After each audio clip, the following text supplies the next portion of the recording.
Sacrifices. Academy of Magical Beings, Book 3. Emery Cole. Chapter 1. Beware Arsino. Help A. The words, though charred into the floorboards with a scrawl that was unnervingly similar to my dead mother's handwriting, were clear as day. There was no mistaking what the message said. If only that meant the message itself made any sense. Beware Arsino, I whispered aloud, stepping closer to the ghostly message. Neither my sisters nor I had been dabbling in necromancy when the unnaturally white smoke began spilling down the staircase from within our mother's old study in the attic, yet it was obvious that this was a communication from her spirit. At least, it was evident to me.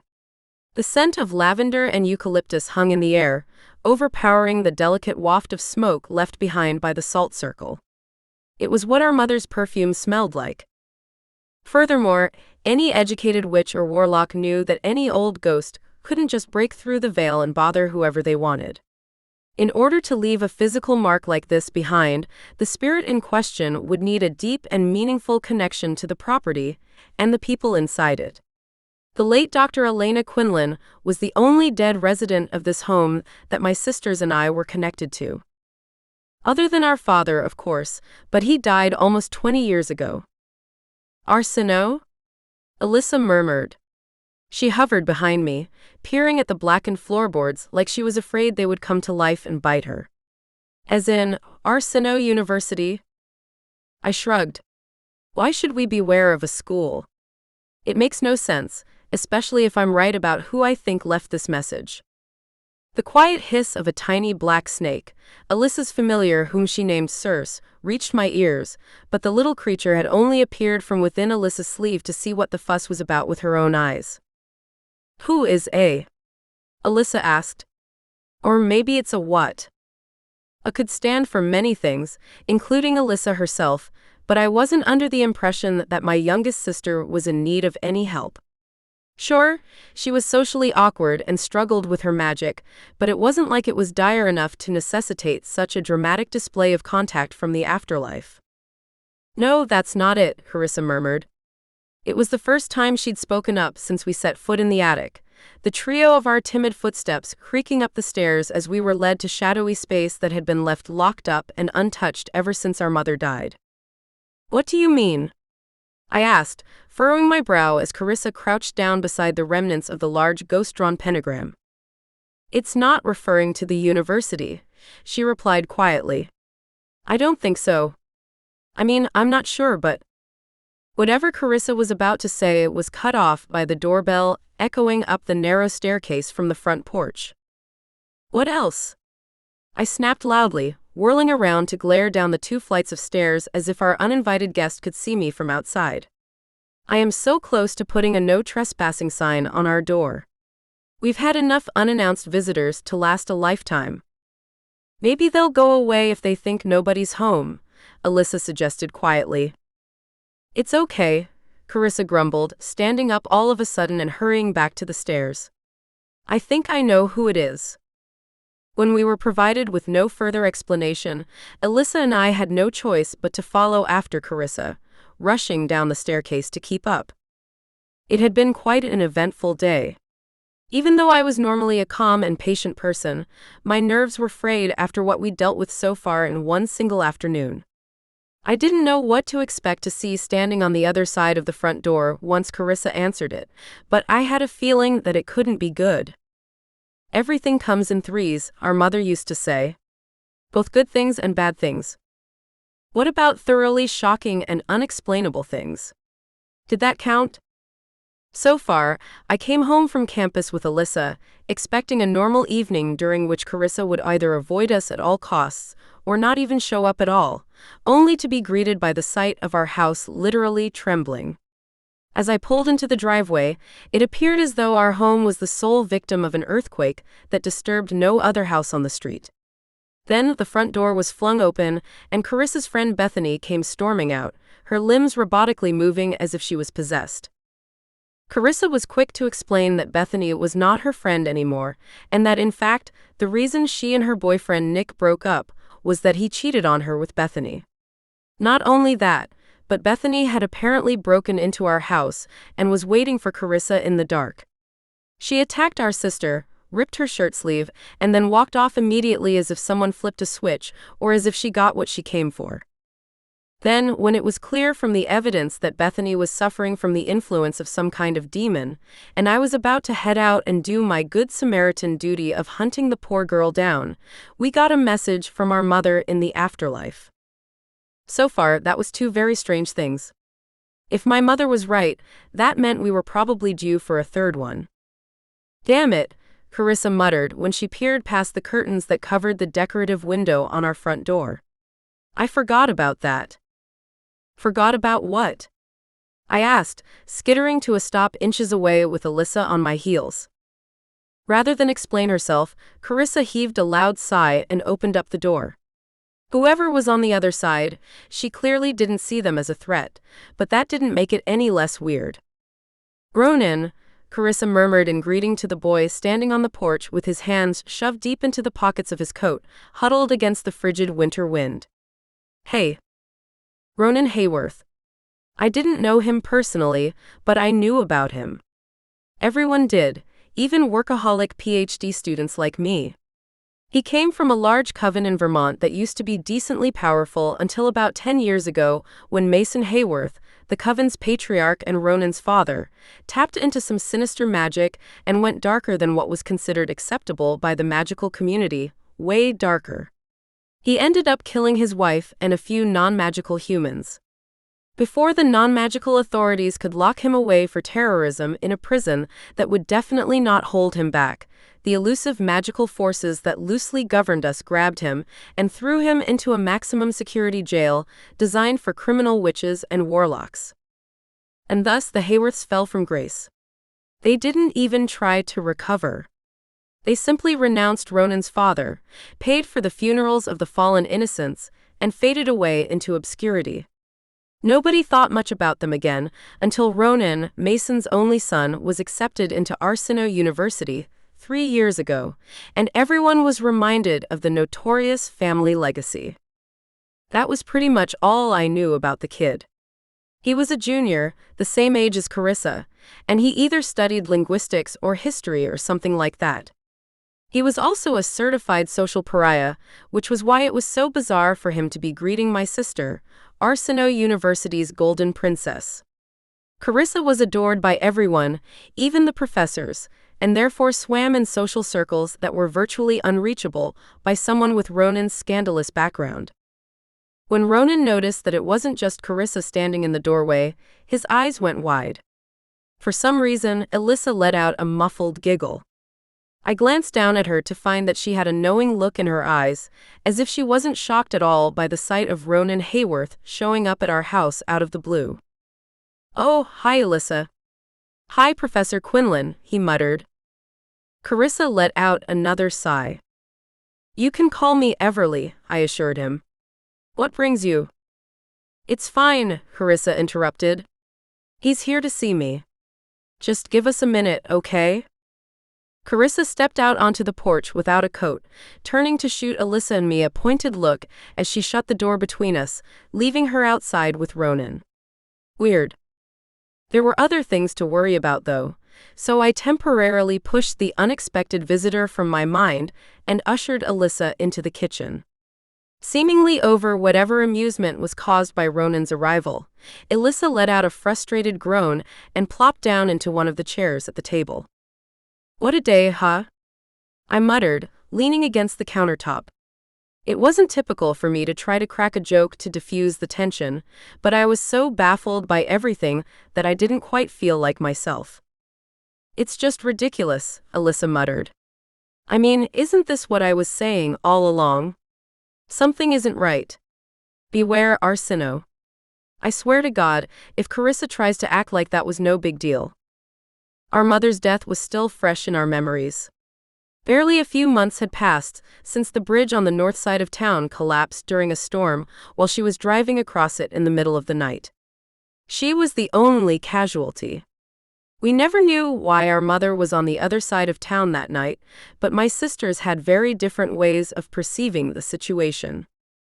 Carissa was of the opinion that it was nothing more than a tragic accident with no other explanation except that bad things sometimes happen to people who don't deserve it.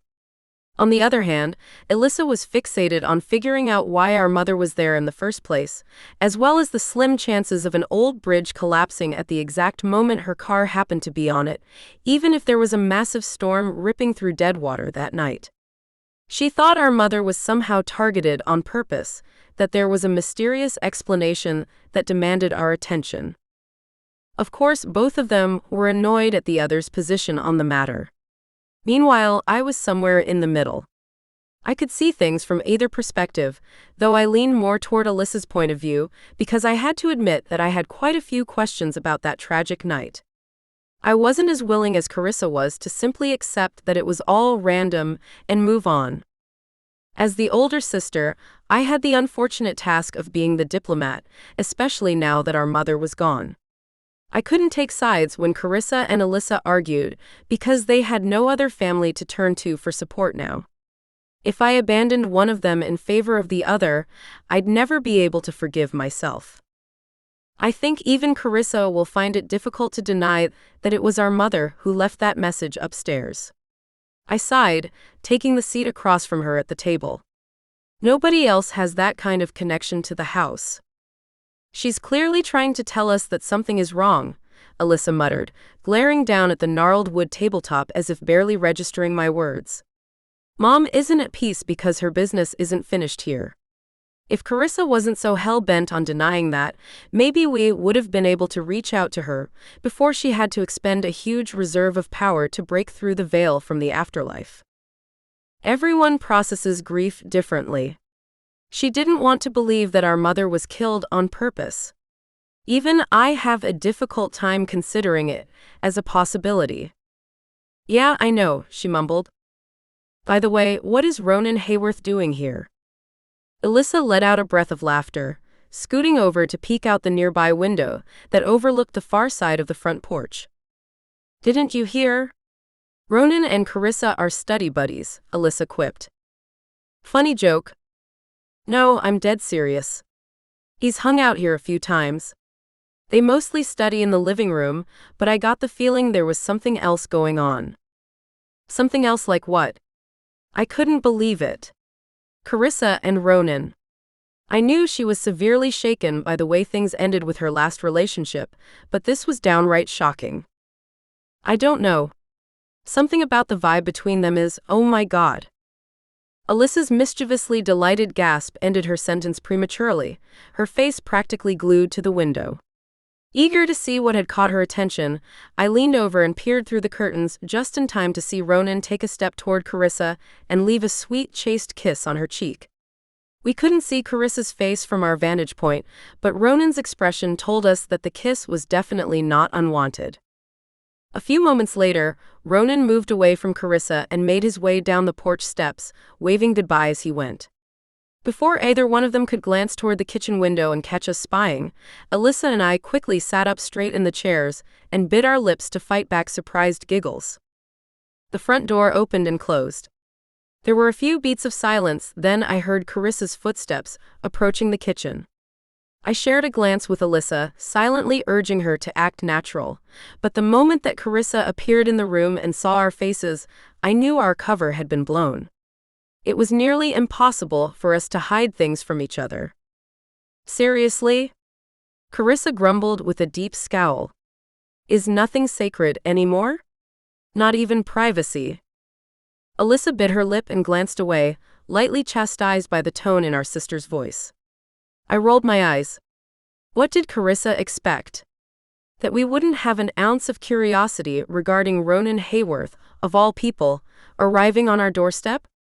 That we'd be able to ignore the fact that he kissed her goodbye, on the cheek but still, as if it was par for the course? Sure, he was a handsome boy, but he was so vastly different from Carissa's former boyfriend that I almost felt like she was playing a prank on us. So, how long have you two? I asked, propping my chin in my hand and batting my eyelashes at her. Carissa pouted, but she didn't perform her usual stunt of walking away when she was too annoyed to deal with the situation. Instead, she came and sat down at the table with us. Mind your business, she told me. Anyway, whatever you may or may not have just witnessed isn't important right now. We have much more pressing matters to discuss. Chapter 2. In non-magical society, the word darkness has a simple meaning. Someone who has never known the existence of magic would merely define it as the absence of light, I lectured, pacing back and forth slowly in front of the 100 freshmen gathered in the large classroom. However, in the magical world, the idea of darkness has a more nuanced meaning. What do I mean by that? A petite girl in the front row raised her hand. In magical society, darkness refers to the potential nature of magic. As in, magic can be either light or dark, which is why we are taught that there is potential for both within each of us. Good answer, but does that imply light magic is good and dark magic is evil? I pressed. The burly lacrosse player sitting next to her shook his head. No, not really, he answered. Necromancy is considered dark magic, but it's not necessarily intended to be used for evil. Actually, it can be quite useful to know how to communicate effectively with the dead. Yes, exactly. But demons are evil beings, and they require dark magic in order to be summoned, piped up a student from a few rows back. Yeah, maybe you're not supposed to use dark magic to do evil things, but that doesn't mean people don't get pulled in by the so-called lure of darkness and end up evil regardless. An immoral person could use light magic to do evil things too, countered the first girl who spoke up. For example, you could use elemental magic to set fire to someone's house. It's not the magic itself, but the intention behind it. When's the last time someone used light magic to curse an entire bloodline? Rebutted the previous student, letting out an incredulous snort of laughter to punctuate his point. All right.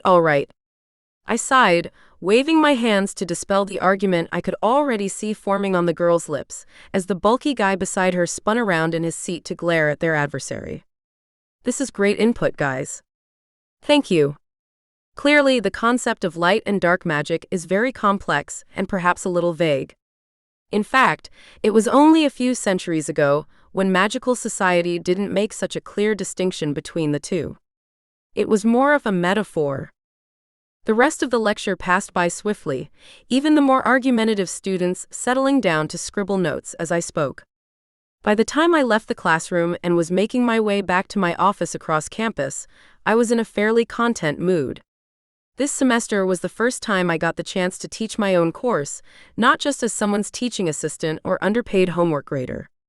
Of course, it was just an introductory course that most freshmen took merely to satisfy a Gen Ed requirement, but it symbolized that I was well and truly one step closer to finishing my PhD and becoming a real professor. MYT 101, The Mythology of Magic.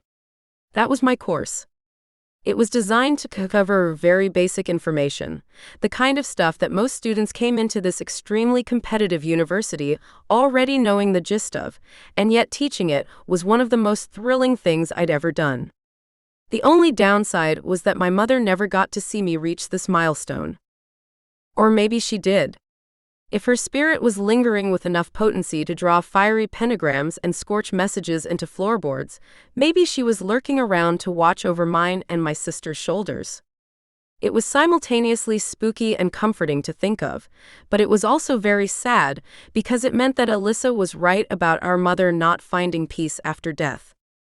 When I got back to my office, a glorified closet in the anthropology building, I puttered around for a little while. I had ongoing research waiting for me down in the labs, an unfinished thesis taunting me from my computer, and a stack of quizzes to grade, but I felt too restless to sit down and focus on anything. There was a lot on my mind. Only 2 days had passed since the magical white fog led my sisters and me into the attic for the first time since our mother died. Since then, Carissa reported that she hadn't seen Bethany anywhere. Not on campus, nor anywhere else in Deadwater. Apparently, even her roommates hadn't heard from her. If she really did have a demon or some other dark being controlling her, it had convinced her to make herself scarce. Even though Bethany LaRossi wasn't exactly a good person, not after what she did to her best friend, I could tell that Carissa was concerned. I was also worried, but mostly because there was a chance that other students could also fall victim to whatever dark magic had infected Bethany. Then again, it could be nothing. Until we saw her again, we decided not to raise the alarm. For all we knew, Bethany could have just been having a bad day. Beware Arsino. It didn't make sense to me, nor to my other sisters, why our mother would want us to be wary of our school.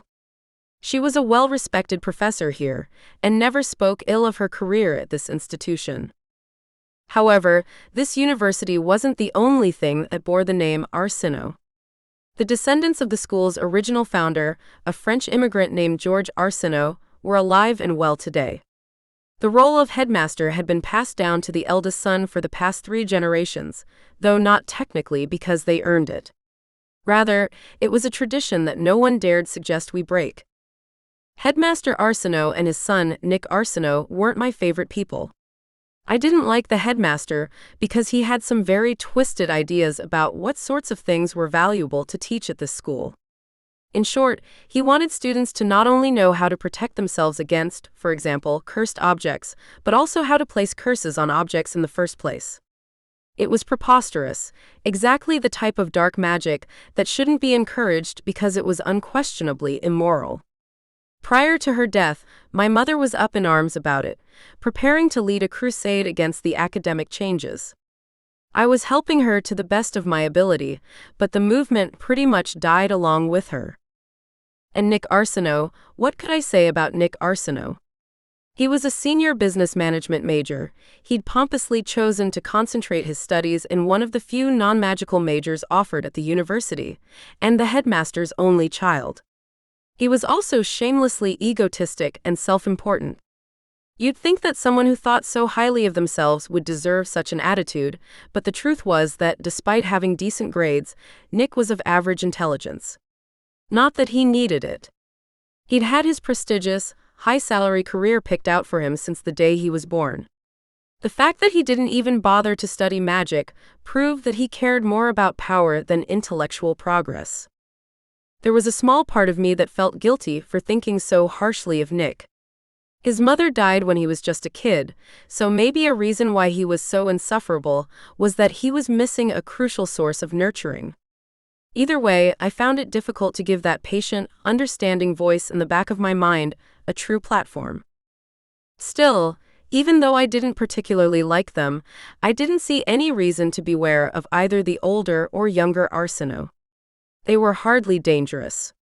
Overconfident, careless, and riding the coattails of their much more esteemed ancestors, sure, but not frightening. The other part of my mother's message wasn't any less helpful. Help A communicating from the afterlife was extremely strenuous, even for an expert in necromancy, so I didn't blame my mother for not being able to write out the word or rather name fully. Clearly, she figured we would understand from that single letter alone. But the only person of any relevance in our lives whose name began with an A was Alyssa. Maybe Alyssa was in need of some support and assistance a few months ago when she was struggling to control her magic, but she was doing a lot better nowadays. Other than the grief of losing our mother, Alyssa was fine. She had a nice boyfriend who doted on her and who did well in school. Cody was in one of the classes that I was the teaching assistant for last semester. He was respectful, polite, and consistently one of the top scorers on assignments and exams. He was great for Alyssa. Plus, Alyssa was also spending less time roaming the 3 sisters. Although I was hesitant to believe that the mountains were actually cursed, they did give off an unnervingly dark aura. Nothing bad had ever happened to Alyssa while hiking before, but she was pretty much the only person who could dwell on those mountains without risking death or disappearance. Or at least, she was one of the few people who dared to try. If there was anyone in our family who needed help, it was Carissa. Not only was her ex-boyfriend the aforementioned conceited Ken doll Nick Arsino, but the reason he was her ex in the first place was that he slept with her best friend Bethany, the same one that Carissa got into a violent altercation with 2 days ago. Not only that, but she was also apparently romantically involved with the son of a notorious mass murderer. Of course, it was wrong of me to think that Ronan Hayworth was evil, merely because of who his father was. However, Carissa's reputation was precious to her. The fact that he was her new companion of choice told me that something wasn't right.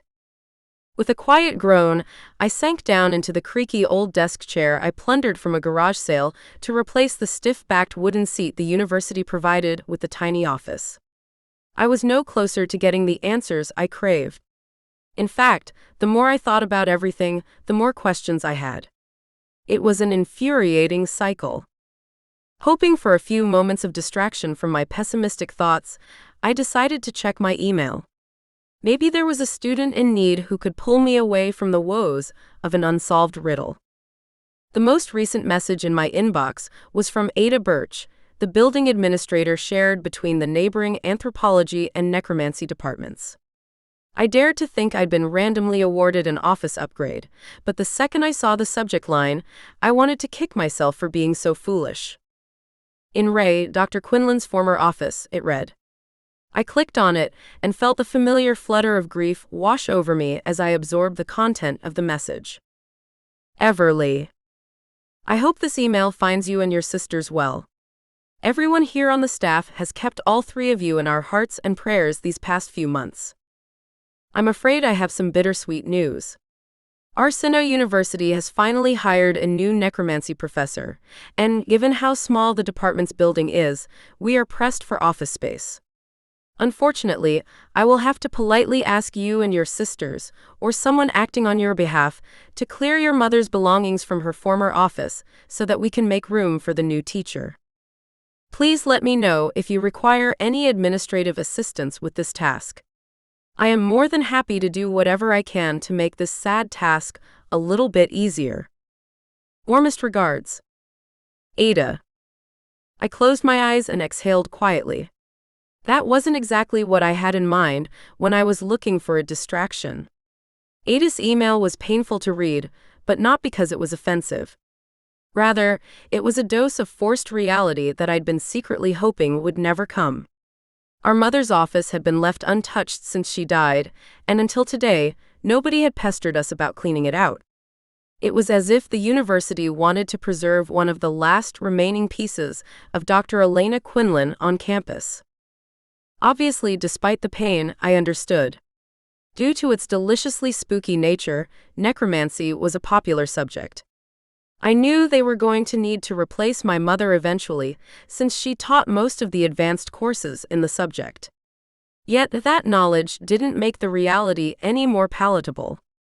The thought of somebody else laying claim to that sunshine-filled space that I'd known since my earliest memories, somebody else taking on my mother's course load, standing at the front of her lecture halls, and revising her syllabi to their taste, put a bad taste in my mouth.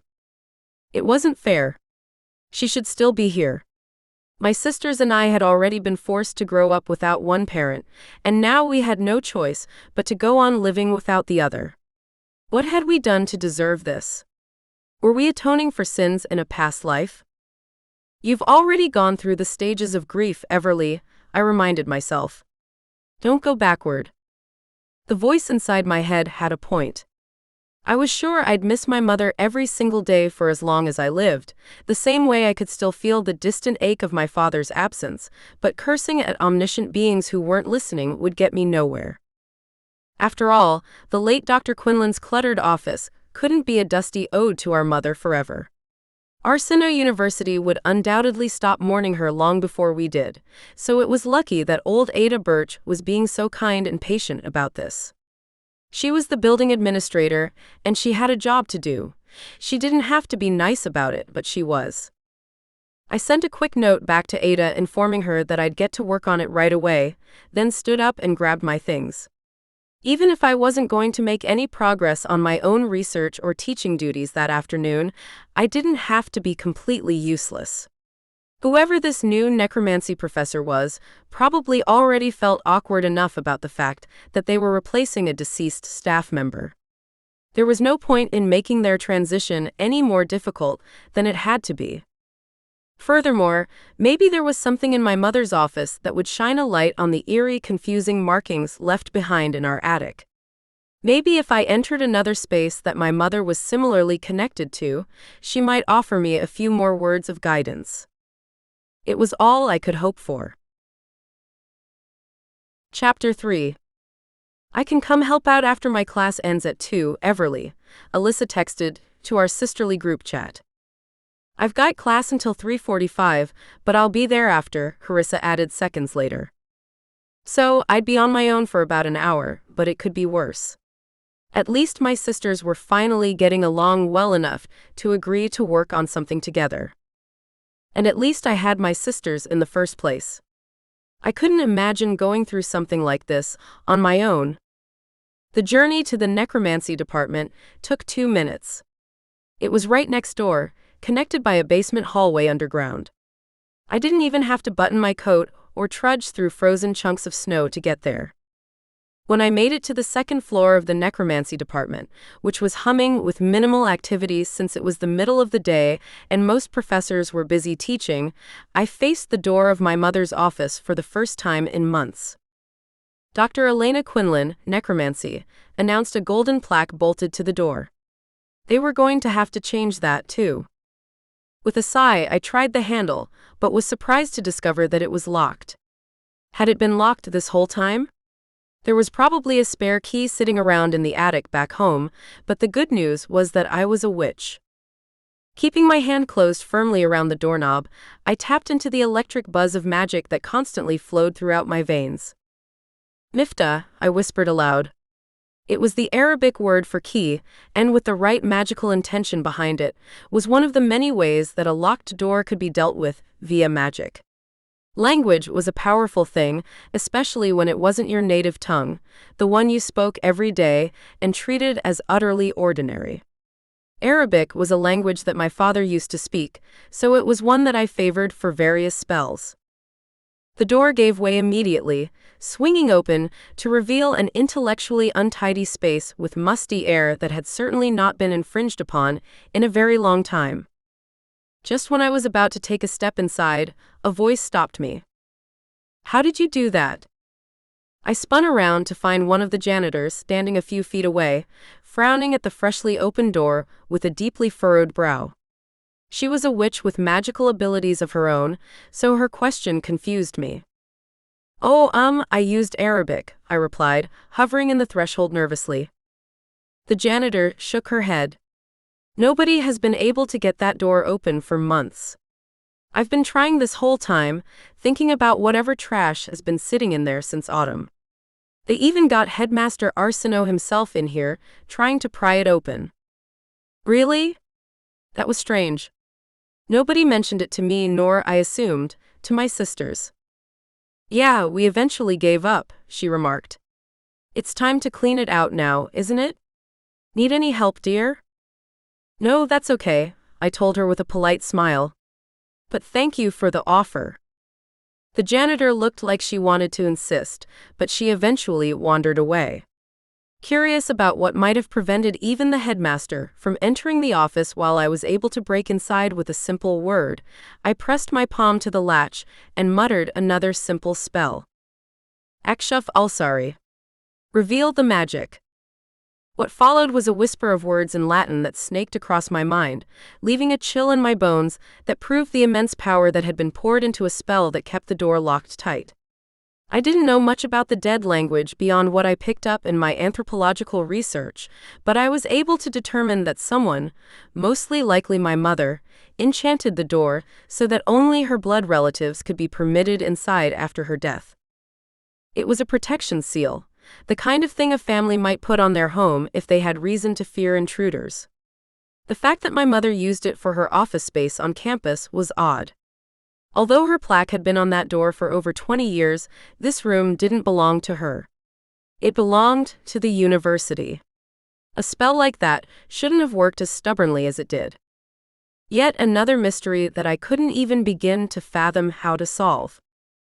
Despite the aura of secrecy my mother insisted on maintaining, I propped the door open before hanging my coat and bag up on the hooks bolted to the wall. More than anything, the office needed some fresh air. Even though it was freezing cold out, I cracked open the 2 windows as well and drew up the blinds to let in the weak afternoon sunlight. Natural light was hard to come by during a Maine winter. I hated to take it for granted. I didn't know where to begin. Ada said she would have someone drop off some empty boxes tomorrow morning. Until then, the only thing that could really be done was sort through my mother's belongings and categorize them according to what we intended to keep, donate, or throw away. One side of the room was dominated by floor-to-ceiling shelves built into the wall. They were crammed with books.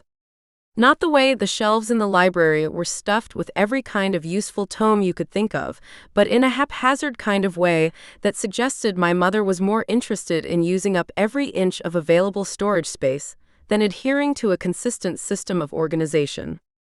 At first glance, it looked like a few books were missing from the shelves and shoved into a few canvas tote bags branded with the university's logo, which were resting in a heap on the chair opposite my mother's desk, usually reserved for students.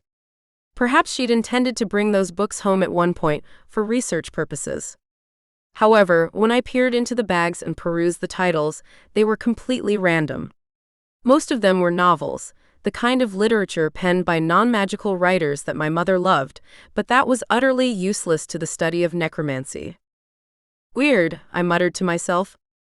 Knowing that we would be keeping the books, and they would only need to be packed up into boxes for transport back to our house, I moved instead to the chaotic arrangement of files and paperwork and notebooks that formed crooked stacks behind my mother's desk.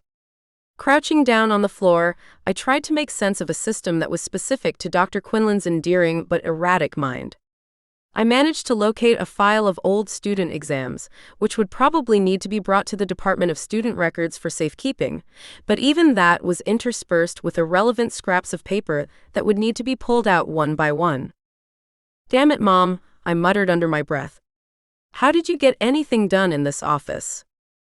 I spent the next 20 minutes sifting through formal exam files that I probably didn't have clearance to touch. If my mother barred access to this office to everyone except my sisters and me, for a particular reason, it wasn't obvious. There were no handwritten notes on her desk explaining everything, nor any indication whatsoever that there was anything of importance in this room in the first place. I was drowning in frustration. It was like a well, growing deeper and deeper with each passing moment. Soon enough, I wouldn't be able to keep my head above water. "Excuse me?" "Hello?" A masculine voice, delicately accented with a British intonation, reached my ears. It was coming from the threshold, but I was so thoroughly buried underneath the mountain of files that I could only reach my hand up over the edge of the desk and wave awkwardly. "Hi. Sorry. 1 second," I called out, shoving aside the mess of papers to greet the stranger, who sounded too mature to be one of my mother's old students. "Sorry for disturbing you," he said from the doorway as I stumbled awkwardly to my feet and smoothed down the front of my blouse. "I'm Dr. Kong. I'm the new professor oh my goodness." The second I saw the person standing at the door, I knew with absolute certainty that the universe was playing a wicked game with me. Dr. Kong, he called himself. The new professor that Arsino just hired, he was about to tell me before he laid eyes on me and let out his quiet exclamation of surprise. I recognized him immediately. "Elijah?" I gasped, frozen to the on the opposite side of the room. "What are you doing here?" "Everly," he breathed, the strap of his briefcase slipping off his shoulder as his body went slack with surprise. I knew your mother and I figured that but I wasn't expecting, well, it's nice to see you again." Elijah Kong. It had been a long time since I thought about him. He was indeed from England, which explained the posh lilt to his words. A few years ago, when I was still an undergraduate, I earned a spot in an anthropology internship in London at the British Museum. I spent most of the summer decoding ancient Egyptian runes in a dusty laboratory, but I also made friends with the 24 other witches and warlocks who were deemed worthy of such a prestigious experience. Elijah was one of them. He was a year older than me, just starting his doctorate degree at the time we met. All the girls crushed on him, and even a few of the boys couldn't help admitting how charming, intelligent, and downright debonair he was. For some reason, however, I was the one he chose. Me, the too skinny, too tall, bookish daughter of a university professor and a mad scientist. I could hardly believe it, but I didn't resist. We knew we only had 8 weeks to get to know each other, so things moved fast. Our interactions went from gentle flirtations, long glances, and lingering touches in the labs to stolen kisses in broom closets, torrid moments of blissful escape from our peers on group nights out, and eventually, a sleepover at his flat in Primrose Hill on my last night in London. We were crazy for each other, young and free in a big city, but there was always the understanding that things would end. I had to go back to the other side of the Atlantic, and Elijah had his own academic responsibilities in England. Still, there was something about the whirlwind romance that clung to us. Rather than exchanging numbers before I boarded my flight, we promised to write letters to each other the old-fashioned way. I gave him my mailing address, and he promised that, as soon as he was settled in his new apartment back at the magical university he attended, he would send me a letter with a return address. Except he never did. Like a fool, I spent the first month of my senior year at Arsinoe University obsessively checking the mailbox without offering any explanation to my family about my weird behavior. When weeks passed with no word from Elijah, I worried his letter got lost in the mail, but I had no way to reach out to him from my end. I didn't have his school address, nor did I have his number. Asking one of our mutual friends for it was too embarrassing, considering they all knew how close Elijah and I were. At one point, I gave in to girlish desperation and tracked him down on social media. His presence was scant, but I found him. I even came close to typing out a message to him, if only to let him know that his letter never made it to my doorstep. But then it occurred to me that if I was capable of tracking him down online, he could do the same for me if he really wanted to. Clearly, he didn't want to. After that came the shame. I was so stupid to think that a man as handsome and smart as Elijah would want to waste his time with a long-distance relationship. He probably had a number of flings with random girls throughout the year. A summer romance was normal for him, as was the unfulfilled promise to stay in contact afterward. It wasn't that I fell madly in love with Elijah. It wasn't that he was the first and only boy I was ever that intimate with. It wasn't that I became so endeared to him that I could picture our entire future together. I wasn't a dreamy idiot. I was hurt, though. If Elijah never intended to write to me, why did he bother saying he would? Lying was such a waste of time. Plus, it was rude. Either way, once I realized that Elijah Kong was nothing but a suave heartbreaker, I moved on quickly. I stopped expecting a letter to appear in the mail one day and stopped sneakily checking up on him via the internet. I carried on with my life as if I hadn't just experienced one of the most incredible summers of my life and, in time, all but forgot about Elijah Kong. That was over 3 years ago. I never expected to see him again. He looked different now. His reddish-brown hair was shorter and, instead of playfully mussed, neatly combed and parted. He was more muscular now as well, like he'd devoted a significant amount of time to improving his athleticism in the past few years. Not to mention, he wasn't just Elijah Kong now. He was Dr. Kong, a professor of necromancy at Arsinoe University, the same school where I was earning my doctorate and teaching classes. He lived in Deadwater now, the town where I was born and raised. What were the chances that this was a complete accident? The chances are significant, I reminded myself. Arsinoe is the most competitive magical university in the world. Anyone would be stupid to turn down a teaching position here. Clearly, Elijah had completely forgotten about me until this very moment. Otherwise, he might have thought twice before taking over the vacancy created by the death of his former lover's mother. Right? I'm confused, I said at last, breaking the tense silence that stretched on between us. I wish we were meeting again under different circumstances, he replied, glancing around the cluttered office. It was his office now. I'm sorry to hear about your mother. She was brilliant. I was always so eager to read her studies. If you want some help with the cleanup, please allow me to lend a hand. No, I snapped, suddenly feeling the same anger that took over when I first understood his true nature 3 years ago. My sisters are helping. Don't worry. We'll be sure to do it quickly, so that you can make yourself at home as soon as possible. Elijah frowned at the sarcasm in my tone. I hated how much the familiar sight of his golden skin and dark eyes made my heart flutter with old memories. From the bashful innocence in his expression, it was almost like we were nothing but friends that summer. Like he hadn't kissed my lips or seen me naked. God. Please take your time, he responded gently. I won't be teaching classes until summer, so… Since when are you a necromancer? I interrupted. I thought you were studying anthropology. Oh. Well, my research is sort of at the crossroads of necromancy, culture, and mythology. It's shifted slightly over the years. Right? And you? What about me? I huffed, crossing my arms against my chest. Elijah blinked, still acting as though he couldn't possibly understand the source of my wrath. It only added fuel to my fury. Well, I remember that you intended to earn a PhD. I'm assuming you're doing that here at Arsino? Oh, you remember that, do you? I grumbled. At least one single facet of your memory is in working order. Everly, if… Hi, squeaked a quiet voice from behind Elijah, cutting him off abruptly. Alyssa poked her head around the corner, glancing between the two of us warily before offering me a half-hearted wave. My class let out early, so here I am. Elijah stepped aside to let Alyssa into the office, smiling warmly at her, as if she was an old friend. Hello, he greeted her.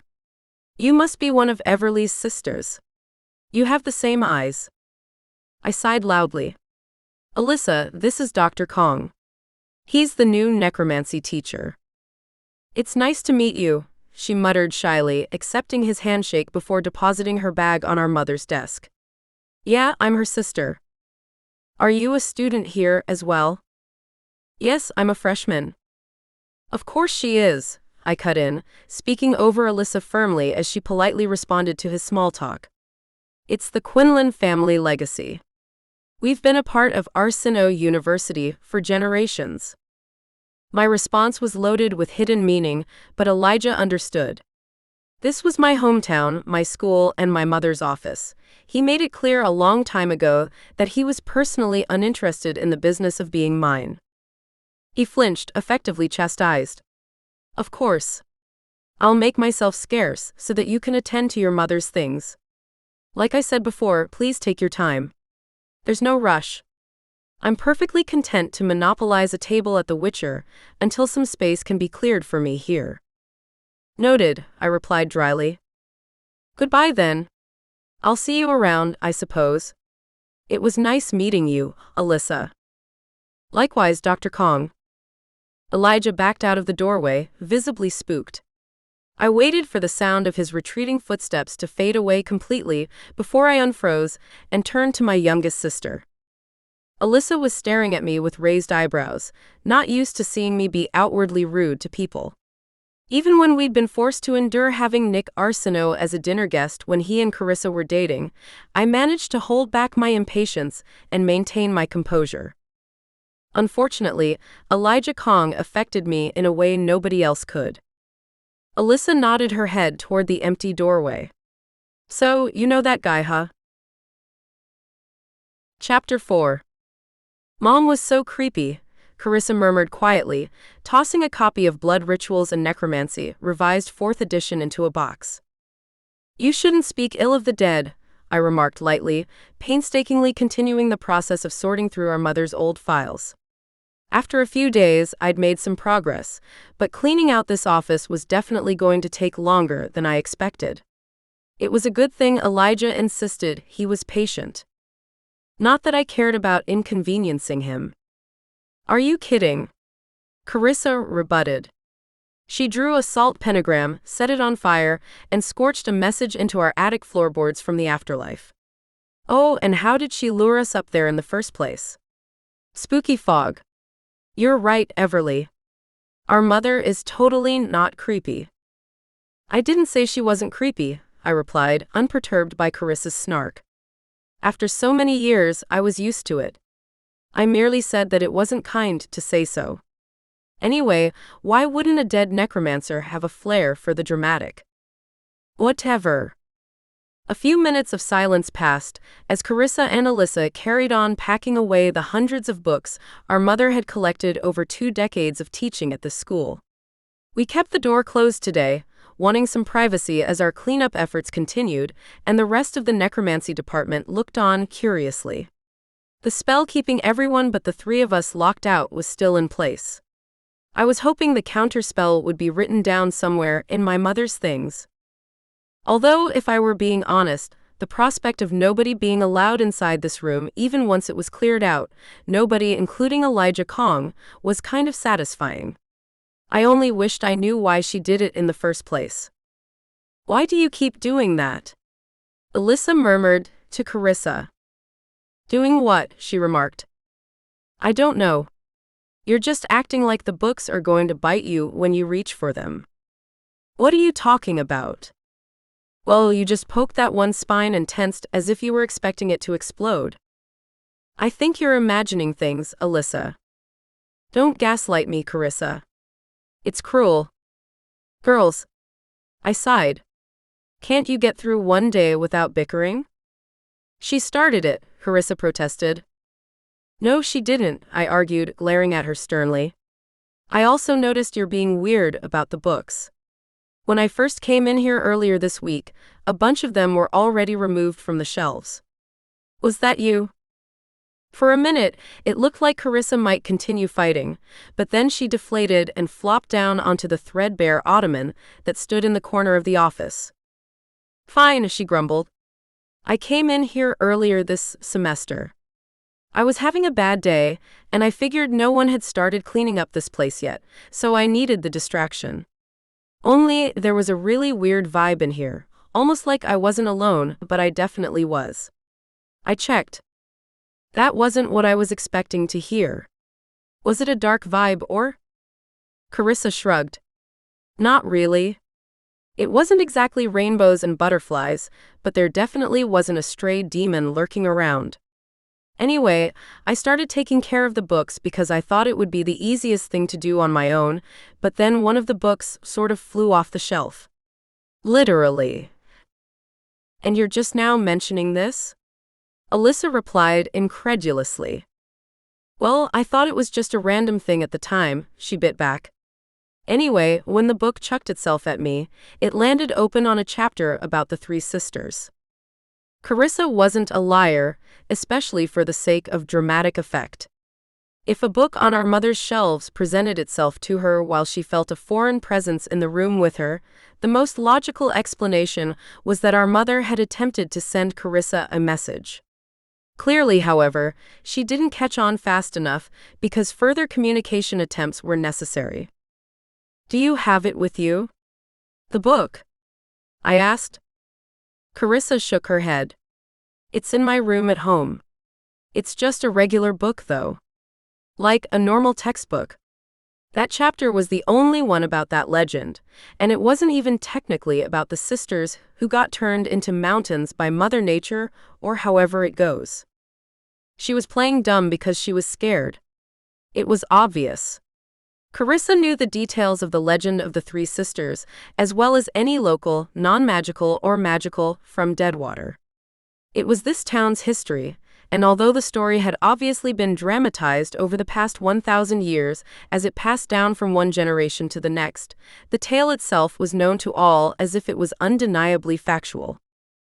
"Weird," I muttered. "What do you mean by that?" "It was about a girl named Owena. She was allegedly the daughter of the oldest sister, and was the only one who escaped the tribal war." "That's it." "That's it. Her name was Owena? How do you spell that?" Carissa humored me and scribbled down the unfamiliar name on a spare scrap of paper. I'd never heard of it before, especially not in the context of the 3 sisters' lamentable legend. That was saying something, considering my specialty was mythology. "You can read it yourself when we get home tonight," Carissa offered. "Anyway, can we talk about something else?" "Do we have to talk about anything at all?" I quipped as I tucked the note with Awena's name on it into my bag and continued sorting the files in front of me. Carissa snickered. You just don't want to admit how hunky Mom's replacement is. Can we not call him that? Alyssa mumbled. It's not fair to either of them. Whatever. I simply can't believe Everly already knows him. I wish I knew you had hot friends, sis. I might not have been so harsh in my past judgments of your social circle. He's not my friend, I deadpanned, ignoring the offhand remark intended to rile me up. And he's not that hot. Oh please. Have you seen him? I bet even Alyssa thinks he's hot, don't you? What's that supposed to mean? Even Alyssa. Answer the question. Alyssa tutted her tongue. Fine. Yes, I think Dr. Kong is very attractive. See? Carissa smirked at me proudly. He's gorgeous, and you can tell he doesn't use magic to enhance his features. Not to mention that accent. I might actually consider taking a necromancy class next year. He's a professor, Carissa, not a piece of meat, I groused. Anyway, why are you making inappropriate comments about a teacher when you've already got your plate full with a different romantic conquest? You still haven't explained why Ronan Hayworth was kissing you on our front porch. Alyssa turned away just in time to hide her smirk, but it did nothing to quell Carissa's scowl. Yet she was blushing. That's none of your business. Actually, it is, I replied smoothly, glancing at her over the top of a tall stack of blue exam books. As your sister, I care a lot about who you're spending time with because I care about you. I don't want to see you get hurt again. Don't worry about me, Carissa mumbled. Ronan is, well, he's not like the last one. So you are dating him? I pressed. I guess so. We're taking it slow, she answered, grabbing an empty box and returning to the bookshelves. Before you say anything, you should know that he's not like his father. He's good. He's really kind. Alyssa shot me a look over her shoulder. I caught it and understood the meaning behind her quirked eyebrow and pursed lips. We'd never heard Carissa speak about a boy, or rather anyone, with so much affection and softness in her tone. While Carissa was often difficult to deal with, she wasn't unnecessarily mean. Still, it was strange to hear her refer to someone like Ronan as kind. Someone with her amount of social capital was taking a significant hit by being seen with a guy who carried around a reputation like Ronan was forced to. I believed Carissa when she said that Ronan wasn't like his father. Something about the way that the Hayworth coven retreated into the shadows with their heads respectfully bowed hinted that they were so ashamed by the darkness that Mason Hayworth brought to their name that they would never do anything to rock the boat again. Furthermore, Ronan was worthy of acceptance to Arsinoe University and had been doing well for the past 3 years. He clearly had different goals in life than following in his father's wicked footsteps. Carissa's judgment was easy to trust. Pretty much all she ever did was judge others, and though it was annoying to admit it, her verdicts about someone's character were usually accurate. Well, I sighed. I'm happy for you. You deserve someone kind. The unspoken sentiment in the room was that her ex-boyfriend was definitely not kind, but I didn't need to say that out loud. Thanks, I guess, Carissa replied. By the way, it's okay to be interested in a guy, Everly, especially since it sounds like the two of you have history. I'm just saying. It's not the end of the world if you don't spend every single second of your life in the lab and actually date someone. In fact, I think Mom would encourage it. I didn't want to hear it. Even if, deep down, Carissa's little speech was coming from a good place, I wasn't interested in acknowledging the truth behind what she was saying. So far, in the 2 days that Elijah had been a faculty member of the necromancy department, he had everyone eating out of the palm of his hands. The most infuriating part was that I was sure he wasn't even trying. He was just that charming. Everywhere I went, staff members from all levels of the hierarchy were whispering about how dashing and smart and lovely the new professor was. They commented about his movie star looks and alluring accent, as well as his impressive intellect. I wasn't having any of it. Everything good about Elijah was on the surface. Once upon a time, I'd also been one of the fools who thought he was perfect. I had fallen for all of the tricks, the crooked smile, the playful wit, and the polite poise. 1 minute spent in his presence was enough to convince you that he might be the kind of man you brought home to meet your parents. Except he wasn't. He was flighty, shallow, and he didn't mean any of the nonsense that came out of his mouth. Elijah was a fraud. Sure, he was intelligent enough to earn himself a teaching position at a school like Arsino, but everything else was false. Perhaps he saw life as a game. The more people he could trap under his spell, the more metaphorical points he won inside his own mind. There was no way I was going to fall for it again. I checked my watch and pushed back from my mother's old desk. "It's late," I announced, choosing to ignore Carissa's commentary altogether, even if my deflection was painfully obvious to both of my sisters. "Let's call it a night." Chapter 5. It's ridiculous because it's not like he doesn't understand. He understands perfectly well. The problem is that he doesn't agree, and he's not willing to be convinced otherwise, even if the science is right in front of him, my mother ranted. Her fingertips were damp with Raven's blood as she paced back and forth in her attic office, halfway through a necromancy experiment, when she called me upstairs to discuss an upcoming board meeting with Headmaster Arsino. It was mid-September, and the persistent summer warmth wafted in through the open window, but nothing about the atmosphere in that space was peaceful when my mother was agitated. The walls themselves seemed to tremble with my mother's energy, especially with her necromancy tools and the bloody magical conduit on her hands. If she was a less careful witch, she might bring the house down to its foundation. Lately, my mother's tirades against the headmaster were becoming more frequent and more emotionally charged. In my opinion, it was for a good reason. "I wish he would stop ignoring the evidence," I replied, knowing that vocalizing my agreement would help to quell my mother's rage slightly. "There's no need for young students to be taught such taboo things." "Exactly," my mother exclaimed, throwing her hands up in the air in exasperation. A delicate splatter of blood was flung from her fingers to the wall, but she paid no attention to the mess. "What's next? Actual human sacrifice in a classroom? It's practically medieval, what he's suggesting." "Thankfully, there are a number of professors who agree with you." "If only Daniel cared about anyone's opinion but his own," she grumbled, pausing her pacing to place her hands on her hips. The gesture left smears of Raven's blood on her apron, but my surprisingly soft-hearted necromancer of a mother was no stranger to blood in her line of work. "It's basic science. You aren't born with an unchangeable balance of light and dark, though many people do have a natural lean toward one or the other." "Right. Yes. I wasn't quite sure what I was doing up there, except that I'd become my mother's closest confidant in her crusade against Headmaster Arsino. My sisters were undergraduates with problems of their own, but I was a doctoral candidate and would likely be teaching at Arsino one day soon. Whatever was relevant to my mother's job was crucial to my immediate future. People can be twisted and changed over time in either direction, depending on a number of things," my mother continued, glancing at the corpse of the raven lying on her large, cluttered work table with a furrowed brow. "Especially those of us whose expertise is in traditionally dark magic.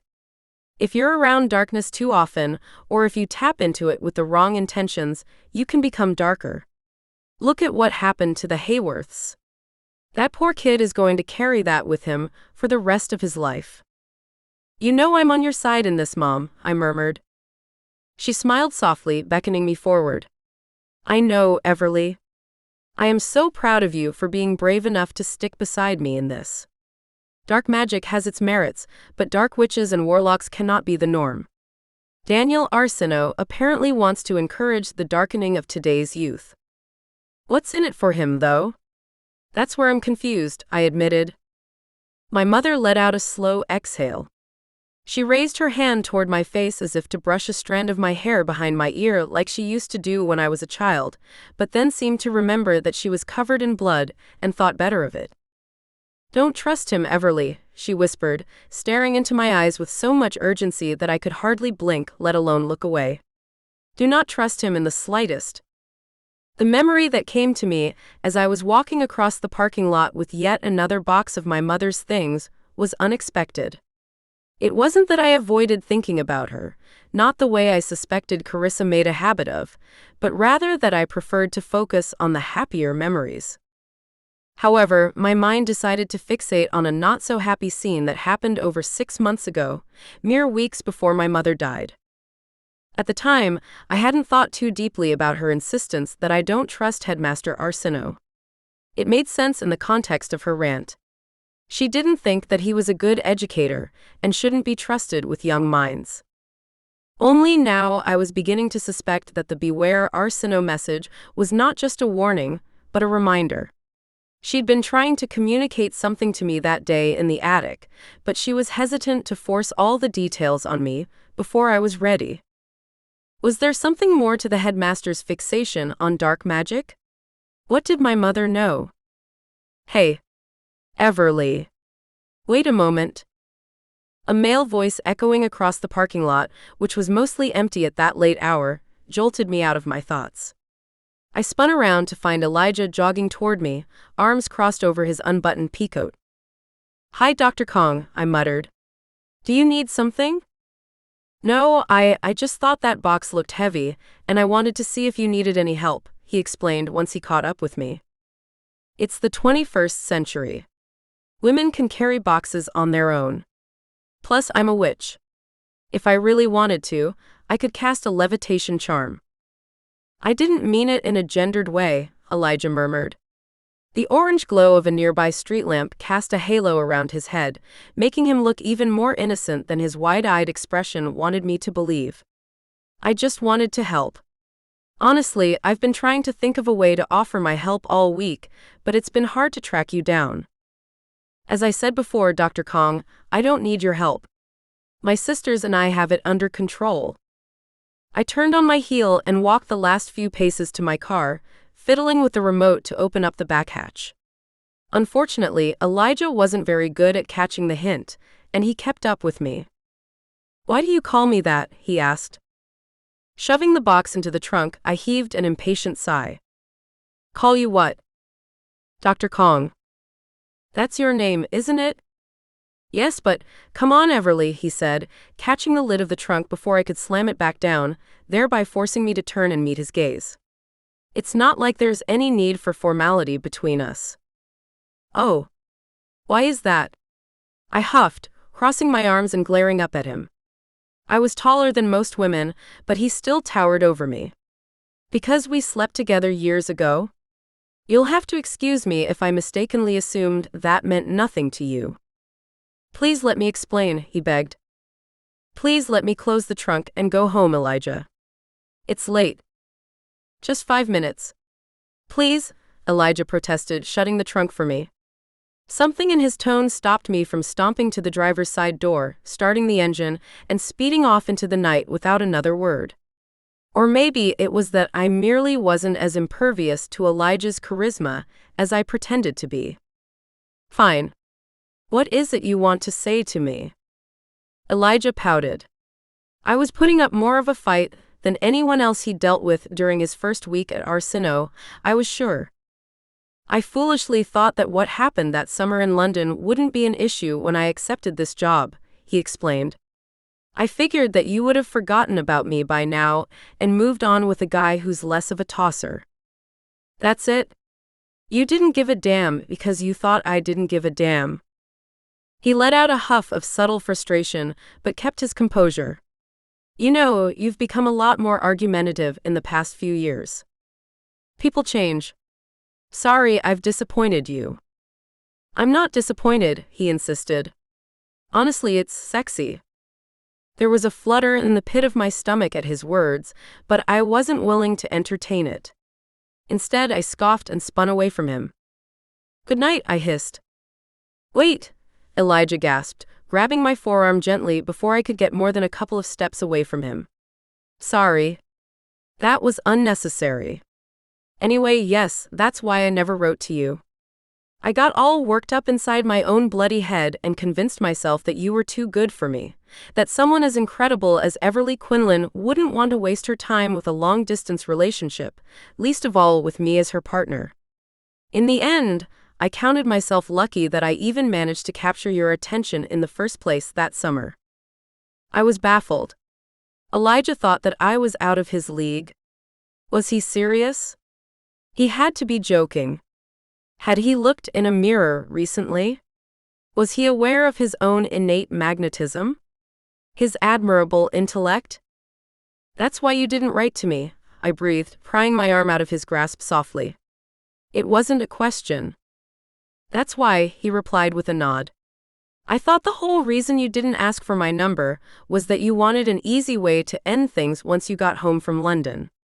Even if I sent a letter, you could have pretended that you never received it. But we slept together. More than once.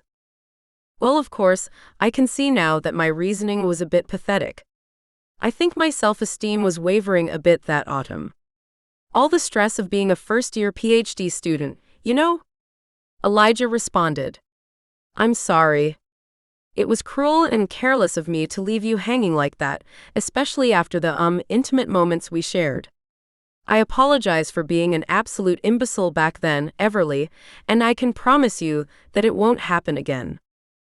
I tried to search for the tiniest indication that Elijah was lying to me, swindling me like I'd been certain he'd done plenty of times before, to a slew of women who were far less stubborn than me. However, after a moment of tense silence, I was given no reason to think he wasn't being honest. At least in terms of the apology. Maybe the explanation Elijah gave me for not writing all those summers ago was somewhat false, but he did seem genuinely sorry about it. And after all, it was just a dumb summer romance that I always knew had an expiration date. If it really meant that much to me, I should have insisted on sharing more than my mailing address with Elijah. In truth, I felt silly for putting up such a fuss ever since his arrival. It was a schoolgirl move. The whole thing was years ago, and I'd convinced myself that I was well and truly over it. Seeing Elijah again was merely a reminder of anger that had been put to rest, like waking a dormant volcano. It's okay, I replied at last. It was ages ago. Thanks for explaining yourself, but it's all good, Elijah. So good night. He followed me to the door, still not accepting the dismissal. That's a relief to hear, Everly, he said, hovering close even as I opened the door and jingled my keys. I was wondering, though, have you? Have I what? Pardon me for prying, but have you moved on with a less tosser-like guy? I blinked. 3 years had passed since that summer. Sure, plenty of people could have numerous relationships in that span of time, but I always felt like I was engaged to be married, to my degree. I'd entertained a few flirtations here and there, but nothing had ever amounted to anything half as intense as what Elijah and I had together. No, I answered. No, I'm not seeing anyone. I haven't. No. Elijah's grin was so full of relief that I didn't know what to think. Could it be possible that he still had feelings for me, however faded they'd become, after all this time? Would you maybe want to get coffee one day? He asked. This is my first time in the infamous Deadwater, after all. You could tell me all about that legend. Well, although I have to admit I might know more than you think. I dug deep into the mythology of this place when I was preparing for my interview. Don't you think the story of Owena reminds you of... Owena? I interrupted. The mention of the person who I'd only just learned about earlier that week, by a man who'd never set foot in Deadwater before, surprised me. Where did he get that information if it had eluded me and everyone else in this town for my entire life? Yes, the chief's granddaughter. I think that was her name, wasn't it?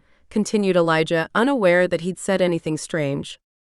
Or you could tell me about the research you've been conducting since that tedious internship of ours. I'd love to hear all about it. That's very nice of you to say, but I'm a bit busy right now. We're in the middle of midterms and I have to finish dealing with my mother's office, too. I hated that the disappointment flooding Elijah's gaze caused my stomach to drop with remorse. "Of course," he said, forcing out an easy chuckle and taking a step away from me. "I shouldn't have assumed that you have time for me and my pointless ramblings. I will see you around though, won't I? We can be amicable colleagues, right?" "Yes. Right. Absolutely. Good night, Everly." "Good night, Elijah." When I pulled away from where Elijah continued to stand in an empty parking spot, alone in the frigid nighttime, I had half a mind to throw the car into reverse and take back my rejection. Coffee with Elijah sounded nice. In London, we hadn't just been lovers, but friends studying the same academic subject. The discussions we used to have were always illuminating and entertaining. I wouldn't mind revisiting those nostalgic moments. But I wasn't lying to Elijah when I said that I was busy. I had a lot of things on my plate, so many things that I couldn't begin to list them. There was so much to deal with that I knew with absolute certainty that I didn't have time for romance. Of all the unanswered questions clouding my mind, I didn't need to add the complications of a rekindled love affair to the mix. I was better off being nothing more than a polite colleague of Elijah's. He deserved someone who could devote all their time and attention to him. I wasn't that girl. Hopefully, he'd realize that on his own soon enough. Chapter 6.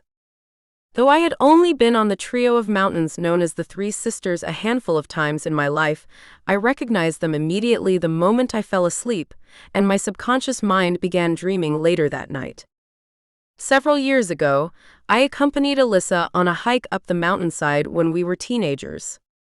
The base of the smallest sister mountain melted into the forest that rimmed our backyard, so it was a convenient place to take a wilderness walk.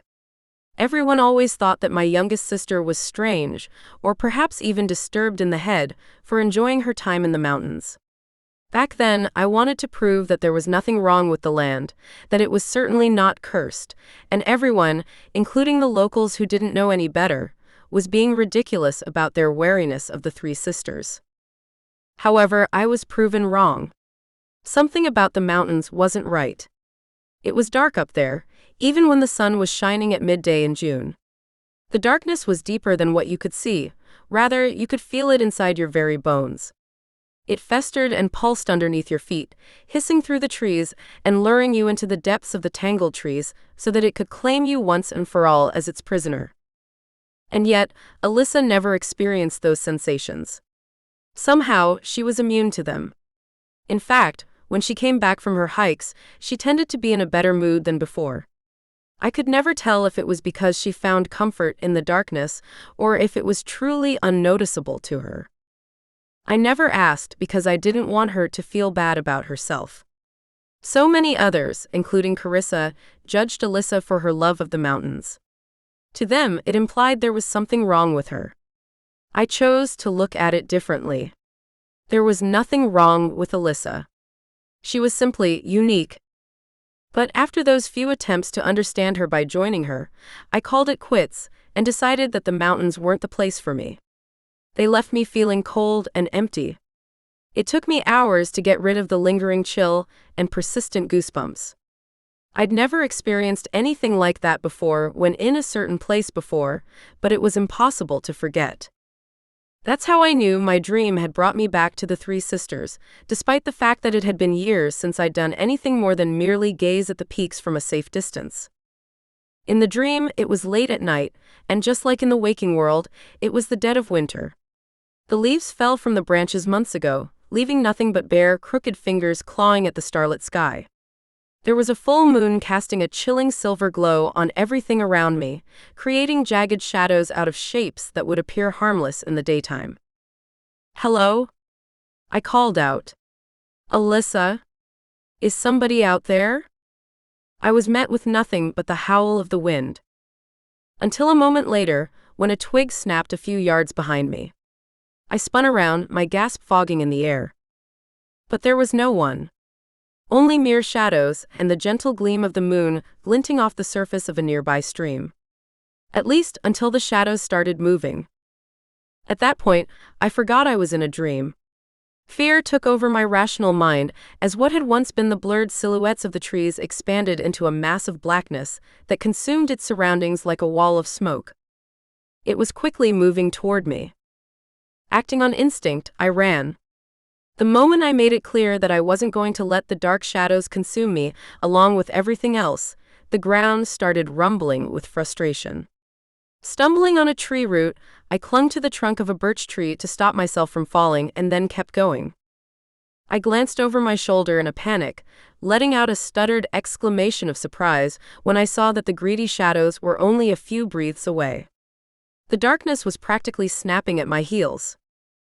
Wondering if the briskly flowing stream would deter its pursuit, I leapt onto the rocky banks, and not caring that it was so cold the water should have been frozen solid, I splashed through the shallow current to the other side. My breathing came fast from both the anxiety and the rapid movement. Before I could sneak another glance to see if the shadows were still approaching, something else caught my attention. There was something strange about the water in the stream. It was warm. Not merely less cold than I expected, but so warm that it was almost hot. It was thick too, clinging to my jeans and slowing me down much more efficiently than mere water would. There was a strange foam forming on the surface as the mountains continued to tremble, making me realize how strangely opaque the stream was. Normally, water flowing on the mountains in Maine was crystal clear. Just as I was about to reach the opposite bank, my foot caught on a sharp boulder hidden underwater. I fell forward onto the dry gravel, my palms breaking the fall and earning several stinging cuts in the process. Scrambling up the bank toward the cover of the trees, relieved to see that the shadows weren't waiting for me on that side as well, I looked down and noticed something dark on my hands. Blood. A lot of it. Not just a few droplets from the injuries caused by falling down, but enough to suggest that I was gravely injured. It wasn't just on my hands, but splattered onto the sleeves of my sweater. When I reached up, I noticed that my hair was damp with it and could even taste it on my tongue. However, other than my hands, I felt no pain. As I took stock of my limbs and ensured that they were in working order, as I hauled myself back onto my feet, I noticed that the blood was also on my jeans. How strange. My legs felt fine. I might have some bruises on my knees from the way I landed on the bank of the stream, but that was it. Stranger still, the blood wasn't soaked through the fabric in a normal gravitational way. The majority of blood was concentrated around my calves, splattering upwards toward my thighs. It was almost as if I'd stood in a puddle of blood without realizing it. The truth struck me with such strength that it nearly knocked me down again. Breath catching in my throat, I slowly turned around and took another look at the stream. Sure enough, it was not a glassy brook of pure mountain water. It did not run from a crisp, untainted spring on the summit. It was a river of blood, warm, frothing blood. I let out a piercing scream, stumbling backward blindly. The shadows had finally caught up, and unfortunately were not halted by the flowing stream. They kept coming toward me, the howl of the wind suddenly sounding much more like a groan of hunger than anything else. And then a voice hissed through the darkness. Everly. Everly. Are you up? The loud thud of a fist banging on my bedroom door startled me awake so abruptly that it caused me to sit upright immediately. Gasping for breath, I flung aside the covers and stared down at my bare legs. No blood. Clutching my chest, I took a few deep breaths to calm my racing heart. More knocking. Everly. Hey. Are you in there? It was Alyssa. I glanced over at the clock on my bedside table and saw that it was 10:30 in the morning, which explained why the sun was streaming through my windows with the insistent brightness of mature daylight.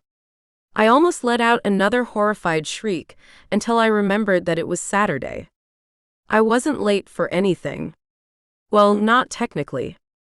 I was a natural early riser, and sleeping in this late was so uncharacteristic of me that I couldn't stop the trickle of shame that washed over me. Yeah, I'm here. I'm up, I called out to Alyssa. You can come in. Alyssa let herself into my bedroom, always so much more polite than Carissa, who usually didn't bother waiting for an answer once she knocked. When she noticed that I was still in bed, she froze and offered me a confused frown. Are you feeling okay? Do you have a cold? She asked. No, I just overslept, I sighed, brushing my hair back from my face and swinging my legs over the side of the bed. Why? What's wrong? I don't know, Alyssa admitted. I got a weird feeling and I realized that you hadn't gotten out of bed yet, so I came to check on you. But then Carissa came running into the house and went to her bedroom without saying anything. It looked like she was crying. That was a lot of information to absorb. You got a weird feeling? When? While I was asleep and dreaming that I was being chased by living shadows on the mountains that she loves so much? When I called out her name in my subconscious? Could it be that Alyssa's connection to the mountains also connected her to people having nightmares about them? Alyssa shrugged. From her expression, I could tell that she was struggling to find the words to describe what she meant. I'm not sure. Deciding that I didn't want to relive the nightmare, nor explain to my little sister that I dreamt I was running through a stream of fresh blood, I switched to the other topic at hand. Carissa was crying. I asked, once more glancing at the clock. Where was she coming from at this hour on a Saturday? No idea, Alyssa sighed. But I think we should go talk to her. I don't think Mom would have wanted us to ignore something like this. I nodded. Agreed. She's been through a lot this semester. Alyssa bit her lip as I pulled myself out of bed. My muscles were stiff and my brain was foggy. I hadn't slept this much at once in a long time, but I must have needed it. Do you think it's Ronan? Alyssa asked. Maybe they fought or something. But I don't even think Carissa cried when she and Nick broke up, I replied, though I supposed Alyssa's guess was as good as mine. Carissa didn't make a habit out of letting the tears flow. It was all raw anger and disappointment.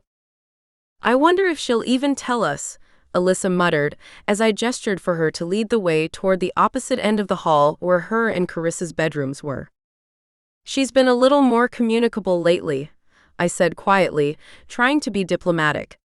Still, even though our sisterly relationship was nowhere near back to normal, Carissa had at least stopped avoiding us altogether these past few weeks. The fact that she was helping us clean out our mother's office was a good sign too.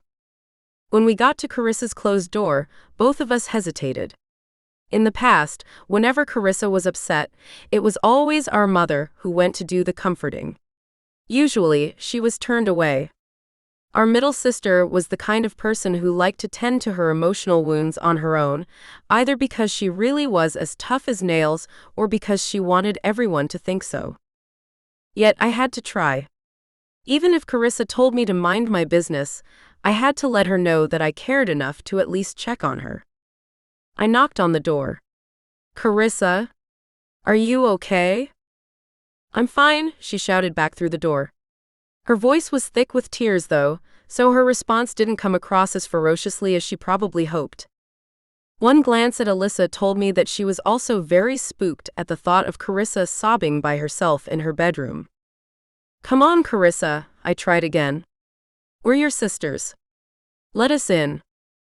I didn't expect that to work, nor was I a fan of guilt-tripping people, but then there was a stretch of tense silence, followed by a shuffle of footsteps and the creak of the doorknob.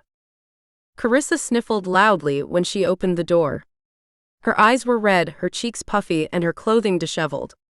It was an unexpected lapse in the personality I knew my sister possessed. She was poised, pretty, and perfect at all times. That was important to her. What? She snapped. I don't feel like talking. Are you okay? Alyssa murmured. I saw you come home a minute ago. I don't mean to pry, but... I said I'm fine, Carissa interrupted, making a move as if to slam the door in our faces. I took a step forward to block the maneuver, timidly asserting myself at the threshold to her bedroom. Did Ronan do something? I asked her. Do you want me to go see if I can convince Dr. Mana to fail him? The lame joke didn't land, but it softened Carissa slightly. She looked surprised by the question, letting go of the door and backing into her room. Ronan didn't do anything. She sighed, collapsing onto the end of her bed. He's lovely. Way more lovely than I deserve in a guy, given the fact that I just stood him up for our study date. I was supposed to meet him at the library this morning. What happened? I asked, hardly believing that I was entering the private sanctum of my stone-cold sister without having to battle a fire-breathing dragon first. I settled down on Carissa's rickety desk chair while Alyssa hovered in the doorway. I ran into Headmaster Arsino, Carissa explained, sniffling again as she wiped angrily at her eyes. And well, it's stupid. I doubt it, I pressed. Carissa exhaled slowly, the evidence of her sobs slowly fading away. She certainly had admirable control over her emotions, though I still sensed that it was all a facade. The room was silent as Carissa stared down at the floor, chewing on her lower lip. Then finally, she spoke. It's just that even since that weird day with Bethany and all that stuff, the headmaster has basically given me the cold shoulder.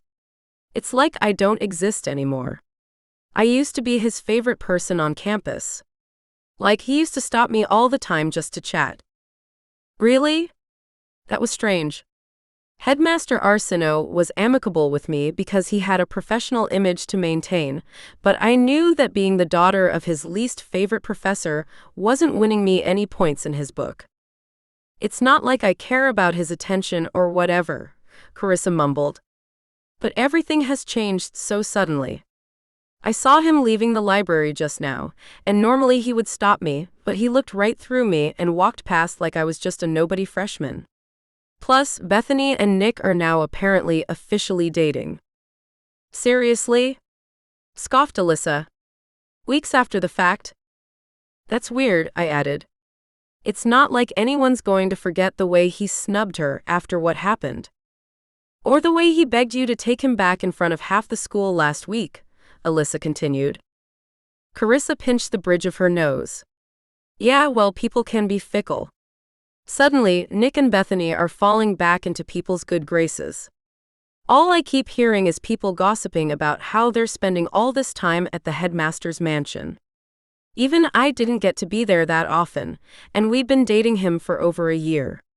Plus, all of our mutual friends are suddenly acting like the fact he cheated on me with my best friend isn't a big deal after all, when they were all up in arms to defend my honor earlier this semester. Some friends, grumbled Alyssa. I'm sorry, Carissa, I told her, daring to move across the room and join her on the bed. I knew better than to wrap my arms around her and coddle her like a child, so I kept a foot of distance between us. It's not fair that Nick and Bethany did what they did to you, nor is it fair that Headmaster Arsino is apparently playing into the undergraduate gossip. What kind of grown man gives a junior the cold shoulder? I mean, doesn't he know it's his son that messed up the relationship? I knew most of those people who tried to be my friend were fake, but I didn't think it would hurt this bad when it started working against me, Carissa said. But the fact that even his dad is, did you know he once said he couldn't wait to call me his daughter-in-law one day? Seriously? That's kind of intense, Alyssa remarked, finally coming into the room and sitting on Carissa's other side at the edge of the mattress. Whatever, Carissa murmured, flopping onto her back and glaring up at the ceiling. I kept trying to pretend like none of this stuff bothered me, but it clearly does. It's not even that I'm heartbroken, more than anything else. It's just that I have no idea how I'm supposed to make all of my career goals happen now that Headmaster Arsino hates me, and his successor is my toxic ex-boyfriend. I'm screwed. Hey, who wants to be a professor at that stupid university anyway? I replied gently, attempting another joke to lighten the mood. Somehow, that had become my newest coping mechanism. Carissa snorted and covered her face with her hands. I'm so pathetic. You are not, I argued sternly. Headmaster Arsino and that useless son of his are pathetic. Anyway, it's definitely a good thing that they're keeping their distance from you. Both Carissa and Alyssa raised their eyebrows at me. I hadn't yet had the chance to tell them about the memory. I had a flashback of yesterday. It rose to the surface of my mind just last night before Elijah intercepted me in the parking lot. What is it? Alyssa asked me. Did something else happen? No, but I remember something Mom told me. It wasn't that long before she died, and I didn't think too deeply about it at the time, but now, given recent events. My sisters waited for me to continue explaining, so I did. I told them about that tense conversation I had with our mother on that otherwise uneventful October day in the attic. That was when she told me not to trust Headmaster Arsino. She meant it with absolute sincerity. So much so that she sent a message to jog my memory. I told Alyssa and Carissa everything, including my theories about how our mother might have known something about the older Arsino that she felt she had to keep to herself.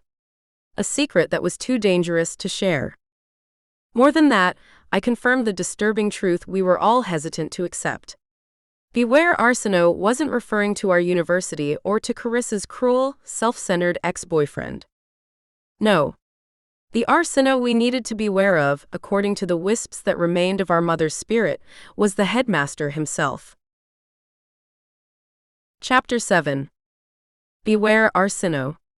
That half of the mystery was mostly solved, except for the part where I had no idea why I was supposed to avoid Headmaster Arsino. Luckily, until we could figure that task was easily done by all of my sisters. Now that Carissa was no longer dating Nick, none of us had any reason to cross paths with him. Help A, that was the truly confusing part. Who was A? Yes, Alyssa's name obviously started with an A, but that didn't mean she was the subject of that posthumous demand. Alyssa didn't seem like she needed much help with anything beyond the normal sibling support. I didn't know anyone else whose name started with the letter A, at least, not anyone I knew well enough to provide some kind of vague assistance to. As I sat behind the desk that took up half the space in my tiny office, glaring at a pile of notes I was supposed to be reviewing for a lecture I was giving later that day, I tried to think of people my mother might have known with either first or last names, beginning with A. I came up dry.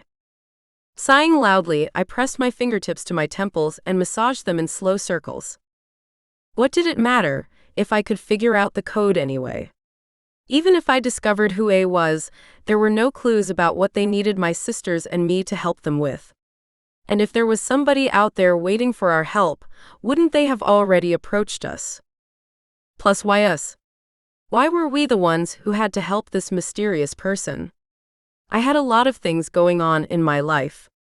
I didn't have the time to hunt down a stranger and lend them a vague helping hand. Hello, Everly. I jumped, snapping my head up so fast I almost gave myself whiplash. A fellow teaching assistant from the anthropology department was standing in the doorway. For the sake of my own pride, I hoped she hadn't been trying to get my attention for too long. Jas, I gasped, greeting my colleague with what I hoped was a casual smile. Hey. What's up? I don't think I've ever seen anyone so absorbed in their own notes before. I wish I could be that focused, she joked, twirling a strand of sleek black hair on her finger. Jasmine and I had known each other since our freshman year, and I considered her a friend, though we were more like acquaintances, since we were both so concentrated on our respective doctoral theses that we rarely had time to hang out like normal 20-somethings. Sorry. I chuckled. I didn't mean to ignore you. No, it's okay. I'm just coming back from analyzing a bunch of data for Professor Vetiver, and my brain felt so numb that I decided to stop by for some gossip, Jasmine explained. Oh. What kind of gossip? I asked. Professor Vetiver taught in both the anthropology and necromancy departments. Surprisingly, there was quite a bit of overlap between the two subjects, and his office was in the building next door, just down the hall from my mother's office. Well, my mother's old office. At least, it would be my mother's old office once we took the last of the boxes out of there and figured out how to remove that pesky enchantment she left behind on the door. Oh, nothing, Jasmine trilled, helping herself to the only available seat in my office, a metal folding chair squeezed into the space opposite my desk. It's just that I couldn't help overhearing all the gabbing that Professor Vetiver was doing with Dr. Kong. God, that old man can talk for days. Elijah's a saint for being so polite about it. At the mention of Elijah, I tried not to show any indication that I knew him as anything other than a coworker, but the conversation we shared the other night was still echoing in the back of my mind. Yes, he's very polite, I responded dryly. I didn't want to gossip about Ezra, but Jasmine didn't catch the hint. She leaned forward conspiratorially. They talked about you. Is that so? Yeah, they were discussing how Elijah is taking over your mother's old office. Elijah mentioned that he knows he can't fill Dr. Quinlan's shoes, but he's honored to be here regardless, Jasmine babbled. And then mentioned you. Did he? He said you're very bright, and he's sure you're going to be just as impressive a scholar as your mother one day. I didn't know he felt that way. I sniffed. How strange of him to share that with Dr. Kong, but not me. Jasmine rolled her eyes playfully. Anyway, then Elijah agreed about how intelligent you are. And guess what he said after that? Beats me. He said he admires you. Professor Vetiver said that? No, Everly. Elijah did. I was glad that I didn't blush easily. Otherwise, my cheeks would be pink. Instead of acknowledging Elijah's compliment, I simply shrugged my shoulders and glanced back down at my notes as if I was totally unbothered. Once again, that's rather weird of him to mention to Vetiver instead of me. He clearly has a thing for you, Jasmine murmured, a twinkle in her eye. Despite being incredibly studious, she was always ravenous for gossip. I snorted. Based on that comment alone? Well, he didn't talk about any other young, pretty PhD students here at Arsino, she said. And everyone's been flirting with him non-stop since he arrived. You should go for it, Everly. There's nothing to go for, Jas, I grumbled. I didn't have the time nor the patience to explain to my friend why I was so touchy about discussing Elijah in that way. Plus, I didn't want it to get around that Elijah and I had an intimate history. Jasmine was nice, but I didn't trust that she wouldn't like a secret like that slip if she got bored on another day with a different set of ears around. Are you sure about that? You two would be really cute together, she insisted. You never know. But I do know, I rebutted internally. And yes, we were very cute, but there's no way that's happening again. I'm sure. Anyway, I don't have time to date. I'm trying to become a doctor of anthropology over here. You know, there is such a thing as balance. I know that doesn't mean much coming from me, but the truth is that these degrees are going to take us years, Everly. By the time we're finished, a whole chunk of our youth will be gone. We should try to have a little more fun. I tutted my tongue at her, knowing she wouldn't be offended by my mocking. How about this? You go have some fun and then get back to me to let me know if it's worth losing several precious hours of time in the lab, I told her. Jasmine laughed at me like I was a stubborn but endearing child, standing up to go. For all her talk about maintaining a balance between our academic careers and our personal lives, I knew that she was probably going straight to the lab from my office to toil away for the rest of the day. See you later, Everly. Think about what I said about you-know-who. Bye, Jas. She bustled out of the room, humming cheerfully under her breath. When I was certain she was gone, I dropped my head into my hands and moaned quietly. I counted myself lucky that I even managed to capture your attention in the first place that summer. Did Elijah really like me that much after all these years? We'd been crazy about each other that summer in London, but I had been able to practically forget all about him by the time the first snowflake fell in Deadwater that year. Did that mean I was cold and heartless? Did I never like Elijah the way that he liked me? Could it be that I really was the bad guy in this situation? Nope. I was definitely upset when I realized Elijah wasn't going to send me that promise letter. On top of that, it was impossible to deny the pleasant swoop in my gut when he reappeared in front of me after all this time. When I saw him now, I was reminded of that old heartbreak, but there was also a stubborn glimmer of hope.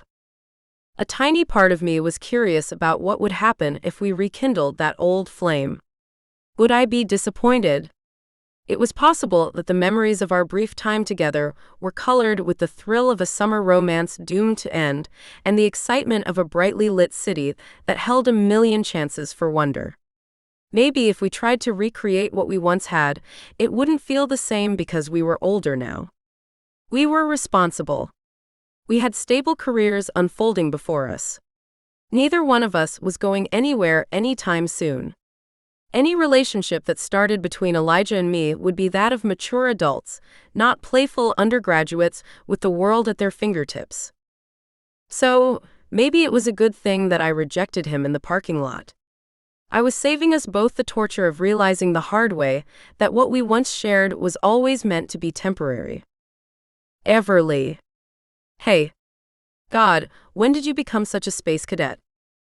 Ripped out of my troubled thoughts once more, I glanced up to see Carissa marching into my office and plopping down in the chair that had just been vacated by Jasmine. She looked a lot better than she did on Saturday morning, though I could tell she was still hurting. Hi, Carissa. I shoved aside the notes for my class, since everyone had apparently decided that today was the day to show up unannounced on my so-called doorstep. No classes this afternoon? Nope. Dr. Mana cancelled Latin. Thank God, replied Carissa. Anyway, I came all the way over here because I just realized. I think I know what A stands for. Elaborate, please. Carissa pulled out a book from her tote, the same book that she told Alyssa and me about. The one that came flying off the shelf in our mother's office when Carissa broke in earlier that semester. She flipped to the chapter that I read and reread multiple times, which was dog-eared with such a sharp crease that it pained me. It stands for Awena, Carissa whispered, glancing over her shoulder as if we were discussing classified information. Awena? The chief's granddaughter? Yes. The one who escaped. You think our mother wants us to help an unknown character from a legend that may or may not have any historical factual basis in it. I quipped. Carissa pursed her lips at me. That's rich coming from the person who's studying mythology and folklore like it's the most important thing in the world. That's fair, I allowed, skilled at keeping myself from not getting irked at Carissa's attitude. But why would a person who allegedly lived 1,000 years ago need our help? What does that have to do with Arsino? She closed the book and shoved it back into her bag with a loud huff. I don't know, Everly, but it's something, she argued. Think about it. An unknown presence knocks this specific book down at my feet in Mom's office and opens it to this specific chapter. There's all this stuff about Awena always hearing the croon of her homeland, or whatever. She's connected to those mountains, which definitely have dark magic in them. What if there's more to the story? I sat back in my chair slowly. I mean, I'm happy to humor your theory, but the problem is that the chapter also clearly states that very little is known about Awena. Historians can't even agree on her existence. If there's more to the story, how are we supposed to find it? Carissa frowned. That's what I was hoping you could tell me. Chapter 8. That afternoon's lecture went by quickly, much to my relief. I had so much going on inside my own thoughts that it was a miracle I was able to make any sense while teaching. I took my time going back to my office. The frigid weather had broken finally, though that wasn't saying much considering that mild winter temperatures in this region were still around the freezing mark. Still, the sun was shining, and it felt nice not to have to huddle against the blow of icy wind. Ever since that nightmare about the bloody stream and the shadows on the Three Sisters, I had started to appreciate sunlight a lot more than I already did.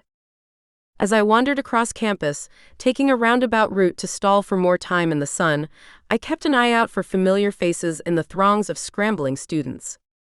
I was looking for 3 people in particular, Headmaster Arsino, Nick, or Bethany. In regard to the latter, Carissa reported that she resurfaced the next day after their tense, creepy altercation and seemed totally fine. At least from afar. I didn't blame my sister for not wanting to get any closer to the girl after everything she'd been through with her, but I was curious to observe her myself. If there was something dark plaguing Bethany, then Nick would also be a potential victim, since he was now the closest person to her. In turn, Headmaster Arsino could also be at risk of dealing with whatever force caused Bethany to break into our house, attack her former best friend, and then walk away stiffly like a brainless puppet. Not that I would personally intervene, but I would definitely keep an eye out from afar and take some mental notes to share with my sisters later. I didn't see any of them, though. That wasn't out of the ordinary. Bethany and Nick could be in class, or studying at the library, or soaking up the shallow praises of the same social climbing peers that used to kneel at Carissa's feet. In the same vein, Headmaster Arsino was a busy man on an average day, so I wasn't surprised to catch sight of him wandering around outside. However, when I stopped into the Witcher to grab a quick cup of coffee, I did recognize someone else. Elijah was standing by the smoothie bar chatting with some professors from the History and Languages department. He stood with his hands in his pockets, his messenger bag slung casually across his shoulder. His dark auburn hair, which had undoubtedly been neatly combed and parted that morning, had started to escape the confines of its new style with unruly determination. If I wanted to, I could easily convince myself that this was the younger version of Elijah that I fell for 3 years ago.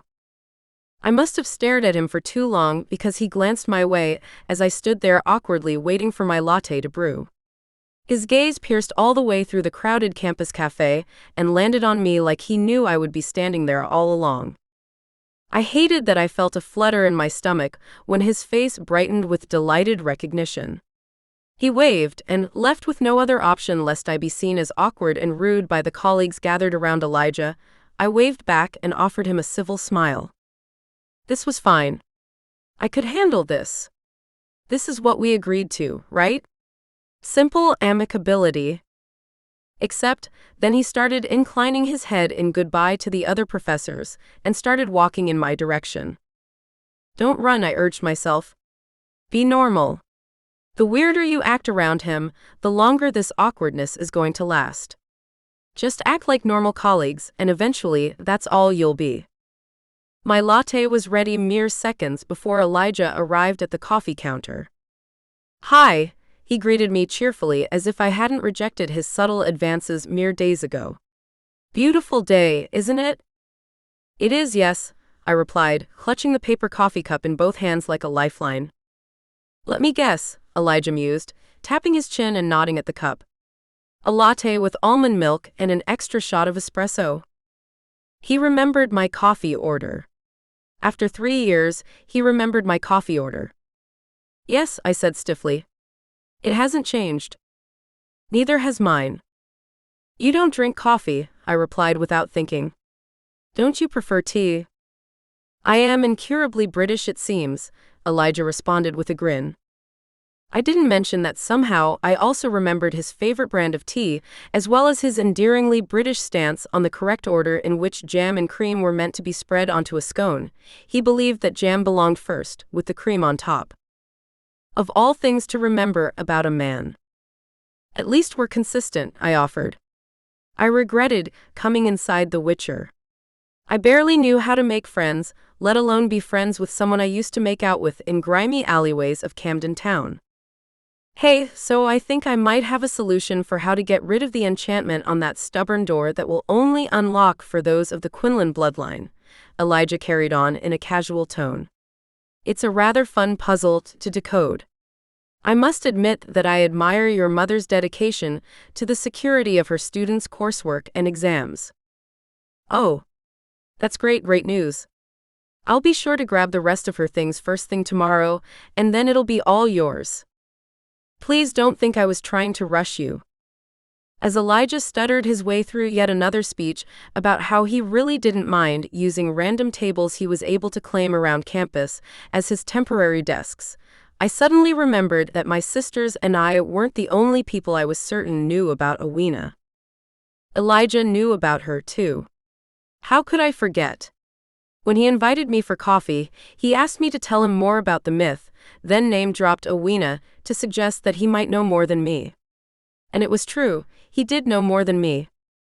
It was baffling to me how Elijah could know something like that when those of us who were born and raised in Deadwater had no idea, especially since I studied mythology. Of course, my anthropological research wasn't focused on this town, but still, was he just that smart, or was there something deeper to it? With me next week? I blinked out of my reverie, freezing with embarrassment, when I realized I hadn't caught the first half of Elijah's question. Thankfully, he was just as distractible as I was, and before I could stutter out an admission that I wasn't paying attention, he pointed to a television mounted on the far wall. Perhaps one of the least magical aspects of Arsinoe's campus, the televisions at the Witcher usually only showed the local news, but they gave the extraordinary students a useful glimpse into the ordinary world. "Oh," I whispered when I saw what had caught Elijah's attention on the screen. "I'm sorry," he said quickly. "I shouldn't have pointed that out." I ignored him, stepping closer so that I could read the small print of the captions. There was a reporter standing in front of the snow-covered disaster zone that was the sorrowful remnants of the North Bridge. Obviously, after it fell during the storm, creating the accident of which my mother was the sole casualty, it was an active police scene.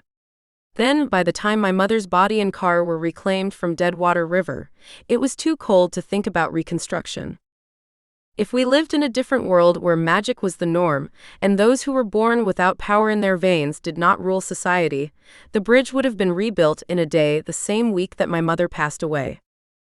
However, although Deadwater was home to a magical university, it was a non-magical town full of local residents who might entertain ghost stories about dark magic, but otherwise had no concept of witchcraft in their daily lives.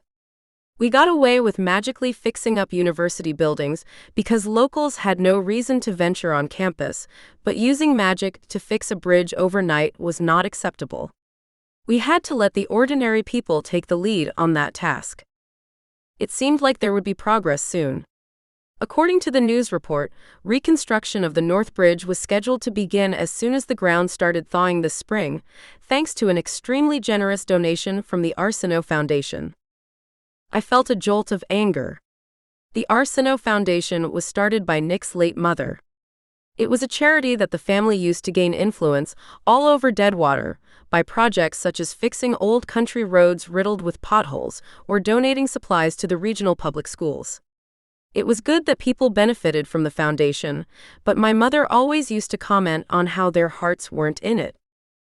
She would hate to see this. She was dead, a victim of fate's cruel slim chances, and now her academic and personal adversary, Headmaster Arsinoe, was taking it as an opportunity to be seen as a humanitarian. I turned away from the television and tried to wipe the snarl off my face. "How nice," I forced myself to say, hoping that my fake smile appeared less deranged than it felt. "Traffic on South Bridge will definitely get lighter once its sibling is repaired."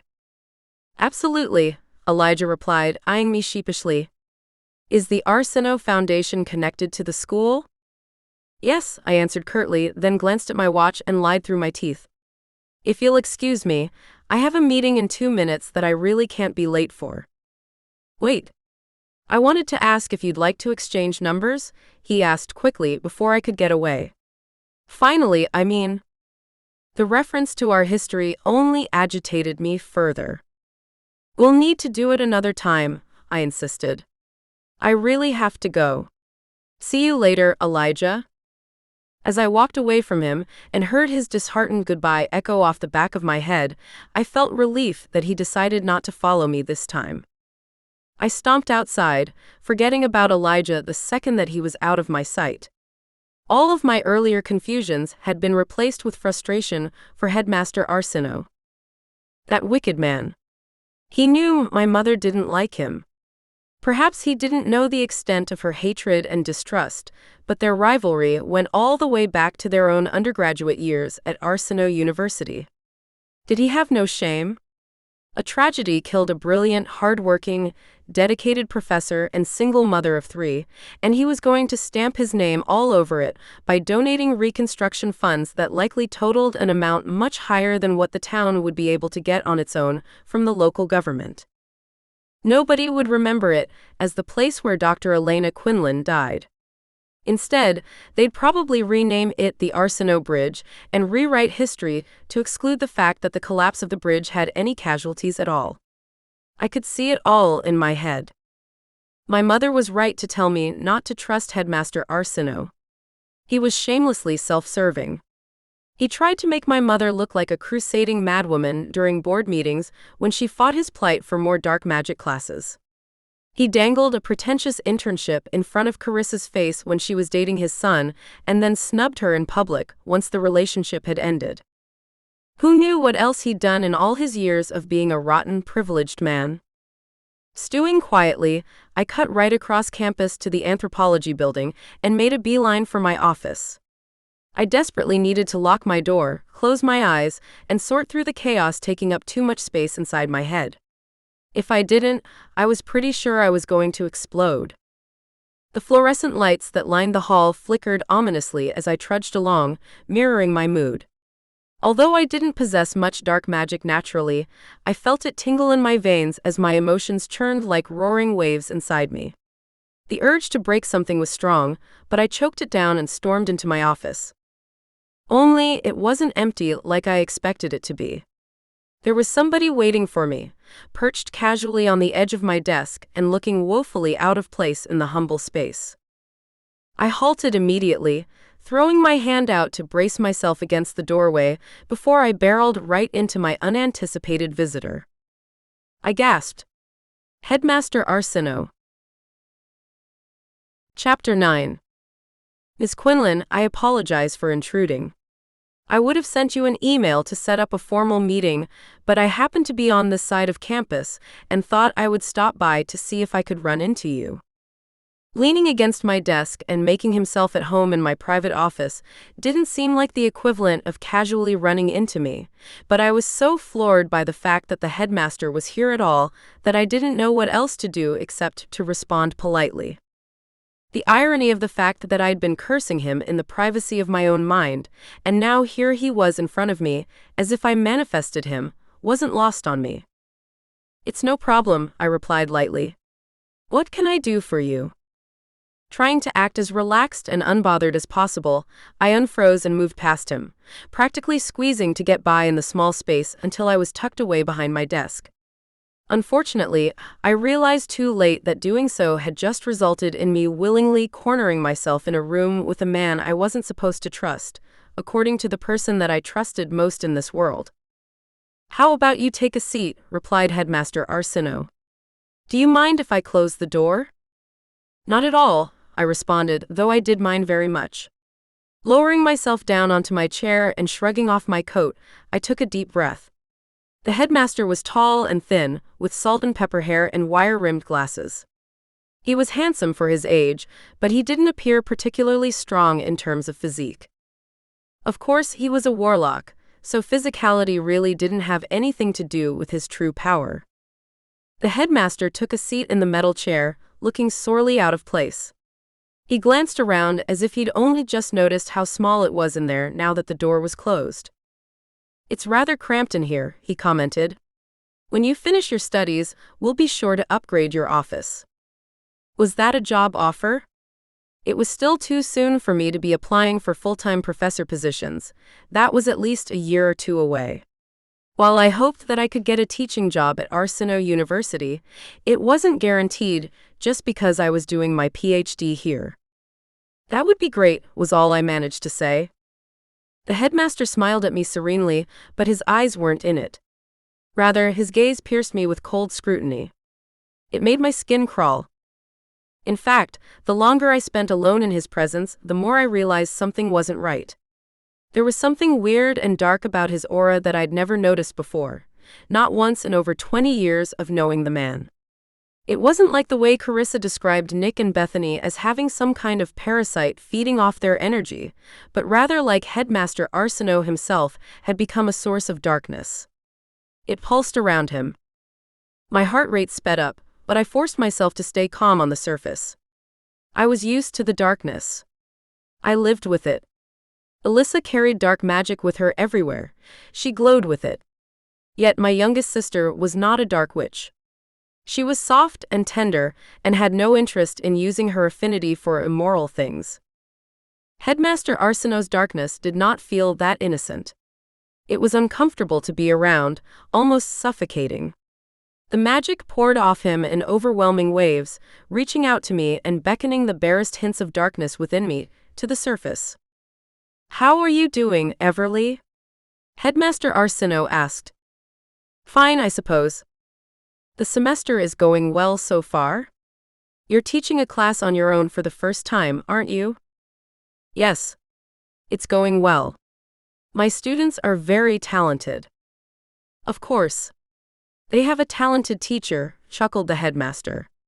He sat back in the creaking chair and propped his ankle up on the other knee. "I am wondering how you are doing in terms of other things. The loss of your mother is still freshly felt by many of us here at the school, but it is nothing compared to the adjustment you and your sisters have gone through, I'm sure." The anger returned. How dare he bring up my mother, as if he was one of the many who was shocked and devastated by her death. How dare he check on me like her daughters were always so dear to him. He'd never once met with me like this before. Something was very wrong. "We are fine," I told him. "We have adjusted to her absence to the best of our abilities." "I am glad to hear that," he mused. "Your father, he was Egyptian, wasn't he? The late Dr. Ahmed?" I furrowed my brow. The headmaster knew both of my parents.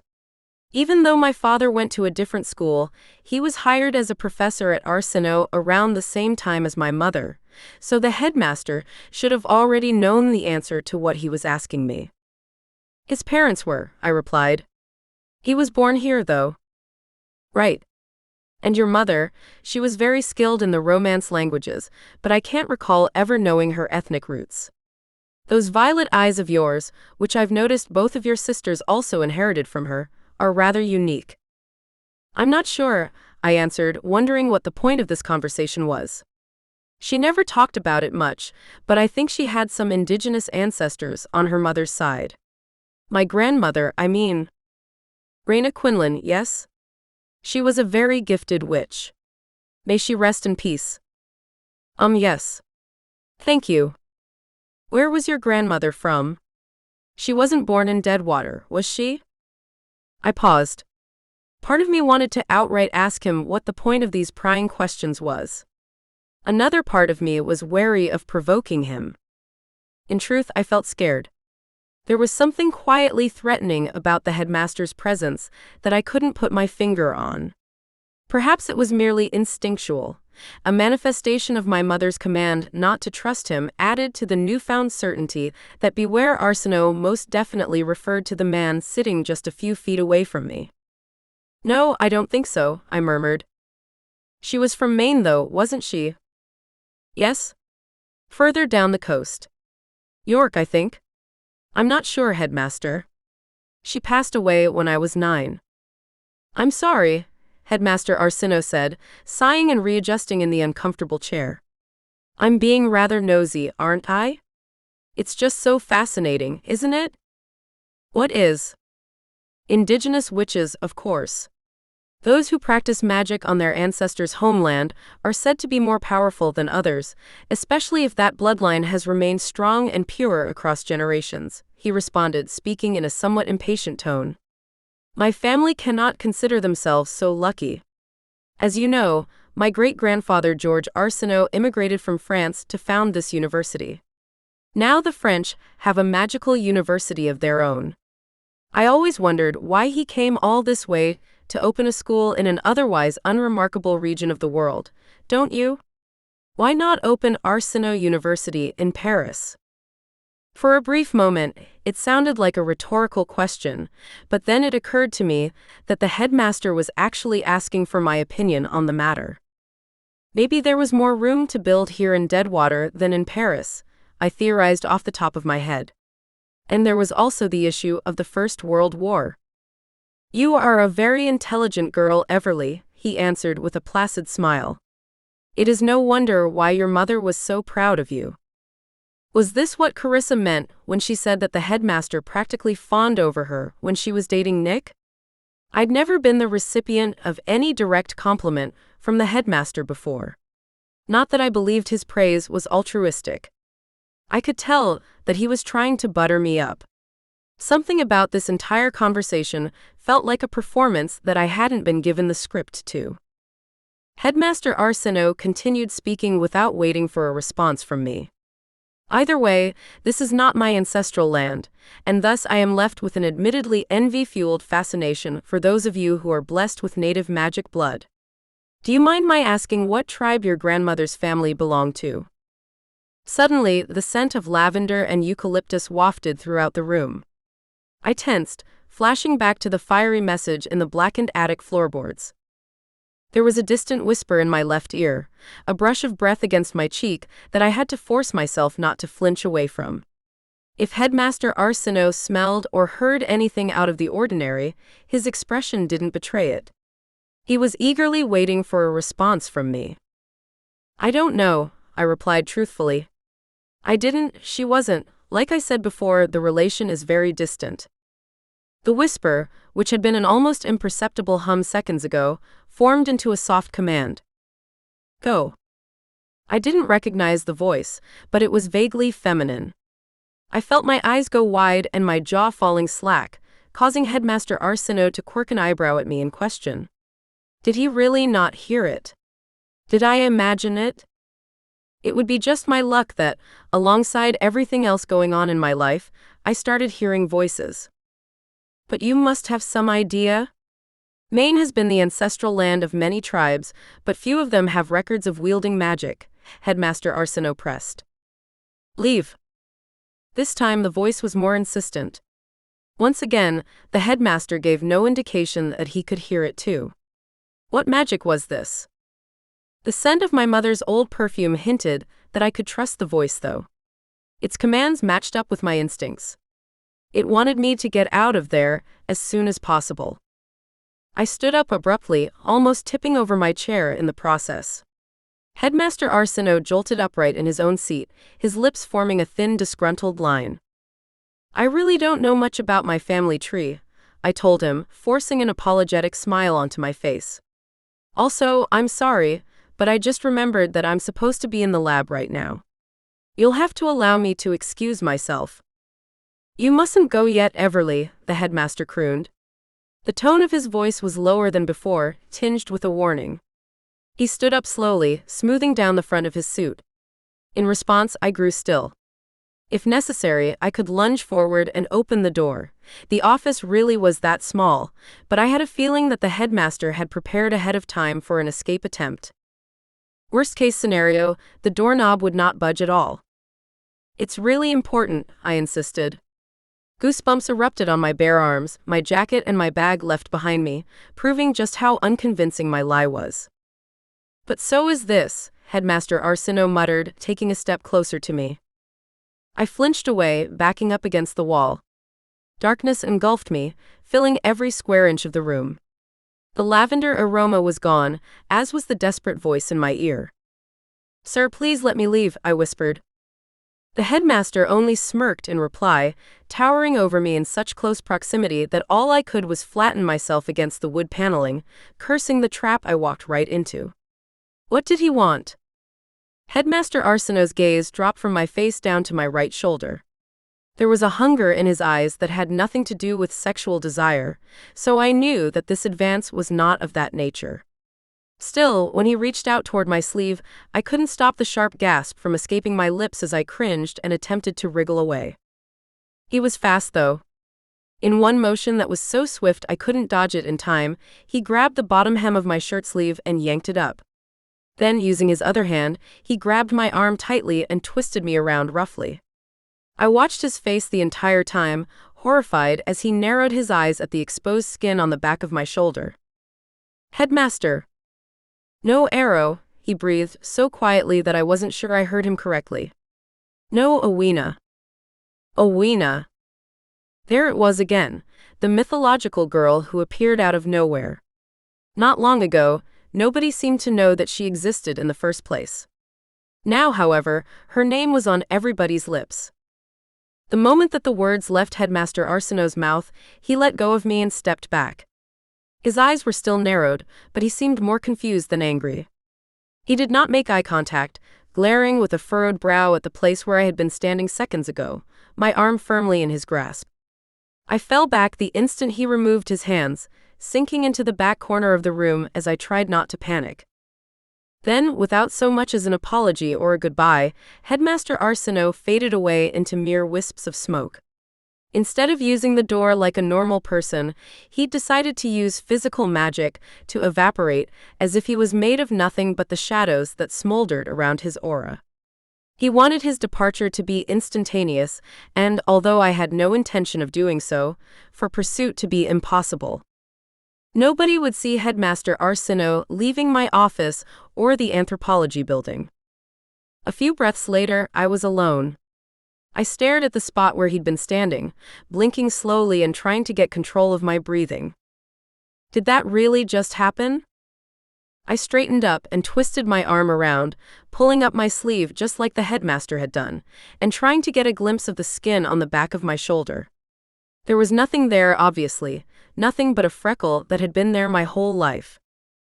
No arrow. No Owena. Arrow? What did that mean? Why would I have an arrow on my shoulder? With a jolt, I remembered a key part of Owena's previously unknown legend.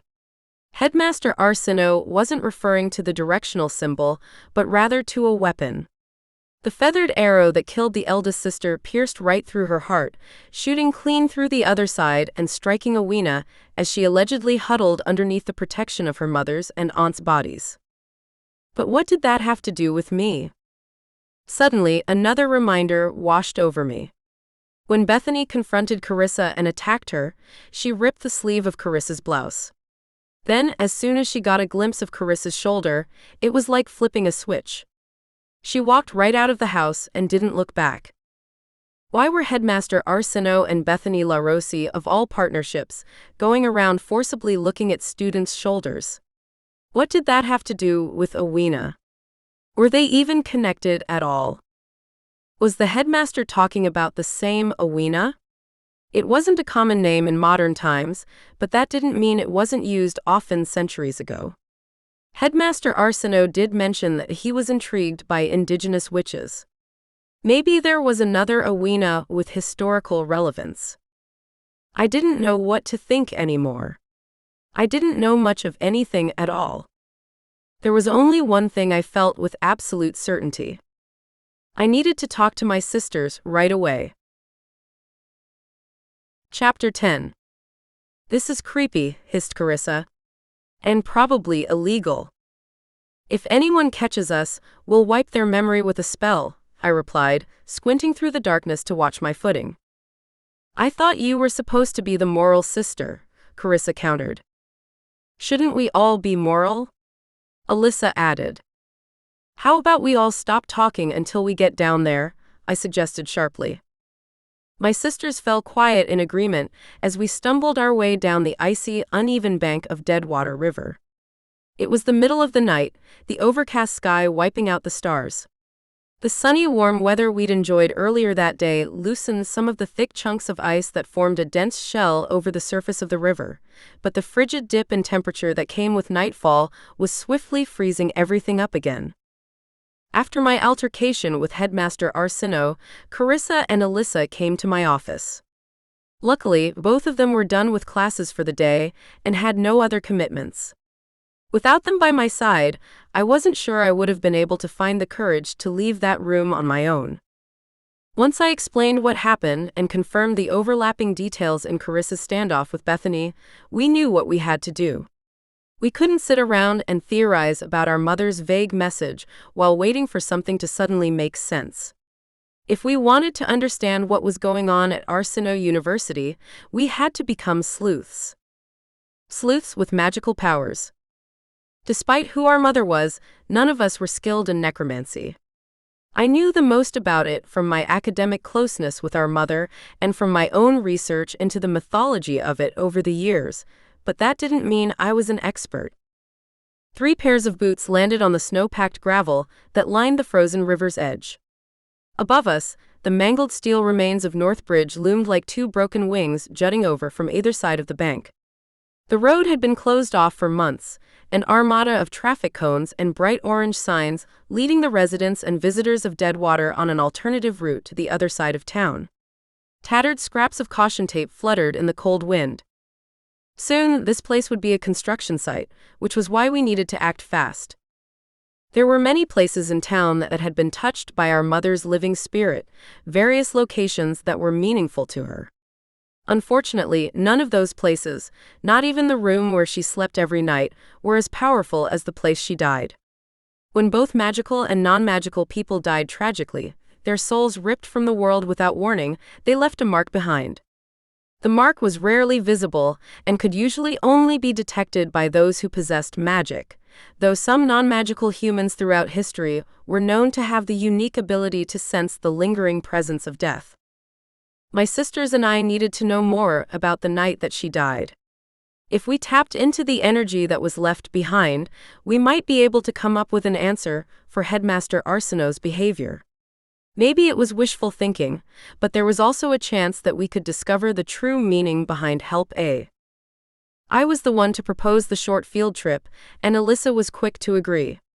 I didn't expect Carissa to join us since she had been so adamantly convinced that our mother's death was nothing but a random accident, but she hesitantly accepted the fact that she couldn't let us go alone. With all three of the last living Quinlan witches combining their powers, we'd be able to do a lot more than what Alyssa and I would otherwise have to attempt on our own. "Okay," Alyssa whispered. "Now what?" "I hate this so much," Carissa grumbled, a rogue patch of ice cracking under her boot as she shuffled nervously in the snow. "You're fine, Carissa," I told her firmly. "Don't be such a wimp." She scowled at me, but the suggestion that she was acting weak was enough to stop her fidgeting. Warily, I eyed the frozen river. It wasn't particularly wide nor deep, but it was enough to allow the occasional smaller barges up through the forest to Canada without braving the ocean. In the summer, there was a swimming hole further upstream that my sisters and I had been swimming in ever since we were kids. But ever since that nightmare, I didn't feel comfortable around running water, even if Deadwater River was much different than the bloody stream from the version of the Three Sisters that my subconscious created. "I'm not a wimp," Carissa mumbled. "I just don't like necromancy. Or being outside in the cold in the middle of the night." "Let's take each other's hands," I said, ignoring her in favor of getting this all over with. I wouldn't admit it out loud, but I agreed with her. Necromancy wasn't my cup of tea either. Forming a tight circle, huddled against the wind, I took Carissa's hand in my right and Alyssa's in my left. Across from me, they clasped hands. "We've never done anything like this before," Alyssa whispered. It was true. A few centuries ago, covens used to combine their magic all the time to perform spells and rituals. For some reason, it had fallen out of practice in our modern era. "I don't think I've done this with anyone," Carissa admitted, glancing at me. "Have you?" I shook my head. "Nope." "I have," Alyssa piped up. Carissa raised her eyebrows. "Seriously? When? With Mom?" "No, with Cody. He was helping me back when I was having some issues with controlling my magic." "How romantic." Carissa smirked. "I guess I have him to thank for the fact that the house hasn't nearly burned down again." "Let's focus," I interrupted. "By the way, Carissa, I think this will go a lot smoother if you could manage to contain the snark for at least 5 minutes. She pursed her lips at me but swallowed her rebuttal. Alyssa squeezed my hand. "If it was really Mom who called out to you earlier today, that means she's still pushing from the other side. This might be easier than we think." I nodded. We weren't trying to contact our mother. That kind of necromancy was dangerous and better left to the trained experts. Even though we had our mother's blood running in our veins and 1,000 other things to connect us to her, reaching out that far into the realm of the dead was risky. In order to communicate face-to-face with a ghost, you had to create a temporary rip in the veil. If you didn't sew it back up properly afterward, you could let anything waltz right back into the realm of the living. That was how most demons got loose. None of us wanted to be responsible for wrangling a demon. All we wanted to do was read the aura of the place where our mother died. Any information we could get was precious because that night was still a complete mystery to all of us. After all, we still didn't know where our mother was going when she crossed the North Bridge. According to the police report, she'd been driving in the opposite direction of our home. "Close your eyes," I told them, allowing my own eyelids to drift shut as I said so. "Reach out to your magic and let it feed into the connection. We need to let each other in." The vibe grew somber as my sisters fell silent and focused on loosening up the boundaries of their magic. It was easier said than done. We were used to containing our powers for the sake of blending into a society dominated by non-magical humans. Plus, magic was incredibly reactionary. If you didn't keep it locked up tight under your control, it might lash out with a burst of emotion or a stray troubled thought. Alyssa had struggled with that in the past. After some quiet concentration, I started to feel the nudge of Carissa's light magic melting into mine. The majority of our magic was light, hers even more so than mine, despite her consistently sour attitude, and the sensation of our magic blending together was pure warmth. But then Alyssa's magic bled into the mixture, and it darkened immediately. Harmless yet chilling darkness flooded into the connection, so strong that I wondered if it would snuff out the light entirely, but there remained a steady glow. "Damn, Alyssa," Carissa whispered. I quickly shushed her. "Okay, now let's feed our magic into the earth around us," I instructed. "Expand it as far as you can, into the water, the remains of the bridge, and the pavement on the road up there. Try to picture what it looked like that night. Remember, it was storming badly, and the river was in danger of flooding. There wasn't any snow, the trees still had some leaves on them at that point in October. I know it's hard, but imagine Mom too. Picture her driving across the bridge. Cling on to that and prod some details out of it." A collective chill ran through us. This was unpleasant work, to say the least. I didn't want to imagine the moments before my mother's life ended, but I had to be strong for my younger sisters. I had to do this if I wanted anything to start making sense. Magic pulsed between us as we collectively used our imaginations while simultaneously asking the energy left behind by our mother's death to reveal something useful to us. I didn't know how long we stood there, hands squeezed tightly, breaths measured, dark churning and mixing with light. We pushed hard, none of us willing to give up now that we had started. All of a sudden, something shifted. The wind no longer stung with frigid malice but warmed to a cool breeze. The bitter scent of snow and pine gave way to the damp, earthy aroma of rain soaking through dead leaves. With a strange tugging sensation, my mind was coaxed out of its series of false pictures. My sisters and I let out a gasp in unison as a burst of imagery flowed through our minds. The scenes were fleeting and blurry. I tried to grasp onto them, but they trickled away like water. I was only able to catch a few details. Dark, wet hair speckled with silvery strands that glowed brightly in the illumination cast by a pair of headlights. A cruel gaze, cold and merciless. Steely eyes that I couldn't quite tell the exact color of. Lastly, a shadow cast on the soaked asphalt of the bridge, still intact in that moment in time. The shape was tall and thin, with a broadness and stature that suggested it belonged to a man. In the image, the shadow shifted as the man took a step forward, toward what I couldn't see, and raised his arms. That was it. We weren't strong enough to hold the connection for much longer. Alyssa was the first to let go, leaning forward to brace her hands on her knees with a hiss of pain. She was breathing hard as if she had just run here from our house. Carissa collapsed into a crouch, arms folding around her knees as she let out a string of curse words under her breath. I forced myself to stay upright as the drain on my magic struck me hard. We'd done it. We'd used necromancy, tapping into the energy of the dead, to see into the past. My legs felt weak, my hands were shaking, and my head was spinning, but there was also a subtle swoop of victory beneath all of that. "That was him," Alyssa choked out as her breathing slowed. "The shadow. It was Headmaster Arsino." Carissa slowly unfolded and stood up straight. "I thought so too. He was here the night Mom died." "It could mean anything," I cut in. "Visions like that can be unreliable." He could have been here hours before Mom drove across. Or he could have been here in the aftermath, and the only reason it looked like the bridge was still in one piece was that the image came in at an odd angle. It doesn't mean he had anything to do with it. Everly, even I'm starting to think you might be acting a little too casual about this, Carissa replied.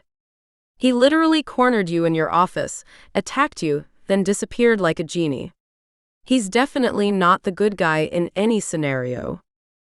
That's all very true, but cutting right to a conclusion like the one I think you're suggesting is only going to hinder our progress, I argued, leading the charge back up the riverbank to where I parked the car on the side of the road just beyond the safety cone boundary. It's a single working theory among many other potentials. All we know for certain is that a man who very closely resembles the headmaster was present on North Bridge the same night that it collapsed, and took our mother with it. I couldn't stomach the suggestion that Carissa didn't dare say out loud. Elissa was the one who was adamant from the very beginning that our mother's death was an accident, but now that the most skeptical one among us agreed with that, it all felt too real. Too harrowing. Too heart-wrenching. Headmaster Arsino was not to be trusted. That was certain. Yet, to believe for even a second that he might have had something to do with our mother's death was unthinkable. He had a questionable darkness about him, but there was no way that he was a murderer. He was the headmaster of a school. It couldn't be possible. Whatever, Carissa mumbled as we reached the top of the incline and approached the car. Either way, I don't know what any of this has to do with Awena. It's like we're missing a huge chunk of the story. Ronan and I have been trying to hunt down more information about her in the library, but there's nothing. At least nothing more than what that book said. Elissa sighed. Whoever she was, she did a very good job of erasing herself from history. If she was real, you mean? Countered Carissa. Elissa pouted. Right. Together, we climbed into the car. As I waited for the engine to warm up, I bit my lip and tried to think of a fresh avenue of investigation. If Carissa was right and there was nothing about Awena in the library, which was considered the most extensive magical library in the world, then I was inclined to make a scientific assumption that Awena didn't exist. There was no granddaughter of the chief, no secret escapee of the northern tribe's wrath, no refugee who ran far and fast from her homeland. Except, something Elissa said was nagging on the edges of my thoughts. She did a very good job of erasing herself from history. There wasn't a lack of information about Awena in the legend of the Three Sisters, because she was never there in the first place. The absence of Awena from the mythology was purposeful. She, or someone else, wanted the world to forget about her. For some reason, she did not want to be remembered. And yet some people knew about her, nonetheless. Not just Headmaster Arsino or the author of that book, Carissa discovered in our mother's office, either. There was someone else who knew about Awena, too. I dug deep into the mythology of this place when I was preparing for my interview. Don't you think the story of Awena reminded me of what? I wished I hadn't interrupted Elijah before he finished that sentence. Everly, we've been idling for like 5 minutes. Can we go home now? It's past Elissa's bedtime. Hey. Ignoring Carissa's snark, I gripped the steering wheel and turned to face them from the driver's seat. I think I have an idea, I told them. What do you mean? Elissa replied. I think I know someone who can tell us more about Awena. Chapter 11. 2 days later, once I had formulated a plan, mentally rehearsed my script, and mustered the courage, I was a woman on a mission. My mother's old office was officially Elijah's now. The last of her belongings had been removed, and Elijah's keen intellect dismantled the magical lock left behind on the doorway, allowing the janitorial staff to finally enter and prepare the room for him. The golden plaque bearing the name Dr. Elena Quinlan had been removed from the door, but had yet to be replaced by one inscribed with Dr. Elijah Kong. It was painful to witness the changes, but it was necessary. I doubted my mother intended to cause that much trouble with her enchanted barrier, sealed with her own blood, and therefore only allowing those of her own bloodline to pass through. She didn't know she was going to die. It was mid-morning. The sky was overcast, and the brief pattern of warmth had faded back into the old unforgiving winter chill. It was always like that this time of year. Mother Nature joked around, teasing us with hints of spring. Even those of us who knew that true spring wouldn't come until May fell victim to her tricks every once in a while. I marched into the necromancy department's building without hesitation, nodding hello to the scattering of staff and students I passed on the way to the second floor. I was determined to keep going, swallow my pride, and do what needed to be done to get some answers. The door to his office was open. I paused at the threshold and tapped on the doorframe to get his attention. His back was to me as he stood at one of the windows, gazing out at the snowy campus quietly. He jumped when he heard the sound of my knocking and whirled around. Everly. Hi. Pardon me. Were you standing there for long? Sometimes I can get so lost in my own thoughts, he babbled with a bashful smile on his face. Even when he was caught off guard, he was endearing. No, it's okay, I told him. Do you have a minute? For you? I have all the minutes in the world. My heart thrummed at the light-hearted flirtation. He would say something like that to anyone, I reminded myself. Focus. Do you mind if I close the door? I asked. The way his expression shifted from delight to surprise, with flickers of something akin to hope underneath the surface, made me want to turn and run. We needed privacy so that I could ask him all about Owena without being interrupted or overheard, but I knew what it sounded like to his ears when an old flame stormed into his office and asked for a minute of seclusion with him. Of course, he murmured. No problem. I closed the door and then claimed the same seat that was still there from when I used to visit my mother. He hadn't rearranged anything yet. The desk was still in the same place, as were the filing cabinets. There were piles of boxes stacked in the corner, seemingly untouched. Elijah lowered himself into his own chair, a different one than my mother has used. His was tufted leather dyed a deep burgundy red, a personal purchase presumably. Leaning forward to rest his elbows on the bare desktop, he raised his eyebrows at me expectantly. That simple gesture was so familiar to me that I nearly shivered from the wave of nostalgia that washed over me. He used to look at me like that all the time, eager to listen to me, to happily bask in silence while I chattered away about a topic that anyone else would find dreadfully academic and boring. Sometimes the gesture was coupled with a mischievous smirk. A wicked dare. It was the kind of look he would give me when we were playing around, chasing each other on the back streets of London, or pretending to wrestle on the threadbare carpet of his studio flat. I remembered that expression settling over his features moments before he would pull me closer and kiss me so deeply I forgot my own name. I cleared my throat and shoved the memories away into the darkest, dustiest back corners of my mind. I was wondering if you could tell me what you know about Owena, I said. Instantly, that familiar glance was gone and replaced by a furrowed brow. Owena? From the myth of the three sisters. You mentioned her before, so I... Oh right. Sorry. It's just that I wasn't expecting that.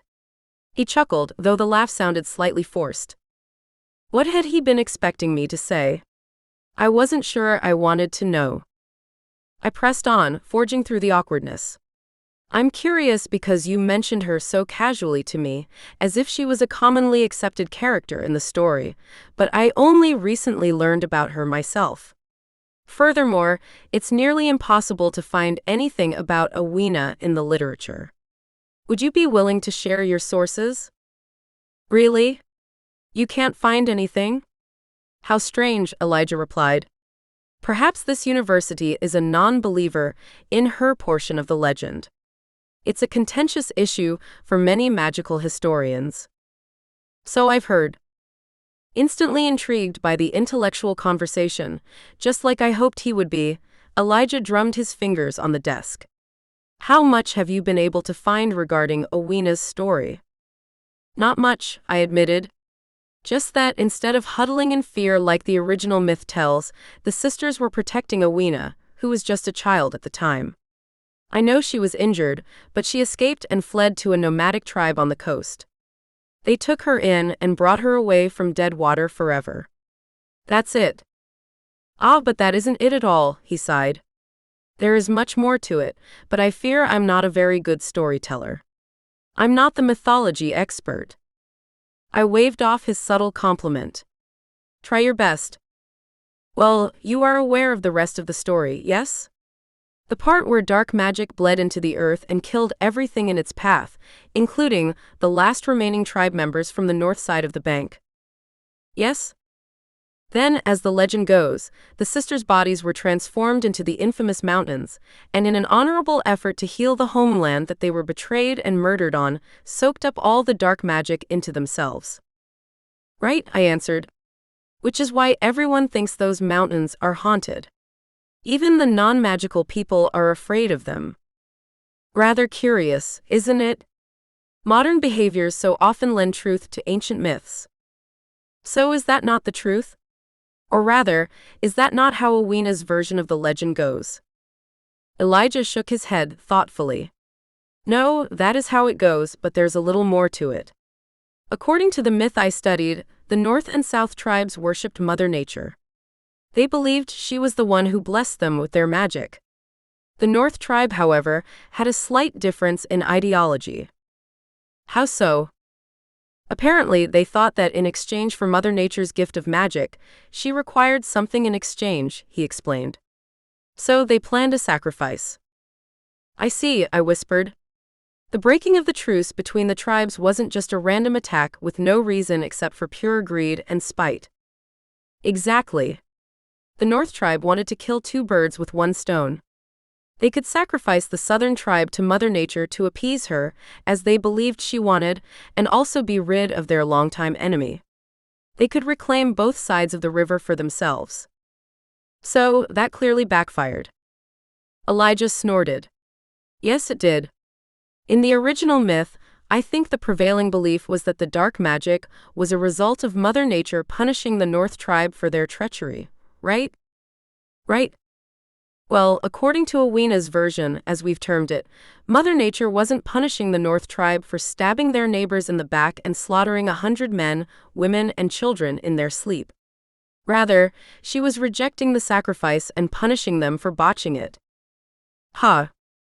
Mother Nature didn't like that the sacrifice was incomplete, Elijah explained, though I still wasn't catching on. Incomplete? She was promised the entire South tribe. Owena. She escaped. I see. As punishment for the North tribe's carelessness, Mother Nature dumped all the power she would have given them into the earth but turned it dark and deadly. It was unusable. Interesting. Anyway, the dark magic that those mountains contain is very real, don't you agree? Elijah continued. I was eager to experience it for myself when I arrived, but the second I got to the base of the mountain and felt it, I couldn't go any further. They really are very foreboding. But there has to be a different explanation than merely that the entire myth is true, I argued. It's just an old legend from 1,000 years ago. Nobody alive can confirm it as fact. Why would that make it untrue? I blinked. I didn't have an answer for that. As someone who was literally writing their doctoral thesis on mythology, I was aware that many folklores had semblances of truth in them. Some stories were completely true, some were only a little bit true, and others were mere metaphors created to explain a reality that was difficult to understand or cope with. Despite that, I never considered that the legend of the three sisters could be somewhat true. As that dawned on me while sitting in front of Elijah, his unanswerable question hanging in the air between us, I suddenly felt like an idiot. I'd fallen victim to the same tricks I researched. Just because something was considered a myth didn't mean that it was false.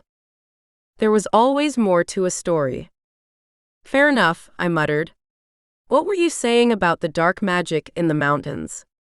The sources I reviewed claimed that there was a belief that it could be tapped into, like some kind of storage center waiting to be unlocked, Elijah answered. Neighboring natives who witnessed the tragedy of the North and South tribes from afar claimed to hear the whisperings of the curse that fell on the land. It was believed that the person who finished the sacrifice would unleash the dark magic for their use alone. Finish the sacrifice as in, kill Awina? It would explain why she never returned. Assumably, the new family she found with the nomadic tribe heard rumors of the curse and wanted to protect her, so they kept her far away from Deadwater. But that was 1,000 years ago. Awina is dead now anyway. The curse is rendered moot, isn't it? I urged. It was just like old times, the two of us getting absorbed into a discussion and forgetting the rest of the world. In spite of my best efforts, I felt comforted by the ease of a familiar ritual with him. Not necessarily, Elijah replied. Awina's legend concludes as such. A sacrifice of her true descendant on the ground where Awina once cheated death would allow that witch or warlock to absorb all the black magic within the mountains. Nobody can absorb that much dark magic. It would kill them. Elijah shrugged. Perhaps the act of the sacrifice would also bestow you with the ability to handle it. And how is someone supposed to know how to find the true descendant of Awina? It's not like there is 1,000 years' worth of genealogy records to follow like a map. As I understand it, they are said to walk the earth with a physical mark of Awina's ancient pain, he replied. That's it. That's it. The text was very vague. I suspect the author didn't know much beyond that. I can try and dig up a copy of the article. That would be great, Elijah. Yes, please, I sighed. A physical mark of Awina's ancient pain. In terms of curses, which could mean anything. It could be a scar or a birthmark, or another kind of deformity altogether. I was sure that Awina had experienced many different kinds of pain. She lived such a tragic life, so there was no clear hint as to what the mark might take the shape of, or if it would have any shape at all. So, why the urgent curiosity? Elijah asked. It wasn't urgent, I lied. I was just thinking about it, and happened to be in the area. Are you sure? Because you were pretty worked up when you came in here. It seemed like you were on a mission. I forced out an easy laugh. What? No way. My interest is purely academic. Plus, as someone born and raised in Deadwater, I just couldn't stand the fact that you might know more than me about. Everly, wait, Elijah breathed. Stop talking. He was staring at me with wide eyes. Or rather, around me. His jaw was slack, his lips parted slightly with measured awe. His tone was simultaneously concerned and amazed. What? I asked, glancing over my shoulder. There wasn't anything there. We were the only two people in the room. Do you feel okay? He asked me, leaning across the desk to peer more closely at me. I'm fine. Why? I just noticed something strange about your aura. There's something almost clinging onto it. Something dark. Chapter 12. Something dark. Something dark was clinging onto my aura. Was he sure? How could he tell? I didn't feel any different. Maybe some of Alyssa's magic was still lingering from the connection we forged the other night. Dark. I gasped, standing up quickly as if that would shake it off. No, I'm sorry, Elijah said quickly, rising and moving around to my side of the room. Not dark. Not necessarily. That was a bad choice of words. I meant that it's something ghostly holding on to you. A dead spirit. That's supposed to make me feel better? I exclaimed. Hold on, Everly. He hummed, stepping so close to me all of a sudden that it took my breath away. Give me a minute. I'm a necromancer, remember? Right. Somehow, despite the fact that he was my mother's replacement, and I'd consciously walked into the necromancy building to hunt him down, I'd forgotten that Elijah was not an anthropologist anymore. He shifted his career trajectory after that summer in London for some unknown reason. Are you playing a prank on me? I asked. I was a talented witch. I could sense magic, both light and dark, when it was in close proximity to me. All I felt was my own powers and Elijah's fairly balanced measure of lightness and darkness. Elijah cracked a smile. Why would I do that? No idea. Hold still, Everly. I obeyed him, standing before him and doing my best not to visibly swoon as I stared up at his face. He wore a different cologne than he used to, I realized. This one was more mature, fresh, and understated. I liked it. Elijah put his hands on my shoulders and closed his eyes. It was hard not to fidget awkwardly while I ignored the swoop in my gut at the physical contact. When I felt the gentle prod of his magic, my breath caught in my throat. Instinctively, I kept my magic locked in tight, but he didn't seem to notice. He was more focused on what surrounded me, not what was going on inside me after all. With his eyes still closed, Elijah furrowed his brow. As he did so, I caught the scent of lavender and eucalyptus. That was the only clue I needed to know who the ghostly presence belonged to. The realization almost made me collapse with relief. Elijah breathed in deeply. What is that? It's my mother's perfume, I breathed. That makes sense, he responded softly before letting go and taking a step back from me. He leaned against the edge of the desk and pondered me with gentle scrutiny. When I first noticed it, I was confused because the presence was so similar to you. It's weak, almost like it's stretched thin across multiple channels, but the spirit that's holding on to you is definitely part of your bloodline. I see, I murmured, dropping back down into the chair. So, I'm being haunted by the ghost of my mother. It made sense.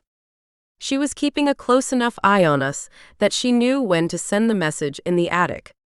I was also certain that it was her who pushed me to escape when Headmaster Arsino cornered me in my office. Her spirit came and went according to when I needed her most, but I didn't think my mother would be hanging on to me constantly. That explained why Elijah thought her spirit seemed weak. She had a metaphorical hand on each of her daughter's shoulders at all times. Blinking rapidly to fight back the tears, I turned my face away from Elijah. I don't know if I would call it a haunting, he replied timidly. It's more like she's simply doing her best to watch over you. I understand she passed away rather suddenly, didn't she? It feels like she's very reluctant to leave her children behind. I swallowed hard. The floral scent had already faded away. Why can't I sense her all the time then? It's hard for spirits to maintain consistent footholds in the physical realm. I think the fact that I'm more attuned to their side of the veil because of my work in necromancy is the reason why I even noticed her here in the first place, Elijah explained. I wrote my thesis on benign ghosts, actually. Taking a deep breath, I decided once and for all that I was not going to cry in front of him. I choked back the emotions and met his concerned gaze. Why did you switch to necromancy? I asked him. We met because of an anthropology internship the summer before you were supposed to start anthropological research on the doctoral level. Elijah bit his lip nervously, then shifted so that he was sitting on top of the desk, his leather shoes hovering an inch above the floor. Yeah, that was the plan, he admitted. It's kind of embarrassing to explain. In what way? He sighed heavily, eyes fixated on his hands in his lap. During that summer, I spent weeks seeing how passionate you were about anthropology and folklore, and all that stuff. Whenever you talked about it, you came alive. I was definitely interested in the topic, but not like that. I wanted to find something that would make me feel that eager to study. Oh. And this is the pathetic part. I spent that first year of my PhD thinking about you so much that I might have spent an embarrassingly significant amount of time looking up your name online. I wanted to know if you were happy all the way over here without me, but you don't have much of a social media presence. Neither do you, I responded before I could stop myself. Elijah hesitated, a spark igniting in his espresso-colored eyes when it dawned on him that I had also looked him up on the internet. No, it's rather time-consuming and vapid, isn't it? He replied. But then I ended up finding a bunch of research written by your mother. I knew she was a professor here because you mentioned it before, but it didn't occur to me to actually read her publications. But then I did, and I found them really inspiring. The way your mother saw necromancy as this beautiful spiritual practice, instead of the old stereotype of summoning demons, was incredible. That's how I fell in love with the subject of necromancy, I guess. I was speechless. All these years, Elijah was following a path that my mother illuminated for him. Meanwhile, I'd wiped him clean from my memories out of spite. She does have a way of describing the art of dead things that makes it seem like it isn't dark magic at all, I said. I suppose Dr. Quinlan is the reason I'm here right now, Elijah added. The second that I saw a necromancy position open up here, I leapt at the opportunity to come work with her. Of course, once I realized why the position became available in the first place. I'm sorry, Everly. Although I never met her, I really admired your mother. I hope you know that the reason I came to Arsinoe University was that this is the best job offer anyone can hope to receive in the world of magical academia. It wasn't because I was still creepily hung up on you after 3 years, I promise. In fact, I didn't even realize until I was already on the plane what moving to Deadwater meant in regard to our past. It was quite the speech. This wasn't how I imagined our conversation would go. How long had I been in here with him, closed off from the rest of campus in our own little world? It felt like an eternity, but not in a bad way. Honestly, I didn't want to leave. Elijah seemed uncomfortable, wringing his hands nervously as if waiting for a life-altering verdict.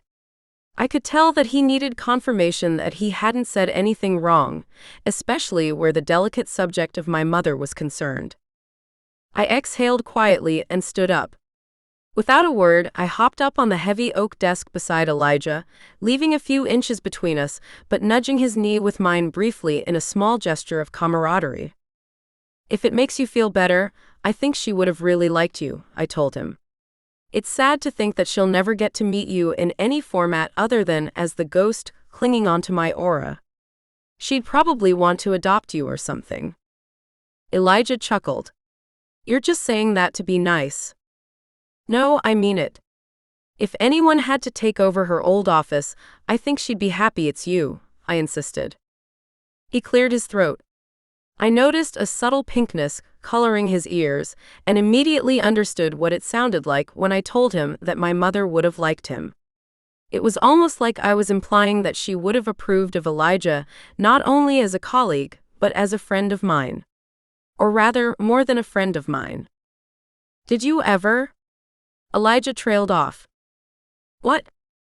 Did you ever tell her about me? About us, I mean. I cringed. No, I never told anybody. Not even my sisters. Oh. Not because I regretted it, I corrected quickly. But the way things ended kind of hurt my pride, and I figured I'd never see you again anyway, so I didn't think there was any point. They know now, though. Carissa and Alyssa, I mean. I think your mother does too, Elijah murmured. She listens very closely to you. Suddenly, the mood became somber again.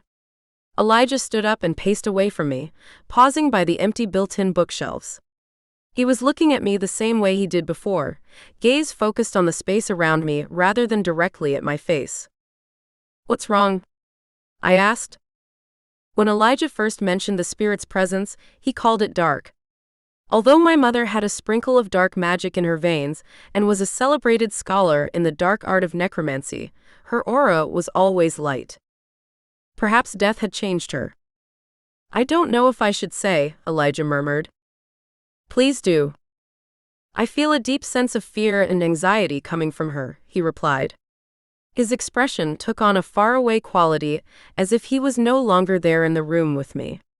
She's afraid of something. She's worried about her daughters. I get the sense that she thinks the 3 of you are in danger. Lie, I commanded myself. I shrugged as if Elijah's words didn't chill the very marrow in my bones. It's probably just those motherly instincts of hers, I told him. No, it's deeper than that, he mused, tilting his head to the side. It's complex. She just darkened at your flippancy. She's trying to get you to listen to her. I have an idea. Elijah jumped into action, digging around his bag to retrieve a pencil and tattered notebook. Flipping to a fresh page, he placed it down on the desk beside me, and then handed me the pencil. I accepted it, staring at him in confusion. "What is this?" I asked. "Let her in," he instructed. "She's trying to tell you something, but she won't let me be the messenger. Just focus on the memory of her. Picture her in this room with us, guiding your hand to write something on the paper." I really didn't want to tap into necromancy again so soon after the disturbing images my sisters and I received on the riverbank. However, if Elijah was right about my mother trying to tell me something, I didn't have the heart to ignore that. So I closed my eyes and followed Elijah's instructions.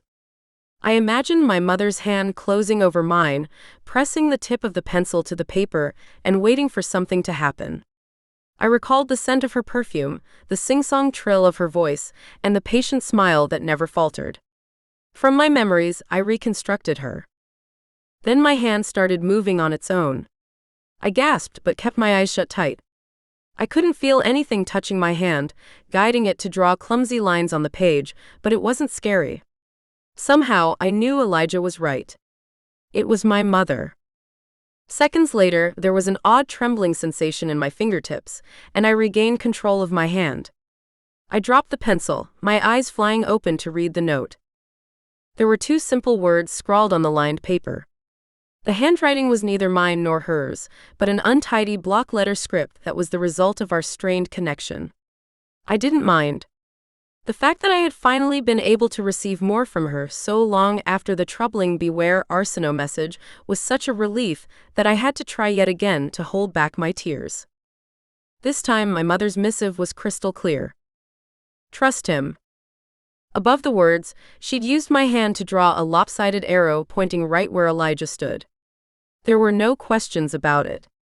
For some reason, my mother wanted me to trust this man she'd never met. Was it because she'd been watching him, haunting her old office while simultaneously keeping an eye on my sisters and me? Or did existing in the afterlife offer her an all-knowing perspective on people that I wasn't privy to? Either way, I trusted my mother, so I supposed I had no choice but to stop skirting the truth with Elijah. "Everly," he mumbled, eyeing the note with wide eyes. "What's going on? I can tell you're keeping something from me." Trust him. That's what my mother wanted me to do.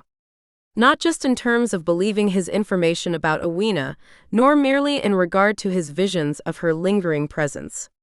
She wanted me to trust him enough to tell him the truth. My mother wanted him to help me. "Okay," I sighed. "There's something I need to tell you, but it's kind of a long story." Chapter 13. "So you're telling me that the headmaster of the university that I just got hired at is quite possibly a very sinister man with a hidden agenda and a suspiciously dark aura?" "Yeah. And not only has he personally confronted you and arguably assaulted you to the degree that would necessitate him losing his position at the school, but your sister Carissa was also assaulted in a similar manner by the student who is now dating the headmaster's son." "Correct. And the headmaster's son is also the ex-boyfriend of that aforementioned sister." "Yes. And somehow Awena is connected to all of this?" "It seems so." Elijah let out a long, low sigh, resting his head back against the passenger seat as we drove down the peaceful suburban streets of Deadwater. My original plan for the day had been to speak with him about the legend of Awena and then carry on with my own personal research until I got so tired I couldn't think straight anymore. The progress on my doctoral thesis had been sorrowfully stagnant these past couple of weeks, and although I was still extremely distracted by current events, I knew I had to get something done on it before my academic advisor started panicking. However, given the way things went during mine and Elijah's meeting, both of us decided to clear our schedules for the rest of the day and head to my mother's attic. The contents of her campus office were stored in cardboard boxes up there now, and it was also where her own personal, private research lived. That was probably the most likely location for any further clues about what my mother had been up to before she died. Maybe there would be something up there to shed light on Headmaster Arsinoe's goals, and the reason why he was on the North Bridge the same night that her life ended. If I were being honest with myself, I didn't need my mother's ghostly command to trust Elijah. Even when we were younger and having fun with our summer fling, I could tell that he was a trustworthy person. Even when he ghosted me after I flew home from London, his reasoning for doing so came from a place of humility rather than malice. Elijah had a good heart. His respect for my mother was also a green flag. It meant a lot to me that he regarded her so highly. Carissa and Alyssa were in class, so nobody else would be home. It was mid-afternoon, but the overcast sky made it seem later than that. I pulled into the driveway and turned off the engine, not sure what to say. When Elijah climbed out of the car, he paused and stared up at the dark Victorian house with a soft smile on his face. "So this is where you grew up, huh?" "Yep," I replied, feeling a bit awkward as I led the way up the front porch steps. When we were a couple, I always knew that things between us would have an expiration date. I was a highly logical person, so I never consciously bothered to hope that the opposite might become true. Never mind that my disappointment about not receiving his letter suggested otherwise. The point was, I never thought that Elijah would be back in my life one day, let alone that I would be unlocking the door and gesturing for him to come inside my house. That he would stoop to take off his shoes and leave them by the door with the rest of ours. Or that he would hang up his coat on the same coat rack that had been standing in the corner for my entire life. I never thought that he would walk down the entry hall, the floorboards creaking underneath his feet, and a den of family photos would stare down at him from the walls. This home was personal. It was thoroughly lived in. It was loved. It was a part of me, and because of that, inviting Elijah inside meant something to me. Not that I would bother to elaborate on that out loud for fear of sounding like a sentimental idiot, but I hoped he knew that I really did trust him. Despite wanting to avoid him, and despite rejecting a subtle romantic advance from him last week, I felt comforted by his presence. "It's cozy in here," Elijah commented. "It's nice." "Thanks. It hasn't changed much over the years. Should we go upstairs to the attic? Or do you want a drink or something?" "No, I'm all right. Let's go up." Something in his tone sounded timid and unsure. I chose to ignore it, the same way that I refused to acknowledge the fact that, as we moved past the second-floor landing and carried on up the rickety attic stairway, we passed within spitting distance of my bedroom. I didn't know how to describe the tension that existed between two people who had once been as intimate as you could be and were now merely friends with unfinished history, but the immediate presence of a bed did not help dispel it. Would it really be such a bad thing if I rekindled things with Elijah? Now that he knew everything, it wasn't like I had to keep half of my life a secret from him. I could be completely honest, the way that you were supposed to be in relationships. Plus, we were both going to be in dead water for the foreseeable future, so there was no longer an expected expiration date. Except, how could I even be thinking about something like that at a time like this? My mother thought that we were in danger, so much so that her fear was palpable from the afterlife. There was a mystery to solve, dots to connect. There were far more important things than my baffling mess of feelings for Elijah Kong. "It's a bit dusty," I said as we entered the attic. "We didn't come up here for a while at first. You know, after." "I see," Elijah whispered. He respectfully observed his surroundings without inviting himself to snoop, clasping his hands together behind his back and hovering in the center of the large, yet vaguely musty space. "I know this isn't the point, but I have to say that I feel like the luckiest little necromancer in the world right now. I mean, to be in Dr. Quinlan's private office. Thank you for trusting me to be up here in the first place, Everly." I shrugged. "I'm just doing what my mother told me." Elijah smirked. "Right. Anyway, I never knew much about what she got up to in her spare time up here. I'm sensing that, just like in her campus office, there isn't much of an organizational system, but this general area by the desk is probably where she would have kept any notes or personal research materials." "Let's start there," Elijah suggested. He gestured for me to take the first step, wanting me to be in charge of the situation at every turn. It was touching. Together, we crouched down behind the massive mahogany desk left behind by my mother. It was cluttered with notebooks and journals, as well as various vials and jars of magical herbs and unidentified substances. When my mother wasn't working on necromancy, her hobby was brewing potions. We used to have a significant stock of healing drafts and enchanted home remedies for a variety of ailments, but unfortunately, an uncharacteristic temper tantrum, thrown by Carissa earlier that semester, resulted in their complete destruction. I knew that she was embarrassed about what she did that night, so neither Alyssa nor I brought it up again. She was remorseful enough without us reminding her of what she had ruined. "Here," I said, handing him a stack of leather-bound journals. "These are pretty recent, I think. Why don't you go through them and try to see if there's anything about Awena or Arsino or whatever else might be relevant?" "You got it, boss." Elijah settled down on the dusty floorboards, resting his back against the wall. He started flipping through the first journal methodically, his touch noticeably careful. Deep down, I was sure he felt like a kid in a candy shop. My mother was his academic idol, and yet he was polite enough to not devour every possible thing he could get his hands on in here. As a necromancer, he knew how important it was to respect the dead. And as a truly good person, he also knew how important it was to respect the people that the dead left behind. Claiming my mother's chair, I started combing through the rest of the contents on her desk, organizing them as I went so that I could start cleaning up this space as well. Even though the ghost of my mother held on to my sisters and me, she wasn't coming back to life. It was a painful fact to acknowledge, but she didn't need this office anymore, and the longer that we kept it untouched, the longer we were prolonging the process of getting past this chapter of our grief. Eventually, we were going to have to turn this attic into something else, even if it was nothing more than a storage space. Elijah and I worked quietly for half an hour. Unfortunately, as comfortable as our silence was, it indicated that we weren't finding anything useful.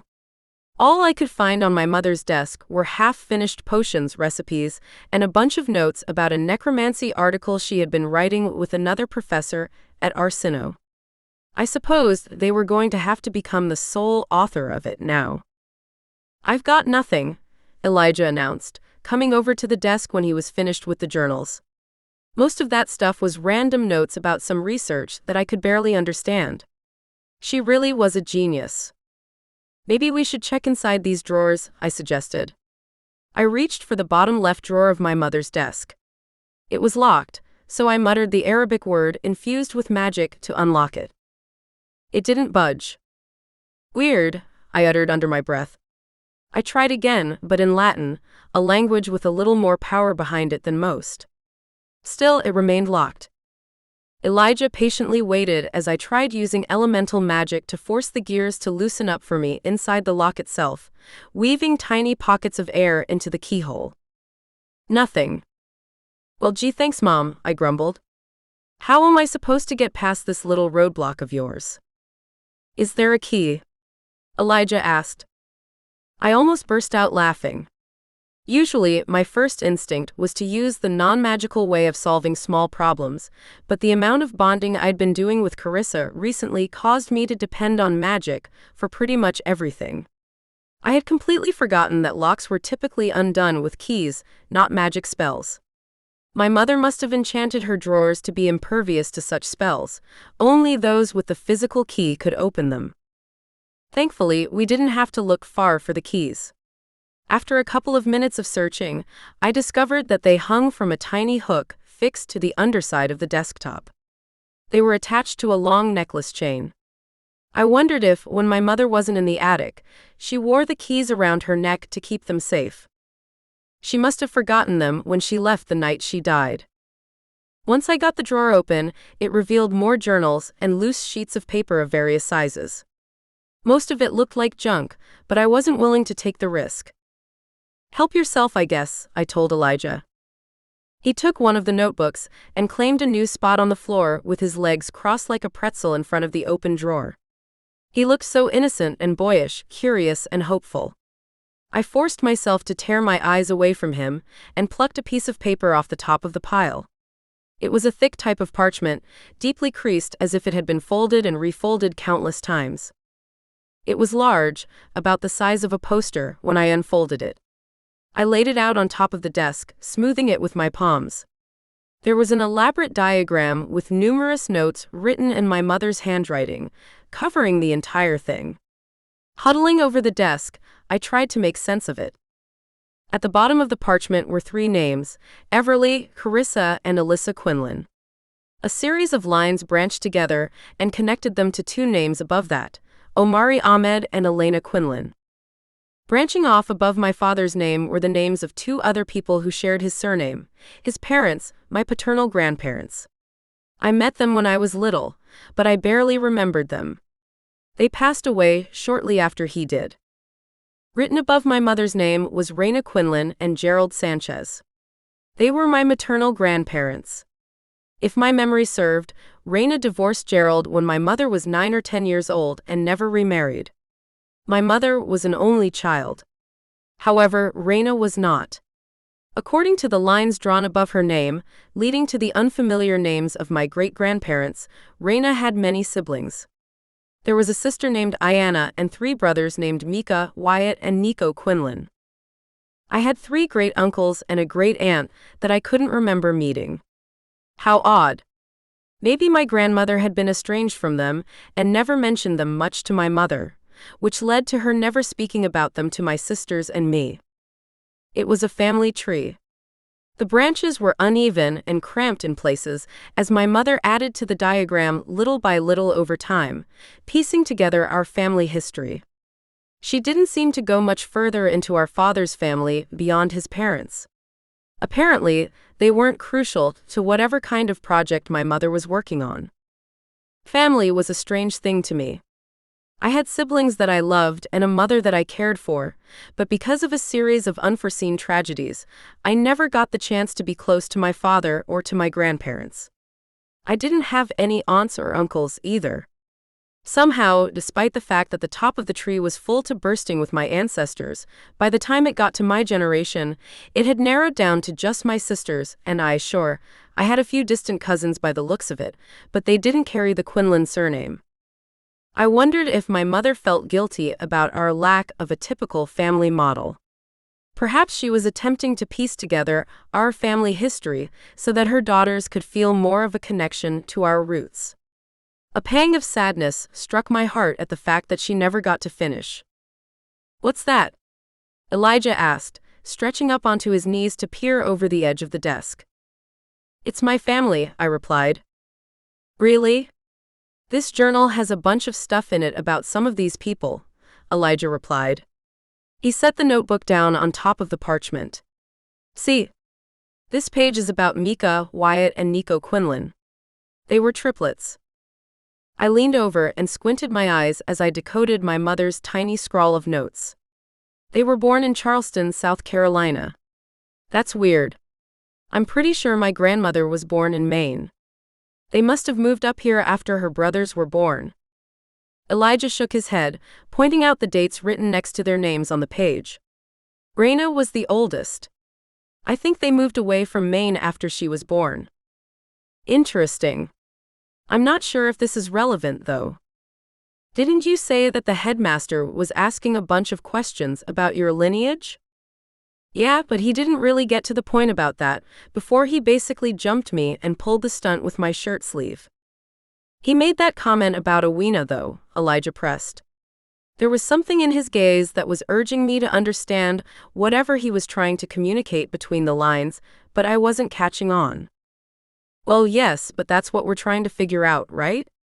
I mean, maybe I misheard him, or there's a different Awena. Either way, what would that have to do with genealogy? Everly, think about the part of the legend that I told you about this morning. The last part of it. I fell silent, staring at the handwritten family tree. A dark and terrifying sensation took hold of me. It was a fear that had been bubbling underneath the surface of my thoughts, but it was so horrifying to acknowledge that my brain kept it buried deep like a trauma.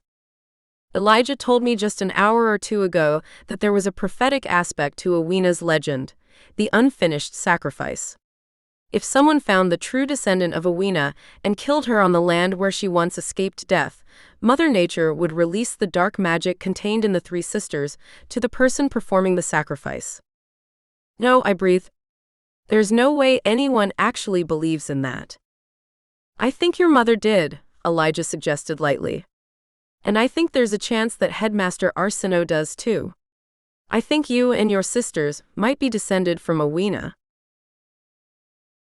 Chapter 14. It's not possible. Why not? Elijah asked. Anything is possible. We live in a world where magic exists. I can snap my fingers and start a fire. To demonstrate his point as politely as possible, Elijah pressed his index finger and thumb together, making a snapping noise that echoed through the attic. At once, a nearby candle flickered to life with a tiny flame, elemental magic. Don't you think we're jumping to conclusions? I countered. Sure, my mother was working on a genealogy chart, and she managed to trace back our family for almost 200 years, but it's literally impossible to know who our ancestors were an entire millennia ago. There are probably 1 million people who could trace some kind of connection back to Awena. It was that long ago. Anyway, what does that whole thing even mean? Her true descendant? That part of the story is a little hazy, he said. From what I read, I think some scholars are under the impression that Awena would somehow choose her true descendant from the afterlife. Other scholars think it's a little more concrete than that. The person with the purest bloodline traced all the way back to Awena, and the southern tribe was the true one.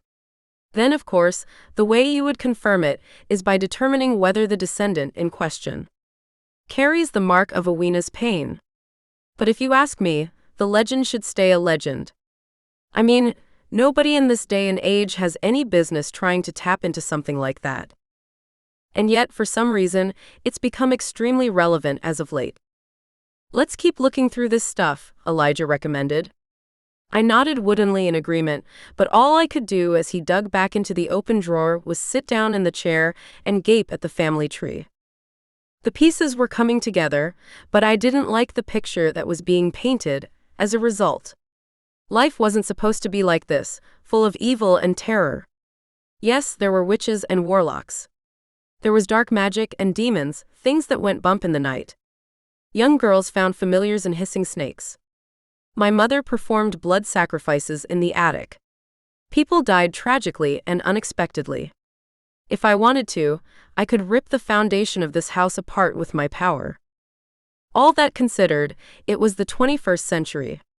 Even for those of us who were extraordinary, life was fairly normal. We had mobile phones and social media profiles. We went to college and partied as they did in the movies. We grew up and interacted with non-magical people all the time, some of us going days without casting a single spell because the modern world we lived in didn't require it. There was no way that an ancient curse that had been cast as punishment on one of the tribes that used to call this town home was legitimate. Even if it was, I simply couldn't believe that anyone would actually try to pursue the true descendant of Awena so that they could allegedly harness the dark magic absorbed by the mountains looming over Deadwater. That was murder. Even in our society, murder wasn't okay. Look at Ronan Hayworth, for example. His father committed murder, and he was going to suffer for the rest of his life in an enchanted prison in the middle of nowhere for it. Ronan's family was going to carry the shame of that for many generations to come. It just wasn't possible. Everly, are you okay? I hadn't realized that Elijah had stopped reading my mother's journals and was now focused on me with a deep crease between his brows. You look pale. It doesn't make sense, I whispered. Just because we have indigenous relatives doesn't mean that Awena is part of our bloodline. I was raised in Deadwater, but our roots here don't go back that far.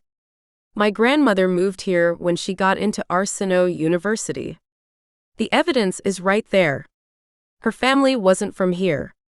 Everyone who called this land home 1,000 years ago either ran away or died. Do we even know if Awena had children? We don't know anything about her. Maybe she never made it to that nomadic tribe on the coast. Maybe the wound in her shoulder was worse than the legend says, and she lost too much blood and died alone in the forest. She was just a child, after all. That's all very true, Elijah replied. However, didn't you say that chapter in the book Carissa found mentioned that Awena would always hear the call of her homeland? Maybe the same is true for her descendants. I stood up abruptly, the desk chair rolling several feet away. I paced the length of the attic, running my hands through my hair anxiously. A lot of people come to Deadwater. Non-magical people. Witches and warlocks. People come because they hear about the stupid ghost stories from those mountains. Or maybe they don't even know about them, and they come through Deadwater because they simply like the outdoors. Or they come to Deadwater because they got accepted into Arsino. Or because they got a teaching position here. I paused. For some reason, I was breathing hard. Elijah had gotten up from the floor. He hesitated, as if debating whether or not to approach me. That's true. I think there's a reason why nobody has tried to find any truth in that curse, Elijah answered. It's a very difficult thing to trace. Although now that you mention it, it is weirdly convenient that a magical university would be built here. What do you mean by that? Well, assumably, the true descendant of Awena would be magical too. If that distant relative felt called back to Deadwater, that could manifest very conveniently in a desire to attend one of the most prestigious magical institutions of our modern world. It was too much. My brain was hurting. I pressed my fingertips to my temples and closed my eyes. Enough, I murmured. I really don't want to talk about this anymore. I'm sorry. I shouldn't have brought you up here. If all of this is true, then it's just horrible. To think that Headmaster Arsino may have something to do with it.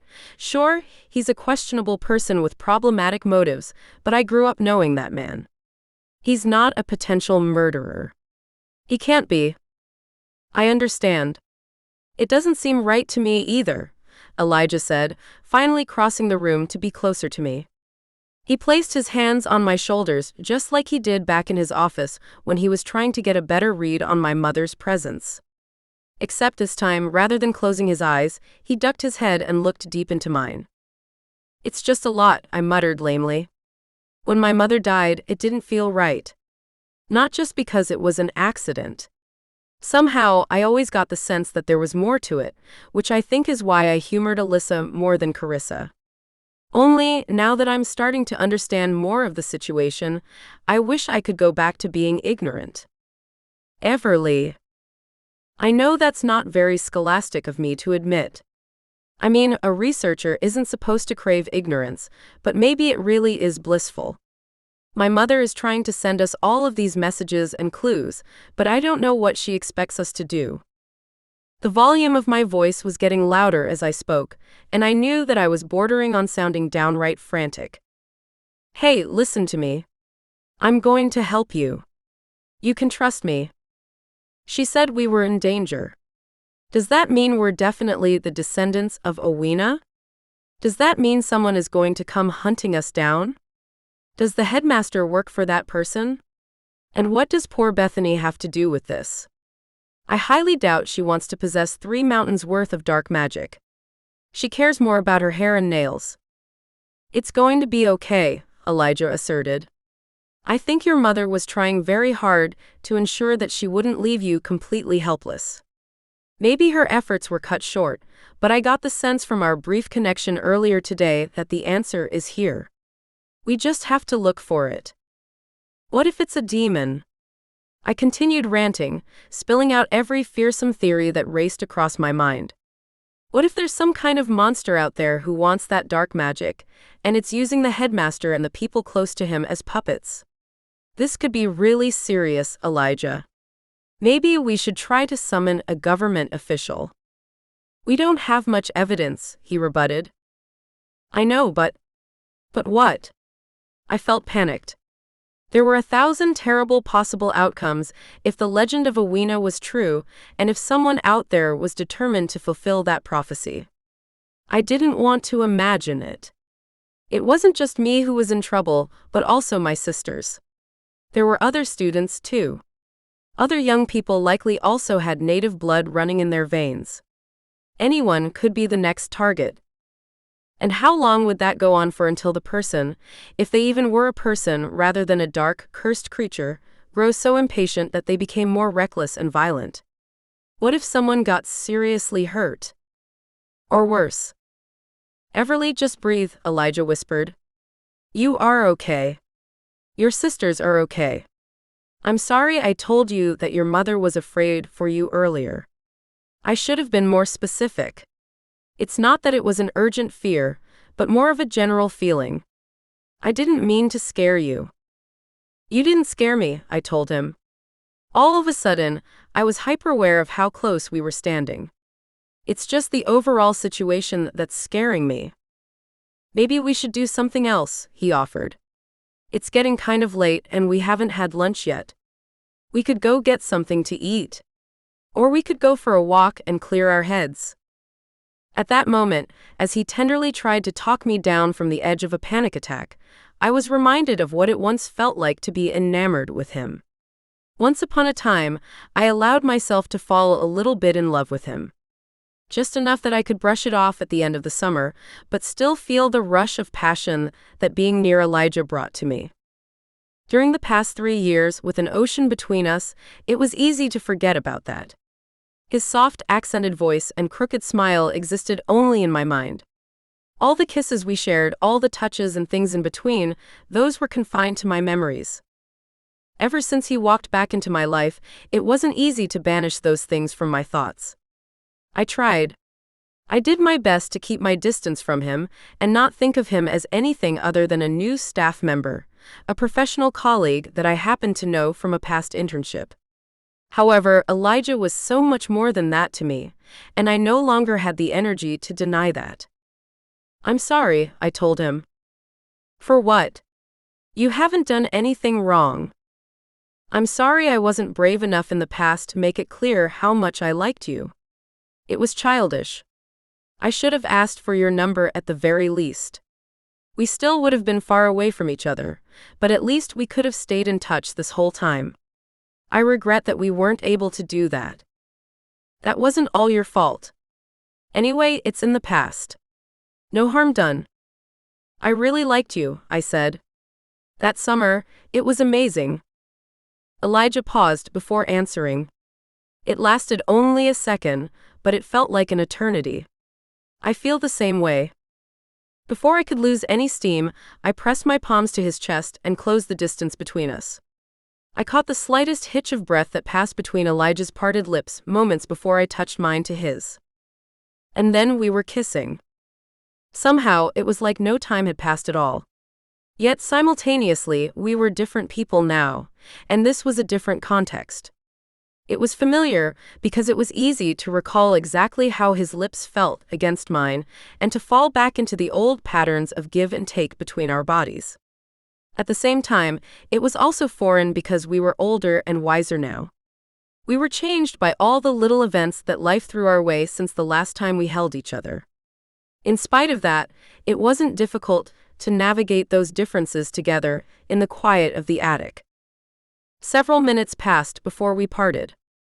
I wasn't expecting that, Elijah whispered, eyes twinkling with all the stars in the sky. Sorry. Don't be. Maybe going for a walk is a good idea. I could use some fresh air. He grinned cheekily. I agree. Elijah took my hand, entwining our fingers together like it was the most natural thing in the world. We made our way downstairs, leaving behind the half-answered questions for another time.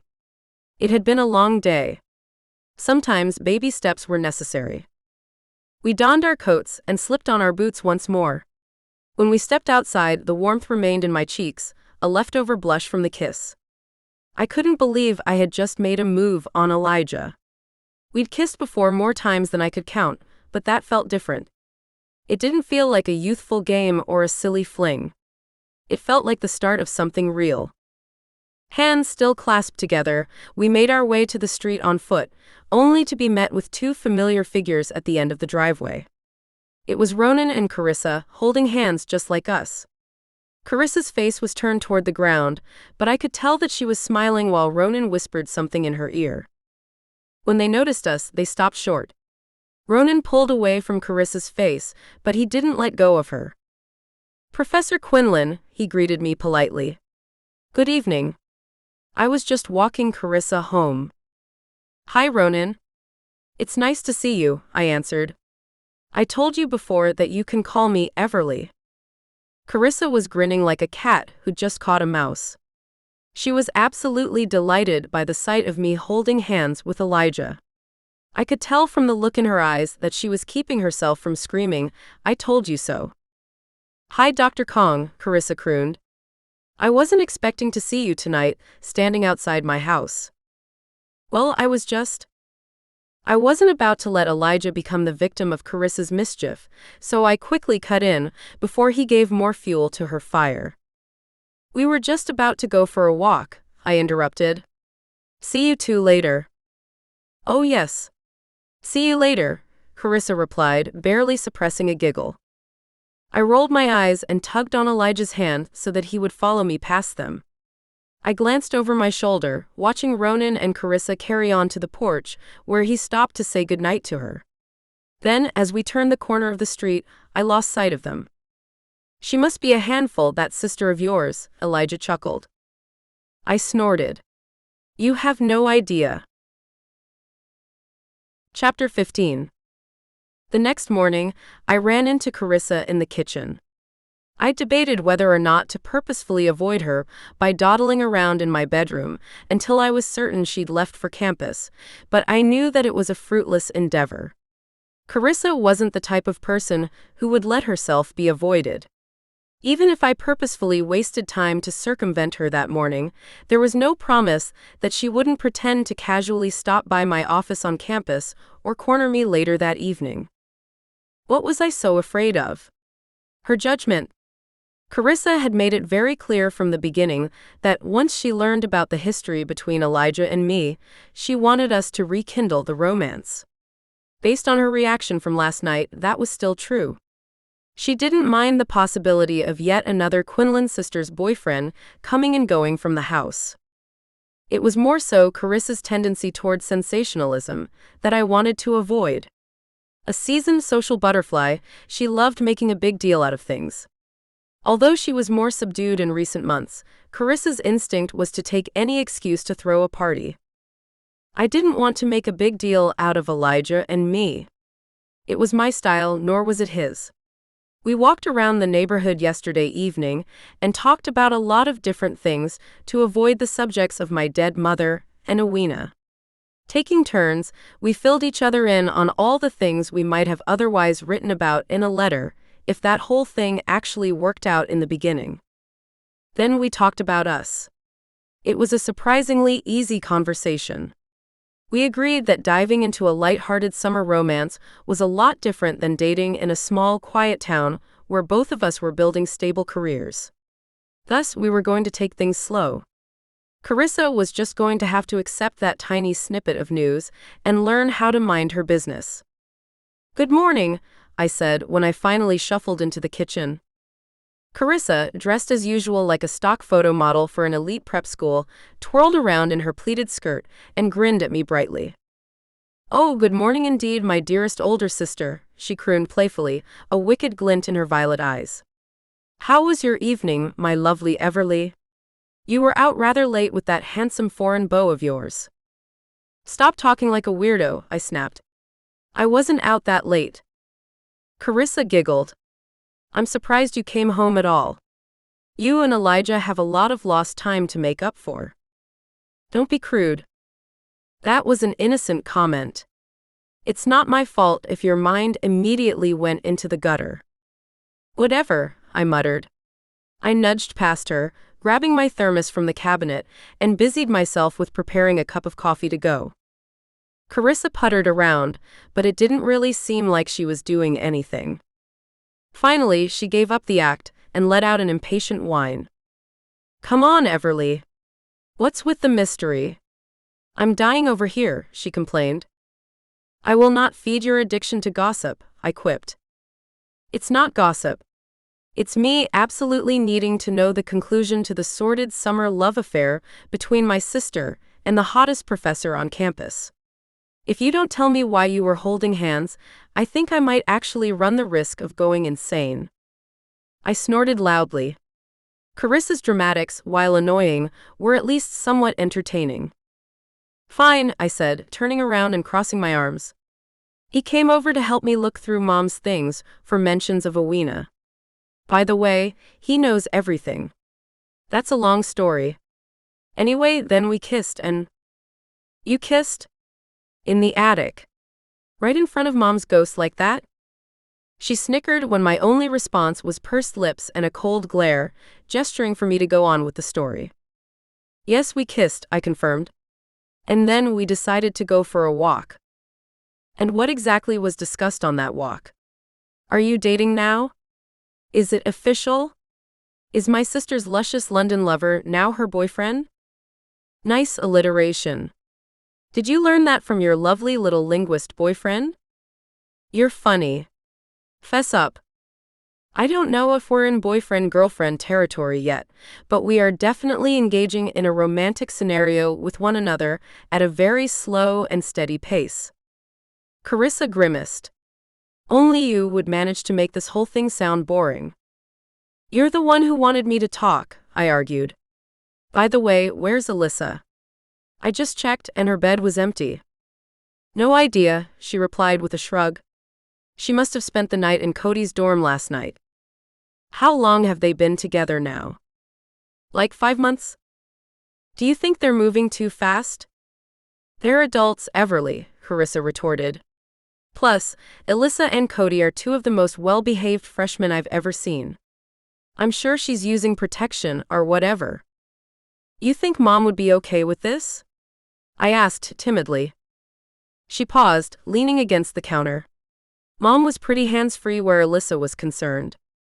I'm sure she wouldn't be disappointed to know that you're not breathing down her neck about her little boyfriend. He's not little. He's taller than you. She scoffed. He's younger than me. Still, I don't know why you have to be so snarky about all things related to Alyssa. She's the youngest and she needs us. We have some pretty troubling matters on our hands. I expected Carissa to brush off my lecture with a scoff before flouncing off, but she didn't budge. Chewing on her bottom lip, she glared at the floor tiles for a moment. Twice in the past 6 months, those tiles had been covered in broken glass. The first time was when Alyssa lost control of her magic and broke all the windows. The second time was when Carissa lost her temper and destroyed our mother's potions. I wasn't around to bear witness to either event, so it was difficult to picture them in my mind. I didn't want anything like that to happen again. I didn't want us to fall apart without our mother. She didn't want to leave us. I could only imagine how much guilt consumed her spirit in the afterlife because she wasn't here to look after us during this mess with Headmaster Arsino and Awena. The least we could do was try to keep it together in her absence, until that no longer felt like the most difficult task in the world. After screwing on the cap of my thermos, I was just about to leave the kitchen when Carissa finally spoke up again. You're right, she muttered. I halted and slowly turned around. What was that? Carissa pouted. You're right, Everly. I'm too hard on Alyssa. I don't mean to be. We're just so different, you know? She's hard to understand. You and I are different too, I rebutted softly. Yeah, but not really. We're both star students. Magic comes easy to us. Sure, you don't have a glowing social life, but you're not a total recluse. Also, you and I both have similar balances of light versus dark magic, Carissa tried to explain. Alyssa isn't like that. I'm not implying that she's stupid, but do you know what I mean? Yeah, I guess I do. I think I'm used to people bending themselves according to what I want from them, she continued. That makes me sound like a sociopath, but that's really how it's been for as long as I can remember. I like having a lot of friends, and for some reason, people love being friends with me. Until recently, that is. Being with Ronan has forced me to realize that people are the way that they are, and sometimes you have to adjust yourself to fit them instead. It's a two-way street. That's very insightful. I should find a way to apologize to Alyssa for being such a wench. Carissa sighed. It's hard though. I mean, it's not like she's an innocent victim. She clearly doesn't like being around me all that much either. She's a shy teenager. She doesn't know how to communicate with you. Oh please.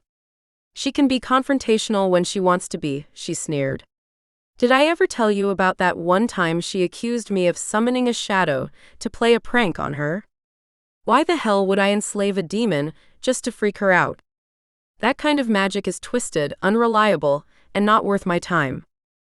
She what? I gasped. A shadow? Seriously? Yeah, exactly. She's the one with all that dark magic. If anyone was going to tap into some old-fashioned crap like... Carissa, why would Alyssa even bring something like that up? Why would she have a reason to think that a shadow was stalking her? I was tense, cold dread trickling down my spine. Beats me. Maybe she read it in a book. They don't teach that stuff anymore. It's outdated. If Alyssa saw a real shadow. At least, Carissa understood what I was implying. All this time, she'd waved off Alyssa's accusation as a targeted offense. Not once did she stop to think that it was a little weird for our younger sister to be seeing shadows. It wasn't normal. A lot of people didn't even know what shadows were. That's how antiquated the practice was. Well, she hasn't mentioned it again since then, Carissa offered sheepishly. This was like way back in September. Either way, if Alyssa was being followed by a shadow, something really isn't right, I muttered, placing my thermos on the counter and yanking my phone out of my back pocket. Maybe help stood for Alyssa after all. I hadn't considered it until now, but maybe there were two completely different issues we were dealing with at the same time. We could all be in danger for different reasons. I texted our family group chat, praying that Alyssa didn't have her phone turned off. Carissa was silent, but I could feel the guilt and anxiety pouring off of her in waves. At least she was truly capable of remorse. Alyssa, are you okay? Where did you sleep last night? Text back ASAP, okay? I just want to make sure you're all right. The waiting was painful. I couldn't bring myself to go on with my morning until I heard back from Alyssa. While I paced back and forth, Carissa stared at her own phone as if trying to will a response from Alyssa into existence. Maybe I was overreacting. Alyssa had reason to believe there was a shadow, a literal demon controlled by a witch or warlock via a series of blood sacrifices, following her at one point. That was concerning. There weren't many harmless things that could be mistaken for those beasts. Sure, months had passed since Alyssa was bold enough to accuse Carissa of pranking her, and she'd been fine in the meantime, but that didn't mean Alyssa wasn't still dealing with her struggles in silence. She was known to do that. When my phone buzzed with a notification, I cursed in relief and quickly tapped on Alyssa's message. I'm fine, she wrote back. I stayed at Cody's last night. Sorry I didn't tell you. I'm on a hike now. I might lose reception. I'll be home later. I don't know how Mom raised 3 daughters on her own, I whispered as relief flooded my body. Being an older sister is hard enough. Carissa tutted her tongue at me. Try being the middle child. Chapter 16. It's nice to meet you, Dr. Kong, Ronan said, shaking Elijah's hand before taking a seat beside Carissa on the sofa. I read your article about the use of dead languages in the art of necromancy. It was fascinating. Wow, did you really? Elijah said, lighting up with joy. You know, my academic advisor told me that piece was nonsense, but the journal published it anyway. No, it wasn't nonsense at all. It was really illuminating. I actually cited it in one of my final exams last semester, Ronan replied. Seriously? Elijah grinned, then turned to me. Wow, I like this kid. Suck up, Carissa quietly muttered to her boyfriend. Unbothered by her snark, Ronan leaned in and pressed a kiss to her cheek. Is that any way to speak to your Latin tutor? I'm still on track to be valedictorian, she countered. By 3/4 of a percentage point, he gently rebutted. And flirting with a professor is not going to close that gap for you, Carissa uttered, winking at Ronan with a smirk on her face. Was this their idea of flirting? I cleared my throat loudly. Let's focus on the issue at hand, yeah? You two can battle it out later. Whatever, sighed Carissa. What's all this about? I saw the family tree, but I don't understand what it has to do with the headmaster and my former best friend. Shortly after we confirmed that Alyssa was safe and sound on her beloved yet creepy mountains, I opened up to Carissa about what Elijah told me regarding the legend of Owena. Given that she and Ronan were working on their own research efforts, we decided to join forces. Once I ran to campus to attend to the few brief obligations I had on my schedule, the four of us agreed to meet back at the house so that Elijah could share the entirety of his research on Owena. Parking on the floor and propping myself up against the front of the second sofa that wasn't claimed by the undergraduate lovebirds, I accepted Elijah's packet of freshly printed papers. It was a collection of publications from unpopular academic journals, abstracts from unpublished papers, and some handwritten notes from a conversation he had with a magical historian back in London. In short, it was every piece of Owena's story that we could come up with. Everyone had their own copies. Once they were dispersed, Elijah settled down beside me, resting his knee against mine. So, let's establish and confirm the few assumptions we're making here, Elijah began, taking on the leadership role since he was the only official academic on our team. First, that the legend of Owena is true, from the existence of the North and South tribes all the way to the prophecy about her true descendant. The three of us nodded quietly. Second, that Bethany LaRose's attack on Carissa is connected to Headmaster Arsenault's attack on Everly, he continued. Definitely, Carissa replied. Only it's weird because Nick and Bethany weren't officially a couple at that point. She hadn't yet fallen into the headmaster's good graces. In his eyes, she was just another random student back then. Yes, it requires some further inquiry, Elijah mused. Let's move on for now, though. Our third assumption is that Headmaster Arsenault's mention of Owena suggests that he knows something about the prophetic sacrifice. That is not to say that he believes in it, or that he is pursuing it, but that he is definitely aware of it in some way, shape, or form. Something about the intellectual manner of Elijah's tone made me want to kiss him. Intelligence could make anyone more attractive, but Elijah was already gorgeous. I had to force myself to focus, embarrassed that I could have such ridiculous thoughts when we were discussing grave topics. Agreed, Ronan chimed in. I never liked the headmaster. He gives off an unsettling vibe. Plus, he's not even in his current position based on merit. In fact, as warlocks, the Arsenaults aren't that impressive. Carissa bit her lip. She'd once dated one of those Arsenaults, had once thought she loved him and would have an entire future with him. Despite that, she didn't protest what Ronan was saying about Nick and his father. It was a miracle that she'd finally come to her senses, but I hated the way it happened. Nobody deserved to get betrayed like that. You know them better than me, Elijah replied with a nod. My interview with him was only a couple of minutes over the phone. Still, I'm not inclined to respect anyone who corners a young woman like that.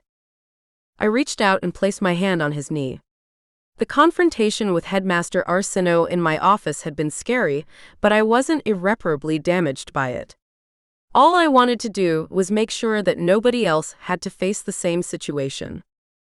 We're also assuming that our mother was aware of the legend of Owena. Furthermore, that she knew about Headmaster Arsenault's interest in it, I added. Right, said Elijah, placing his hand on top of mine and offering me a tender smile before turning back to Ronan and Carissa. And that's pretty much it, I think. Those are our operating assumptions, from which will form our questions and hypotheses. The scientific method is tried and true, even when it comes to stuff like this. There's one more thing, Carissa said quietly, staring down at the papers in her hand. What's that? Elijah replied. My sister caught my gaze from across the room before answering. We also know that Headmaster Arsino had something to do with the death of our mother. It was a big moment for her, but Ronan and Elijah didn't know that. To hear Carissa say such a thing out loud was shocking, even if it was undeniably true to an extent. Alyssa would be relieved to know that Carissa finally accepted that our mother's death wasn't a total accident. Of course, yes, said Elijah, bowing his head. The images you girls were able to summon from the riverbank. You're absolutely certain you saw the headmaster? Yes, we responded in unison. Got it.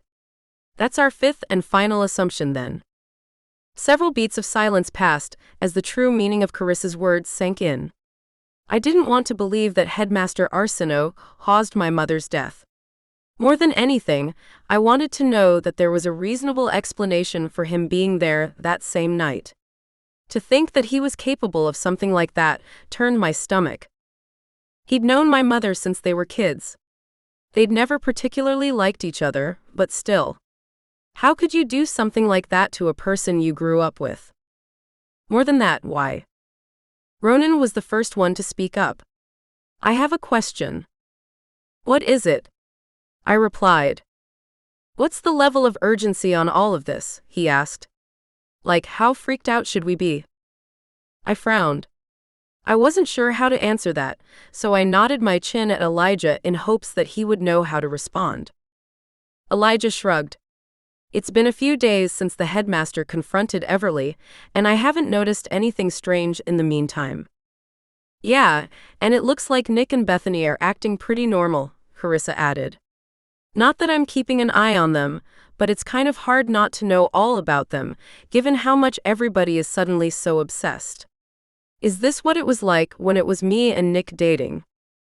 Ronan snorted humorlessly. It was worse. You're a lot more likable than Bethany. You were practically a celebrity. Carissa grimaced. Well, not anymore. Anyway, I intervened. Elijah has a point. Whatever Headmaster Arsino is up to, and whatever unknown players are involved, they're clearly taking things slowly. I don't think we need to panic, especially since it doesn't seem like they suspect we're looking into things. Which is weird, by the way, Elijah added. I mean, Bethany broke into your house to confront Carissa, and Headmaster Arsino basically trapped Everly in her office with him. That's not normal behavior, and yet neither one bothered to wipe your memory or explain themselves. I was thinking about that too, Ronan chipped in. Either they're really careless, or they don't care if you suspect they're up to no good. Or maybe they truly don't believe Carissa and I will try to stop them, I suggested. After all, the foremost authority figure for all magical people in Deadwater is the headmaster. Who else would we go to? The police? Ronan nodded slowly. Yeah, fair point. So basically, we're going to lie low, absorb as much information as we can, and try to be 2 steps ahead of Headmaster Arsino at all times, said Elijah. If it turns out that he's totally innocent, that's great, but given the content of your mother's warning, I think it's a good idea for us to consider him the primary antagonist. If anything, observing him will lead us to the real culprit. I feel like we're meeting for a group project for class, Carissa muttered, crossing her arms against her chest. Sorry this isn't more thrilling for you, I snapped. She rolled her eyes at me. I didn't mean it like that. I was going to say that I actually appreciate how organized Dr. Kong is. Call me Elijah, please, he responded before I could bite a retort at my sister. Let's just get to the point. The legend states that the true descendant of Owena will carry the mark of her pain. The family tree your mother was working on suggests that she believes the descendant is part of your bloodline, but there's no confirmation that it's a Quinlan. If anything, we've confirmed that it isn't us, I said. Both Bethany and the headmaster pulled on our sleeves to see our arm and then left pretty much right away like they didn't find what they were looking for. Which means that Headmaster Arsino knows what the mark of the curse is, Elijah replied. And I think I do too. In this packet I handed out, there's a study on various tattoos that have served as an indication of a curse. There's a tiny paragraph about Awena, but it must be where the headmaster got his information too. Together, with his help, we flipped through the pages to locate the paragraph he was referring to. And in terms of the lost tribal princess Awena, is it believed that the true descendant will carry a mark of her pain? Assuming that the pawn is the injury Awena sustained from the arrow that killed her mother, it is thought that the subject of the prophecy will either have an exact copy of Awena's scar in the very same place on their shoulder, or a more metaphorical image of the weapon itself. An arrow, huh? Carissa murmured, tugging down her collar and craning her neck to peer at her shoulder. Yeah, there's nothing here. I don't have anything either, I said. What about Alyssa? Elijah asked. We can check when she gets home later, I offered. I think she has some kind of birthmark on her back, but I'm almost certain it's on her left shoulder. Plus, Mom would have definitely noticed if there was a random scar or tattoo on Alyssa's skin when she was born. So now what? Carissa asked. We wait for Alyssa to get home and ask her to check her shoulder? What if there's nothing there? Do we start going around campus like the headmaster, assaulting people so that we can find her descendant first? And what then? How do we protect them? How will we even convince them that they're in danger? Let's just take things one step at a time, Elijah soothed her. Alyssa is safe and sound on the mountains where nobody else dares to go. The hiking trail ends right in your backyard, right? So the chances are very high that you will be able to check Alyssa's shoulder before Headmaster Arsino. How long does she usually stay up there? Like hours, Carissa answered. Since Cody is up there with her, they'll probably stay until dinner time at least. Good. In the meantime, well, we can just keep reading? Elijah's uncertain tone came from the fact that he had already combed the sources in our hands before this meeting. He already knew everything there was to be discovered in between the lines on these pages. There wasn't anything new to discover from them. Despite his best efforts, he'd hit a dead end. I have an idea, I announced, sitting upright. What if the current headmaster isn't the first Arsino to be interested in Awena's legend? Mom's message said, beware Arsino, not beware Daniel Arsino specifically. Maybe there's a reason why he knows more than us. The Arsinos are wealthy French academics, Carissa scoffed. They're not exactly a crime family. Well, then there are two possible explanations, I countered.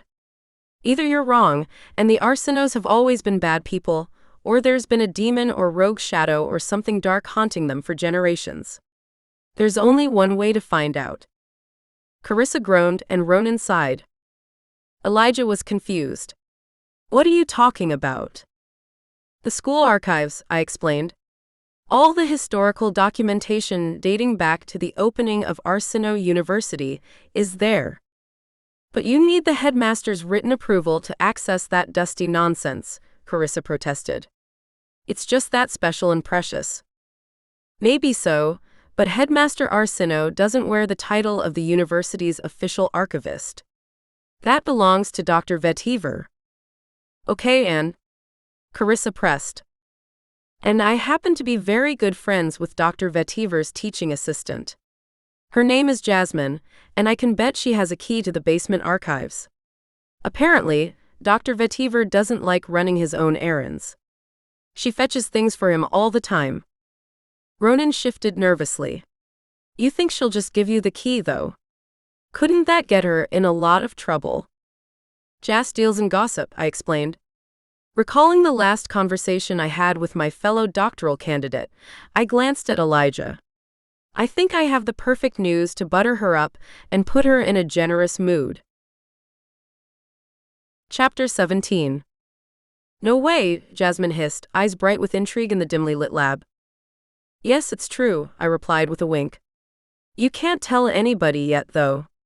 I don't want to make things difficult for him while he's still trying to settle in, you know? Oh, no worries, Everly, she assured me. My lips are sealed. I feel so honored that I'm the first person you're telling. Well, you're the one who suggested Elijah had a thing for me in the first place. I figured you'd be happy to know you were right. This is so cute. I'm so jealous. I wish I was kissing a sexy British guy, Jasmine lamented. Unfortunately, the only Brits in my life are ancient druids. She pouted at the slab of stone on the blacktop table. It was part of her doctoral research. It was a sample taken from a stone circle in Wales. From what I understood, Jasmine was decoding the ancient magic it was infused with. I offered her an apologetic smile. Speaking of old crap, I've been having the worst time getting past this roadblock in my thesis. Oh no. Is it something I can help with? I felt guilty for using Jasmine like this, but she would hopefully never have to find out.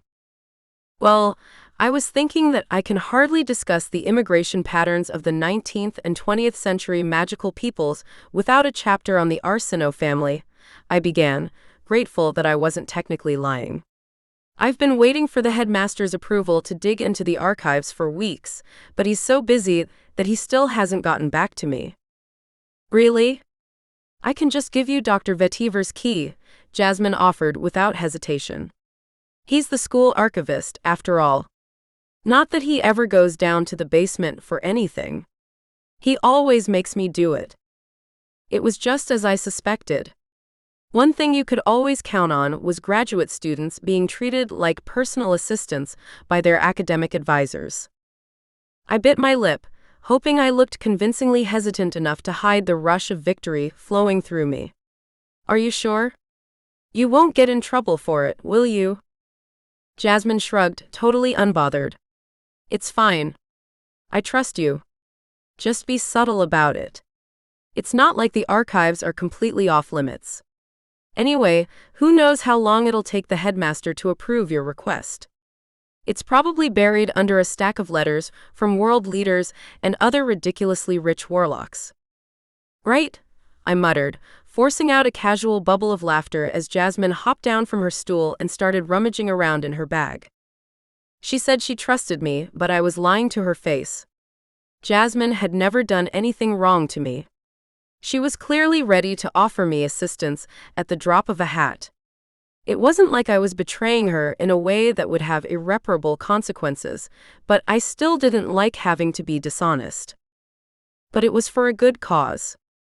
Jasmine handed me a metal ring with a simple brass key and an Arsinoe University keychain on it, her smile easy and unsuspecting. Have fun, she whispered. I've never actually dug deep into the archives themselves, but it looks like some interesting stuff. Thank you so much, Jess, I told her. I'll get this key back to you as soon as possible. No problem. I scurried out of the lab and took the stairs 2 at a time back up to the ground floor, where Elijah was waiting for me by the entrance. We decided that it was best for just the 2 of us to go into the basement archives, since a professor and a PhD student had more reason to be down there than 2 undergraduates. Ronan and Carissa would be waiting for updates from us on one of the upper floors of the library, bickering or studying or whatever it was they got up to in their private time together. That was quick, Elijah murmured as we made our way across the quad toward the intimidating stone edifice that was the Arsinoe Library. She must have been really grateful for that gossip. What did you tell her, anyway? Oh, nothing. I chuckled. Just some nonsense. Elijah didn't question me further. There were quite a few students out and about that afternoon, which made it easier for us to blend in as we entered the library and took the back stairwell to the basement.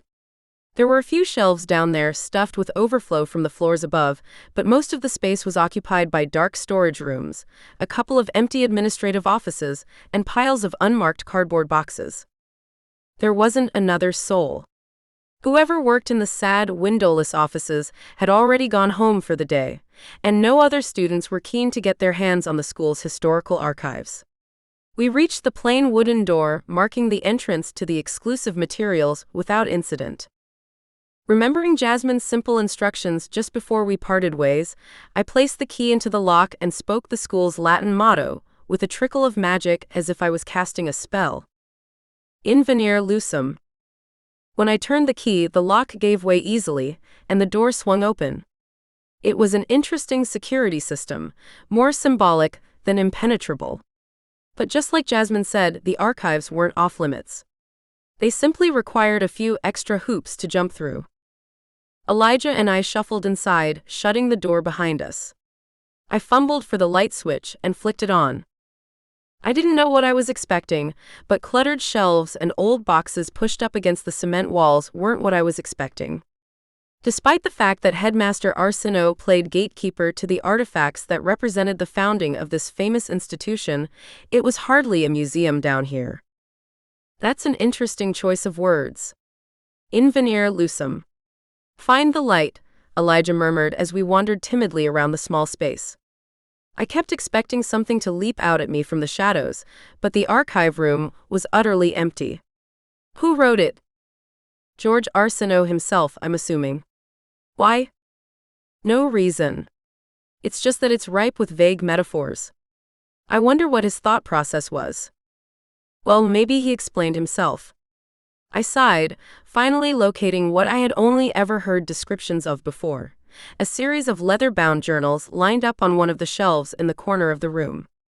George Arsino kept diaries for most of his life. Rumor has it that he went a little bit insane in his later years, so some of these journals contain pages of pure gibberish, but it's a good place to start. Agreed, Elijah answered, joining me in front of the shelf. It was the type of industrial storage structure that I would have expected to see in a kitchen pantry or a stockroom, not the shrine on which the founder of Arsino University's handwritten journal entries should be kept. Together, we each helped ourselves to a pair of cloth gloves. We both studied anthropology, so it was a no-brainer to protect the artifacts from the oils on our skin, but it was also nice to know that we wouldn't leave any fingerprints behind. I guess they're in order, I whispered, reaching for the first journal. Elijah took the second. Let's skim for any mention of Awena, take pictures with our phones if we find anything, and then get out of here. Yeah, it's spooky down here, Elijah breathed. The journals were protected by a simple plastic sleeve, which didn't look high quality enough to be waterproof. What if the basement flooded? No offense to Dr. Vetiver, but he's not a very good archivist. I don't think it's fair to blame your friend either. It's true. I think the old man is getting lazy.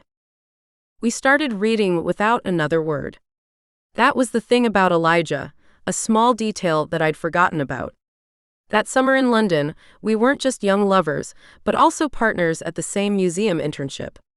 We worked side by side every single day, sometimes doing the most tedious and mind-numbing tasks for the sake of anthropological progress. In spite of that, working with Elijah was always easy. Our minds seemed to work the same way, processing information at similar speeds before applying it to the next step with a wordless agreement. We understood each other on more than one level. It was hard to think I ever convinced myself that I was happy without him. Wait, I murmured just as Elijah flipped open to the first page of George Arsino's journal. Thank you. For what? He inquired with an easy smile. You're the one who got us down here. I just mean, thank you for being who you are, I guess, I mumbled, embarrassed to have said anything in the first place. Explaining research and teaching classes was a lot easier than elaborating on my own emotions. You haven't changed at all. That's a good thing, right? Elijah set down the journal gently and turned to face me with a tender expression. Yeah, it is, I breathed. You came all the way here to teach at this ridiculously competitive school and fill the shoes of a celebrated academic, which sounds like the most stressful thing in the world to me.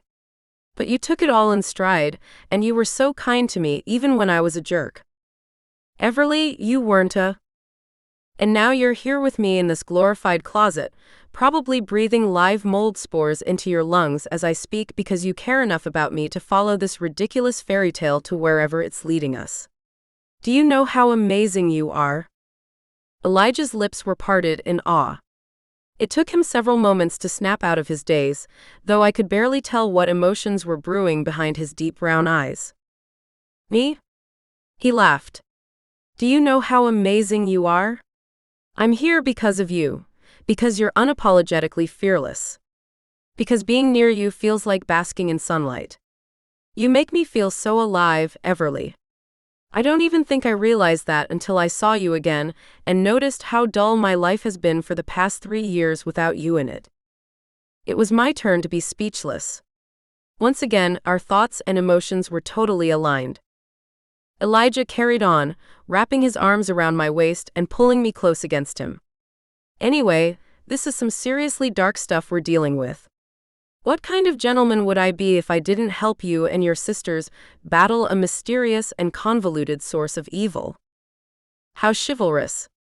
I leaned into his embrace, allowing myself to slip away from the present moment for just a few seconds as Elijah ducked his head and captured my lips in a slow kiss. A few minutes later, Elijah broke the kiss and smiled down at me. You know, eventually, you're going to have to let me take you out on a proper date. We've been on plenty of dates before, I joked. Maybe so, but I want to do this the right way. Once we figure out what the hell is going on in this town, you're all mine, Everly Quinlan. My stomach flipped at his words and the low, playful tone of his voice when he murmured them to me. At the same time, however, it was a reminder that we had some serious work to do. Deal, I told him. For now, though, I think we should get back to reading these old diaries. It's getting late. It's getting late. That simple sentence meant many things. It was getting late, so Alyssa would be on her way down the mountain soon with Cody. We needed to make sure we could touch base with her and confirm that her shoulder was just as bare as her sister's before Headmaster Arsenault could intercept her. Also, it was getting late, so we didn't have much time down here. Soon, the library was going to close for the night, and a staff member was going to kick us out of here whether we found what we needed or not. If it came to that, they might find out that Elijah and I were here without the headmaster's permission. It was getting late, and who knew what Headmaster Arsenault was planning? He was quiet, laying low ever since that day in my office. And what if he really was innocent? Now that I knew Alyssa had trouble with the shadow in the past, I couldn't shake the possibility that something dark might have metaphorically sunk its teeth into the headmaster. It would explain his aura, which had never been that dark in all my years of knowing him. Perhaps it was like the case of Mason Hayworth, Ronan's father. He used to be a respected warlock, the strong and capable leader of his coven. According to his testimony, going dark was an accident. He went too far with an experimental spell and lost his mind. The previous Mr. Hayworth would have never killed all those people. But you couldn't blame darkness for everything. Mason Hayworth's darkening might have been unintentional, but he was still convicted of mass murder and thrown in prison for life. At the end of the day, he chose to dabble in dangerous matters, and maybe Headmaster Arsenault had made a few questionable choices of his own. What I really needed to know, first and foremost, was if it began with him or if poor decision-making was a Arsenault family trait. I turned to the first page in George Arsenault's journal. Right away, I could tell that the university's founder was an excellent record keeper. The handwriting was neat, and there was a clear heading at the top of the page. The best part was that, although he was a Frenchman, he wrote in English. The 4th of January 1916. Paris, France. I am going to America. This city, this country, this entire continent is a disaster. There is war, blood spilled by those with and without magic in their veins. This is no place to establish a legacy. Nothing can survive here. There is power in America. I have heard rumors of land on the Atlantic coast that is rich with power. I seek to claim it and rewrite my destiny. I have a bright vision, and I must achieve it. Otherwise, my life has no purpose. I must seek the light. I paused, my mouth dipping into a frown as I stared at the last line on the page. I guess that explains it, I muttered. Elijah glanced up. Explains what? I showed him the diary entry. The school's motto. It's right here on the first page. Huh. Interesting. What are the chances? Chapter 18. George Arsenault was 28 when he boarded the ship set to journey from France to New York Harbor. He was married already at the time to a woman named Madeline, but there were no children in the picture yet. The rest of the journal entries for 1916 detailed his attempts to convince his wife that they should go to America and to persuade his father to loan him a large sum of money for the journey. Overall, they were the emotional ramblings of a passionate man who was very determined to realize his lofty yet persistently vague goals. It wasn't until halfway through the journal in Elijah's hands that things got juicier. They finally landed in New York in April of 1917. Apparently, it was raining that day. We know not a single person in this country. I am guided entirely by my vision, and Madeline dutifully follows my lead. The light is calling me further north. But then it's a bunch of rants about their long and unpleasant journey up the coast, Elijah summarized. I guess Madeline fell ill when they reached Boston, so they had to stay there for almost a full month while she received treatment. That's it. No mention of Owena or the tribes. He hasn't even explicitly stated that he wants to open a school. It's so strange. Let's try the next one, I suggested, taking the third journal off the shelf and pulling it out of the protective plastic. This time, Elijah and I huddled close together and read through the journal entries together, skimming quickly through George's ramblings, until we finally found an entry with a very familiar location notated at the top of the page. The 10th of July 1917. Deadwater, Maine. I have found it at last. I am breathing the freshest air I have ever inhaled. It is raw and wild here, but the mountains are real. How strange it is to be confronted with a folktale and discover that it is true. What a marvel. I have been unable to determine if there are others like us in this village, but how can there not be when the soil is pulsing with power? The three sisters are beautiful. They stand tall and majestic, unbreakable. Many believe that they died cowering in defeat, but I know the truth of their sacrifice.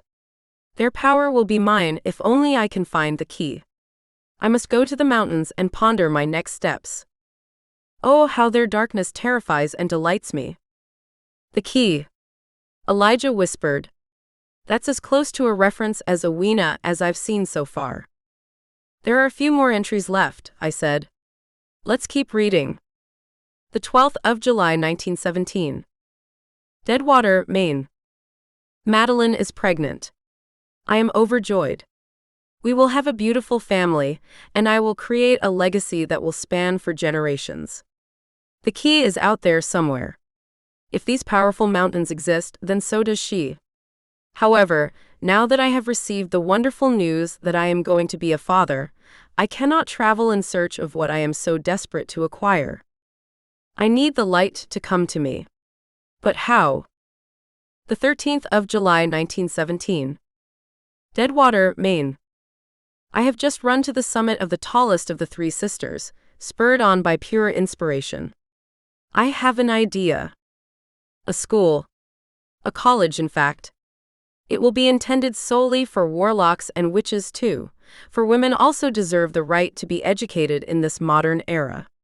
Such a thing has never been attempted before, but I know this is the right path. It will be the greatest magical institution in the world, and it will attract young, powerful people from all over. All I have to do is build it and wait for the light to come. And if it does not come in this lifetime, my unborn son will carry on the legacy. One day, the Arsenaults will be the most powerful family known to man. We will no longer run from war or shelter ourselves from the rain. We will stand on the battlefield and control the storm according to our whims. With the creation of Arsenault University, I am finally walking a clear path toward the light. The 1st of September 1917.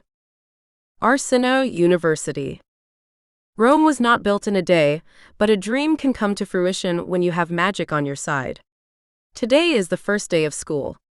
We have 12 students, 10 warlocks and 2 witches. Madeline and I are the sole instructors. When the baby comes this winter, I will handle the instruction on my own.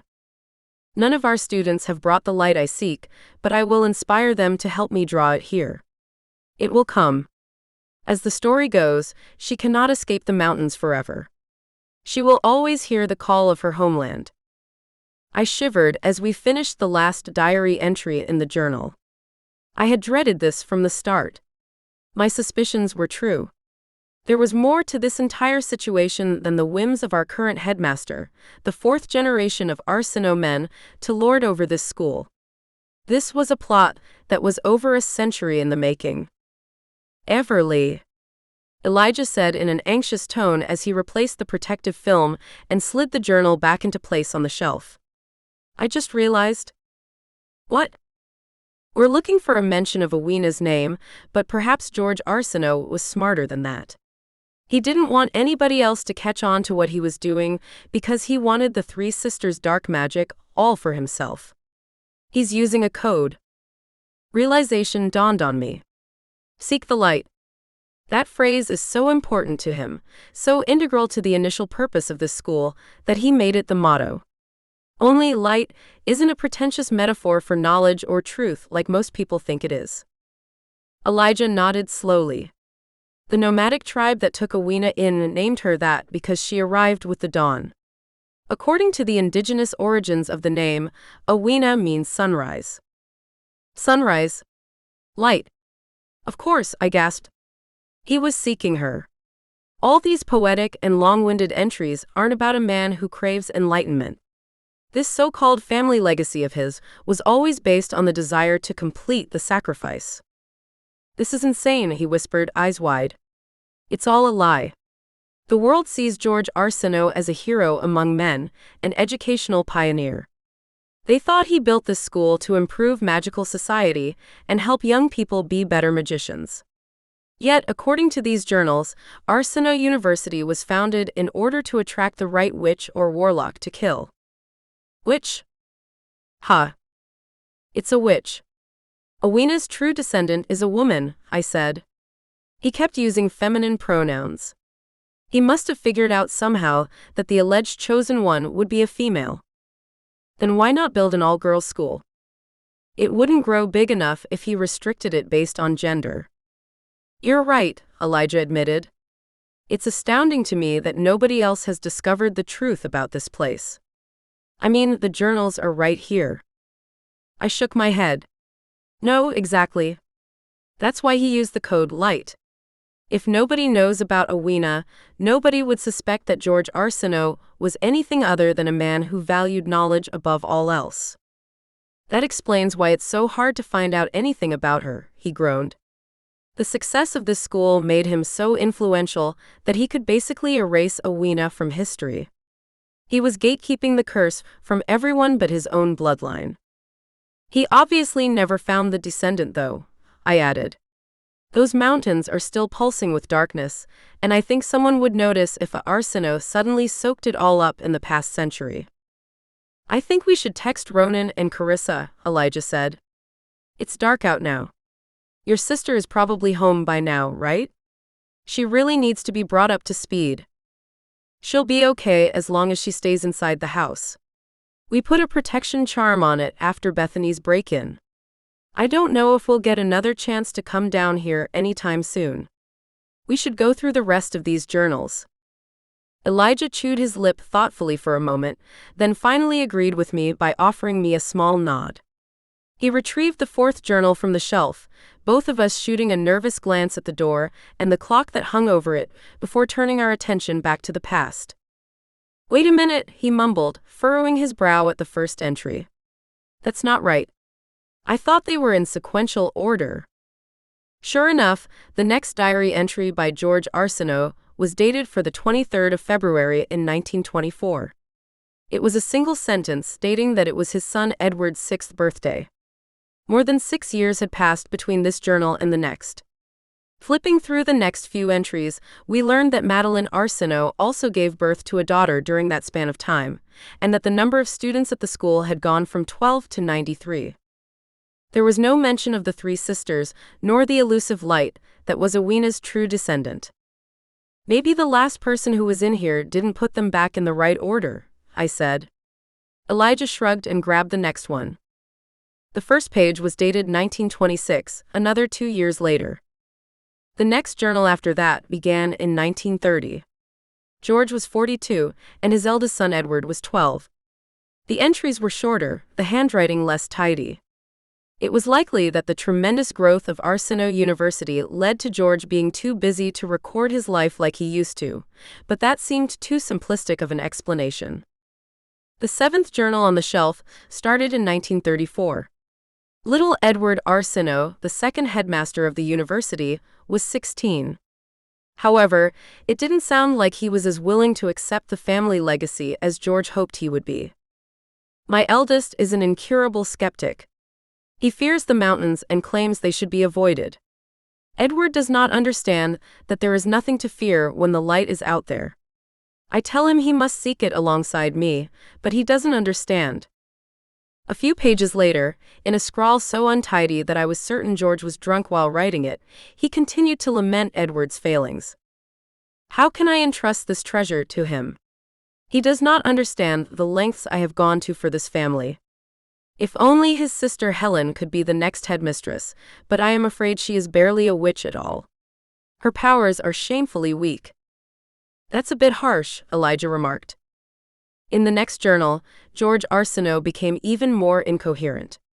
His drunken scribbles increased in number. We pieced together the fragments of his troubled mind, attempting to weave something out of the tattered threads of insanity that tightened around the school's once eloquent founder. Still she does not come, more students every year. Universities on the West Coast and Canada and Europe, copycats. Foolish son.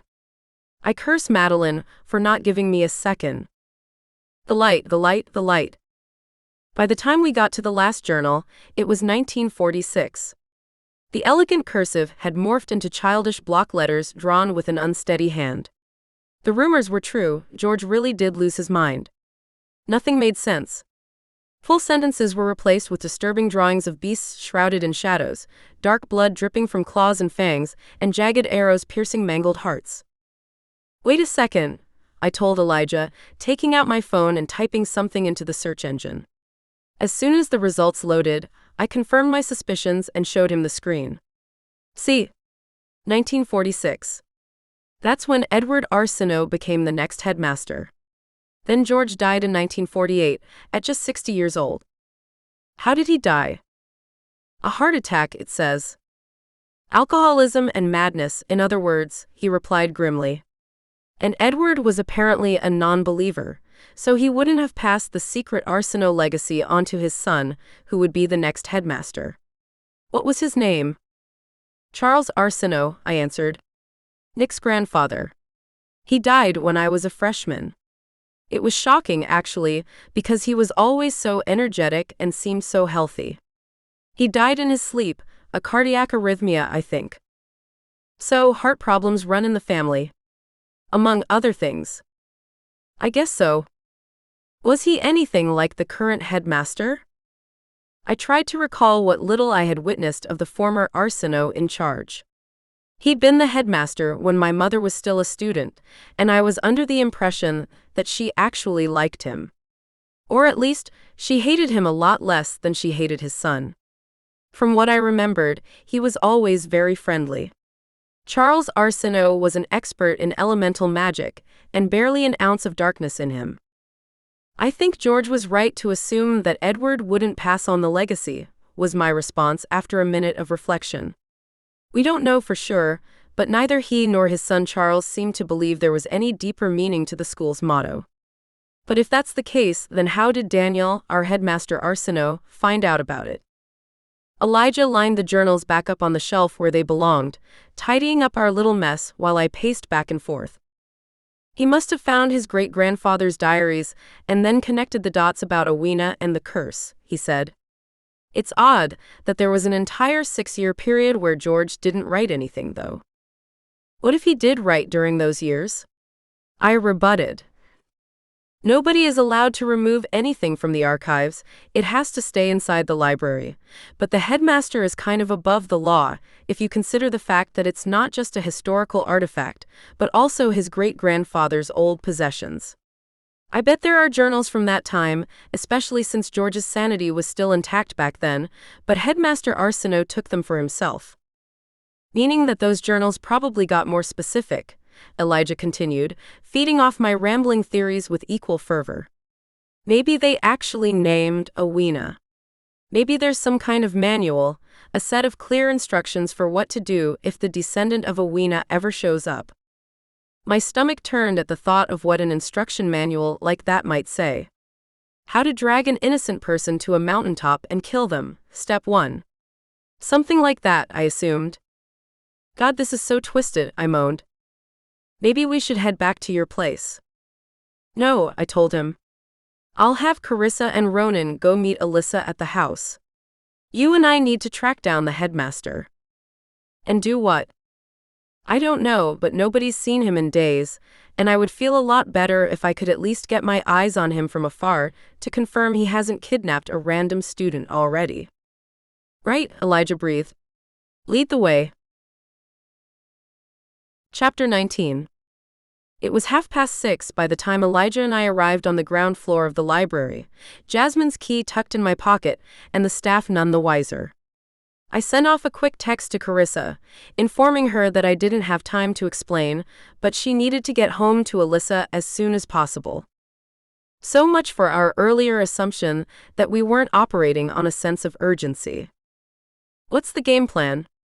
Elijah asked as we paused on the wide front steps made of austere gray granite. Campus was emptier than before, most students grabbing dinner at this hour, but it wasn't too late to track down the majority of professors and staff members on campus. I have no idea, I admitted. In truth, it was the ideal time to get another message from my mother pushing me in the right direction, but I knew better than to expect it. Communicating from where she was now was so difficult that very few spirits were capable of it. All I could do was be grateful that, as Elijah said, she was hanging on to my sisters and me. She was watching over us. Watch closely now, Mom, I silently prayed. I think we need it. I had a bad feeling. Everly. Elijah pressed, reminding me that we were still standing dumb and useless by the library's grand front doors. Let's see if he's in his office, I proposed. If he is, I can make up a lie about how I want to interview him for my thesis or something. If he isn't, well, we can go from there. I'm right behind you, he replied with a solemn nod. Since I was the one who grew up on this campus and knew my way around like it was the back of my hand, I was able to navigate us through several shortcuts that bypassed the uselessly winding paths that snaked between the academic buildings. The pathways weren't designed to get students to class via the most efficient route possible, but rather to provide them with the best view of the school's architectural beauty. When I was younger, I admired George Arsenault for the way he designed the university's campus. Anyone could be easily convinced that he poured his heart and soul into this institution. It was in every red brick, every lilac bush, and every minute detail in between. Many other magical schools that popped up over the years tried to mirror Arsenault University in their design, but there was something uniquely artistic in George's touch. Honestly, he was a genius. Now that I knew the truth about his motivations, I couldn't bring myself to see him in an appreciative light, but I had to acknowledge how dedicated he was to his goals. George Arsenault wanted to build a school for witches and warlocks so that he could trap Awena's true descendant, who was believed to have distinctively powerful abilities, according to one of George's diary entries. But he didn't want to create just any school. He wanted to forge the best school. The kind of place that everyone would want to go to, and all others would deeply envy. Sure, the university was a facade for something dark and evil, but it wasn't constructed carelessly. On top of that, it was a real academic institution. There were genuine scholars here. They were conducting research on previously unheard-of forms of magic and painting an incredible future for generations of witches and warlocks to come. That's why Elijah was here. He was young, but he was at the top of his field. He probably had to beat out at least 1,000 other academics to earn my mother's old position. And Elijah was a good person. At the end of the day, the school was full of good people with honorable intentions. Because of that, I wasn't able to resent Arsinoe University. I loved it here. I also respected that Edward and Charles Arsinoe didn't see the school as a tool for committing an ancient sacrifice. They believed in this place. In my book, that counted for something. Elijah and I walked briskly without speaking. It seemed like he was just as lost in his thoughts as I was drowning in mine. When we reached the main administrative building at the head of campus, just inside the oppressive iron gates that formed the main barrier between our magical world and the ordinary town of Deadwater, I grabbed Elijah's arm and paused in the lobby to collect myself. His office is on the 3rd floor, I told him, keeping my voice low even though it wasn't a secret. A massive, curving marble staircase with a gleaming banister beckoned to us. We forged on ahead. The headmaster was a workaholic. He had to be in his office. I could poke my head inside, giggle like a silly young girl about setting up an interview that I would never confirm, and be on my merry way. I just needed to see him for a second. I needed to know that Headmaster Arsinoe was still acting somewhat normal for now, rather than floating around out there like the smoke he evaporated into after he attacked me. When we reached the top floor of the building, I was surprised to see that his secretary was still working. She was poised, as usual, behind the antique desk parked outside Headmaster Arsinoe's large office suite. "Hi there, Everly," she chirped brightly when she saw me, her eyes flicking curiously to Elijah for a moment. "Hi, Susan." In spite of my anxiety, my smile was genuine. Susan, or Mrs. Clement as she was referred to by most other students, was a couple of years older than my mother. She was, of course, a witch, but she attended a regular non-magical college before accepting an administrative position at Arsinoe almost 20 years ago, around the same time that my mother and father were hired as professors. Susan and her husband Mark lived just down the street from us, so we were fairly close family friends. "What can I do for you, sweet pea? And is this the impressive Dr. Kong I've heard so much about?" "Yes, ma'am," Elijah grinned, stepping forward to shake her hand and offer her a charming smile. "It's nice to meet you." I peered past Susan's desk to catch a glimpse into the headmaster's office. The lights were on, but I couldn't tell if there was any movement happening inside. "Susan, I was wondering if Headmaster Arsinoe is available?" I inquired. "You just missed him by about 15 minutes, dear," Susan replied in the same sweet, affectionate tone she used for everyone. "He's already gone home for the evening." I frowned. "Really?" Not picking up on my rising panic, Susan chuckled. "I know, right? That man's always here toiling away into the night, but I think he mentioned he had plans this evening. I can leave a message for him to see in the morning, though." Before I could answer, the headmaster's office door opened. I held my breath, but it was just a janitor. They flicked off the lights on their way out, humming quietly and completely ignoring the three of us. "No, that's okay," I said to Susan. "Thank you, though. I'll try to catch him another time." "Are you sure? If it's highly important, I'll be sure to let him know first thing." I was already backing away from her desk. "No worries, Susan. I appreciate it. Have a good evening." "You as well, dear. Good night, Dr. Kong." We hurried back down the stairs. I gripped Elijah's hand tightly, desperate for something to anchor me, before I let my imagination carry me away to a terrible place. The moment we stepped back into the cold night air, I knew what we had to do. "We're going to the headmaster's mansion," I announced. I held onto Elijah's hand, not bothering to pause for even a moment. I ended up practically dragging him along behind me until he caught up and matched my pace. "What? His house? Are you serious?" "Yes. Something isn't right. I need to know that he's not up to something creepy, or I won't sleep tonight. Everly, we can't just barge into the headmaster's house. What's going to be your excuse for that?" I'll ask him if he can spare a cup of sugar, I grumbled, marching so fast toward the imposing facade of Headmaster Arsenault's home. It wasn't far from the building we were just in. He had a convenient daily commute. Everly, I don't know about this, Elijah continued to protest. Still, he didn't slow down or attempt to hold me back. He was certainly strong enough to do it, if he wanted to. We should just go back to your place. As soon as everyone you care about it is accounted for, we can think of the best plan of action for tracking down the headmaster. But we're already here, I argued. What's the point of turning around when all we have to do is walk for one more minute and get one quick answer? Elijah heaved a loud sigh, but he had no more arguments to offer. As we approached the mansion, constructed of red brick and crawling with vines, my stomach dropped. All of the windows were dark. There was a car in the driveway, but everyone knew that the Arsenaults owned multiple cars. The headmaster and his son were hardly discreet about their wealth. It doesn't look like anybody's home, Elijah whispered. Suddenly, just as the final word slipped past his lips, the front door opened. I gasped, thankful for the cover of night as I yanked him behind the cover of a nearby maple tree's thick trunk. We peered around the edge and squinted through the dim light of a single street lamp to identify the two figures leaving the headmaster's house. It's Nick, I breathed. We were far enough away that they wouldn't hear us, but talking at a normal volume didn't feel like it fit the sudden espionage situation. Are you sure?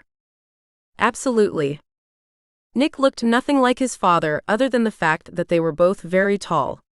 The younger Arsenault was athletic and broad, whereas the older was thin and lanky. Nick took after his mother in terms of facial features too. He had her blonde hair and blue eyes. Though I never met the late Mrs. Arsenault, I like to think that Nick inherited his awful personality entirely from his father. For some reason, I really wanted to believe that one of them was decent. There was somebody else with Nick, a young woman. Together they slipped out the front door, both of them stooping slightly and moving fast without turning on the porch light to navigate their way to the car. It was as if they were trying to sneak away. Right, I murmured. I think that's Bethany. I wonder where they're going. Me too.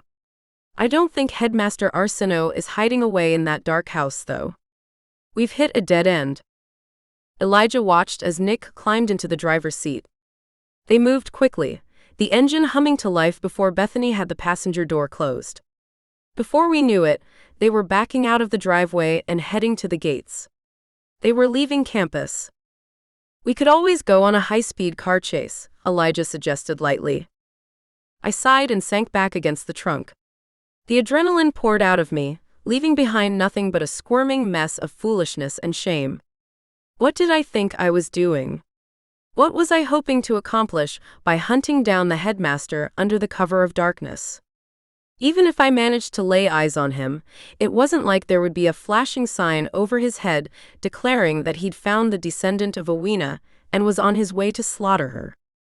Similarly, if I was bold enough to ask him why he was on the North Bridge the night my mother died, it wasn't like he was going to tell me the truth if his reasons were immoral or downright evil.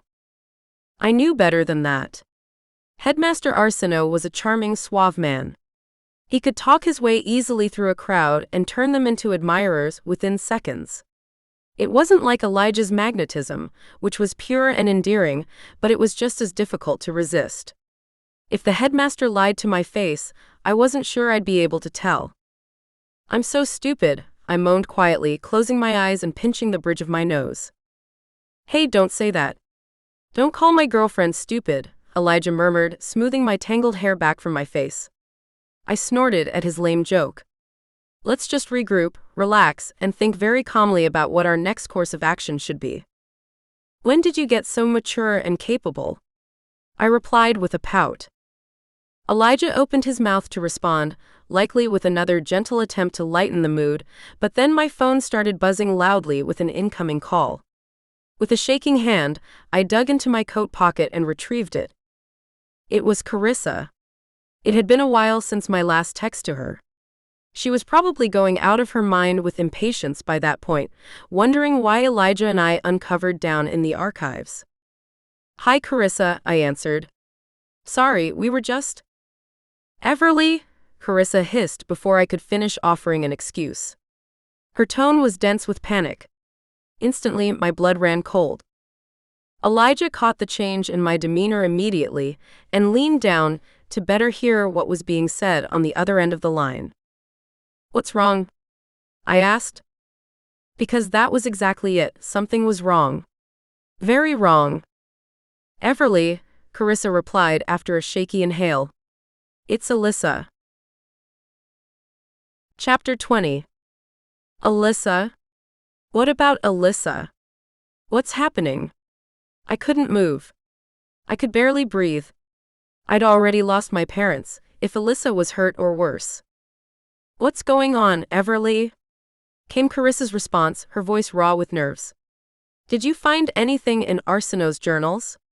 Why did you tell me to run home so fast? Carissa, focus. What about Alyssa? She's not here, Everly, she answered. It was the last thing I wanted to hear. It was getting later every minute. The sun had already finished its descent below the horizon. Alyssa was known to be up on the mountains after and before dark, but she promised us that she was going to be home that evening. Alyssa didn't break promises. If she and Cody wanted to stay up in the forest for longer, she would have sent us a message. Alyssa wasn't careless, especially not since she was the first one to suspect that something wasn't right about the way our mother died. Not there? Not at the house? I repeated. No. I checked her bedroom. That creepy snake of hers hissed at me when I opened the door. She didn't bring Circe with her? Apparently not. The point is, she's not home. Ronan even ran a quarter-mile up the mountain through the backyard to see if she was on her way down or something. She's probably. And she's not answering my calls, Everly. I've sent her like 5 texts because you got me all freaked out with your messages earlier. I even texted her spooky little boyfriend. I don't remember saving his number to my phone. Carissa, can you? And he's not answering either. I mean, I know that the mountains have crap reception, but you'd think she'd at least try to check in with us. We haven't seen her since yesterday, Everly. I swallowed hard. Elijah was still as a stone beside me, eyes focused on something far away. I didn't have the time to ask him what was going through his mind. All I could think about was my little sister. Carissa was right. Alyssa didn't sleep at home last night. It had been more than 24 hours since we saw her in the flesh. Sure, she sent us a message that she was at Cody's dorm overnight, but that wasn't a confirmation of her overall safety. What if somebody else took her phone and sent that text to temporarily quell her older sister's worries? Let's try to calm down, I whispered. I took a deep breath.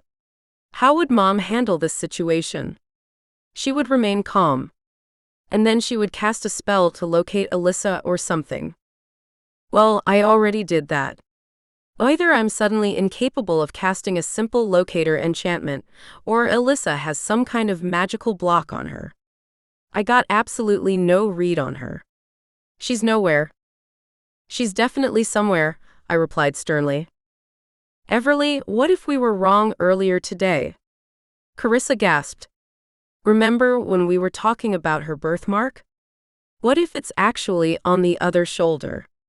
The right one, you know? I don't even remember what it looks like, honestly. It's not like Alyssa goes around exposing her shoulders. She's always wearing those lumpy sweaters. What are you implying?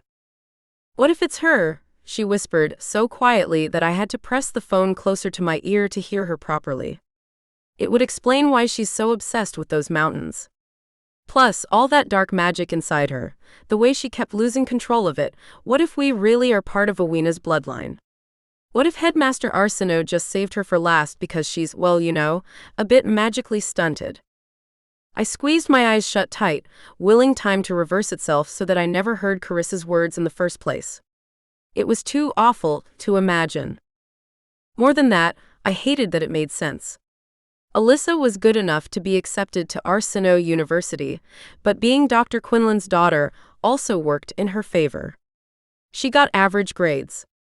She could use basic magic, but she didn't have remarkable skill in anything.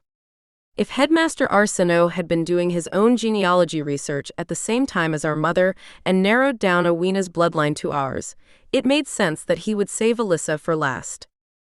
It also made sense that he would target Carissa first. She was closest to him as the girl who was dating his son, but she was also a star student. She was the top of her class, so talented that she would probably have a doctoral candidacy offer waiting on our doorstep before she finished undergrad. Every professor knew that Carissa's power was remarkable. If George Arsino was right about Awena's descendant possessing uniquely powerful magic, Carissa was the most likely suspect. Only she didn't have the mark on her shoulder. Bethany was sent to confirm that. Headmaster Arsino knew who Carissa's closest friends were, of course. He paid attention. Maybe he didn't know that she and Bethany were no longer friendly at that point, but the intention was clear. Sending Bethany was an attempt to catch her off guard. In the end, the assumption was likely that Carissa would think it was a random outburst from her friend, caused by school-related stress. And then there was me. I was the second most talented sister. I did well, but not quite as well as Carissa. Plus, my expertise wasn't in performing magic, but rather in studying it under a magnifying glass. My powers were less obvious. Still, it was strange that Headmaster Arsino confronted me himself. It was a risky maneuver that could have backfired in an assault charge. And yet, it didn't. For some reason, Headmaster Arsino knew I wouldn't say anything. He knew I would keep my mouth shut. Or rather, he knew that the few people I would dare to tell were those closest to me, my sisters. That could only mean one thing. He already knew that we knew. He was tracking us every step of the way, keeping tabs on the people we'd drawn into our little investigation in the past couple of weeks. Still, I bet he didn't expect the new professor he just hired to be so loyal to me that quickly. I shook my head, forgetting that Carissa couldn't see me. "Let's not jump to conclusions," I said to my sister. "This is scary. This can't be happening. We got carried away with the drama, and there's a reasonable explanation for everything. I'm sure of it." "Well, I'm not convinced." "We should check Cody's dorm," I said, finally jumping into action. Elijah scurried after me, quietly and politely trying to catch on to what was going on. "I already did." Carissa exhaled. "Ronan and I are on campus right now, running around like chickens with our heads cut off." Cody's room was dark and nobody answered when we knocked. "What about?" "Yes, we already checked the dining hall too," she growled impatiently. "You've been radio silent for a while, you know. We're on our way to the history building." That's her major, right? Maybe they got off the mountain, and Alyssa realized she forgot something from class. "Good idea," I said, breaking into a jog as I redirected my footsteps to the parking lot where I'd left my car. "Check there and then meet me at home, okay? We could be freaking out for no reason at all." "You're right," Carissa said. For all I know, she showed up the second Ronan and I left. Of course, then she would have seen all my texts and called me back. "I'm on my way home, okay? Elijah's with me. I'm going to hang up now." "Okay, fine. Bye. See you soon."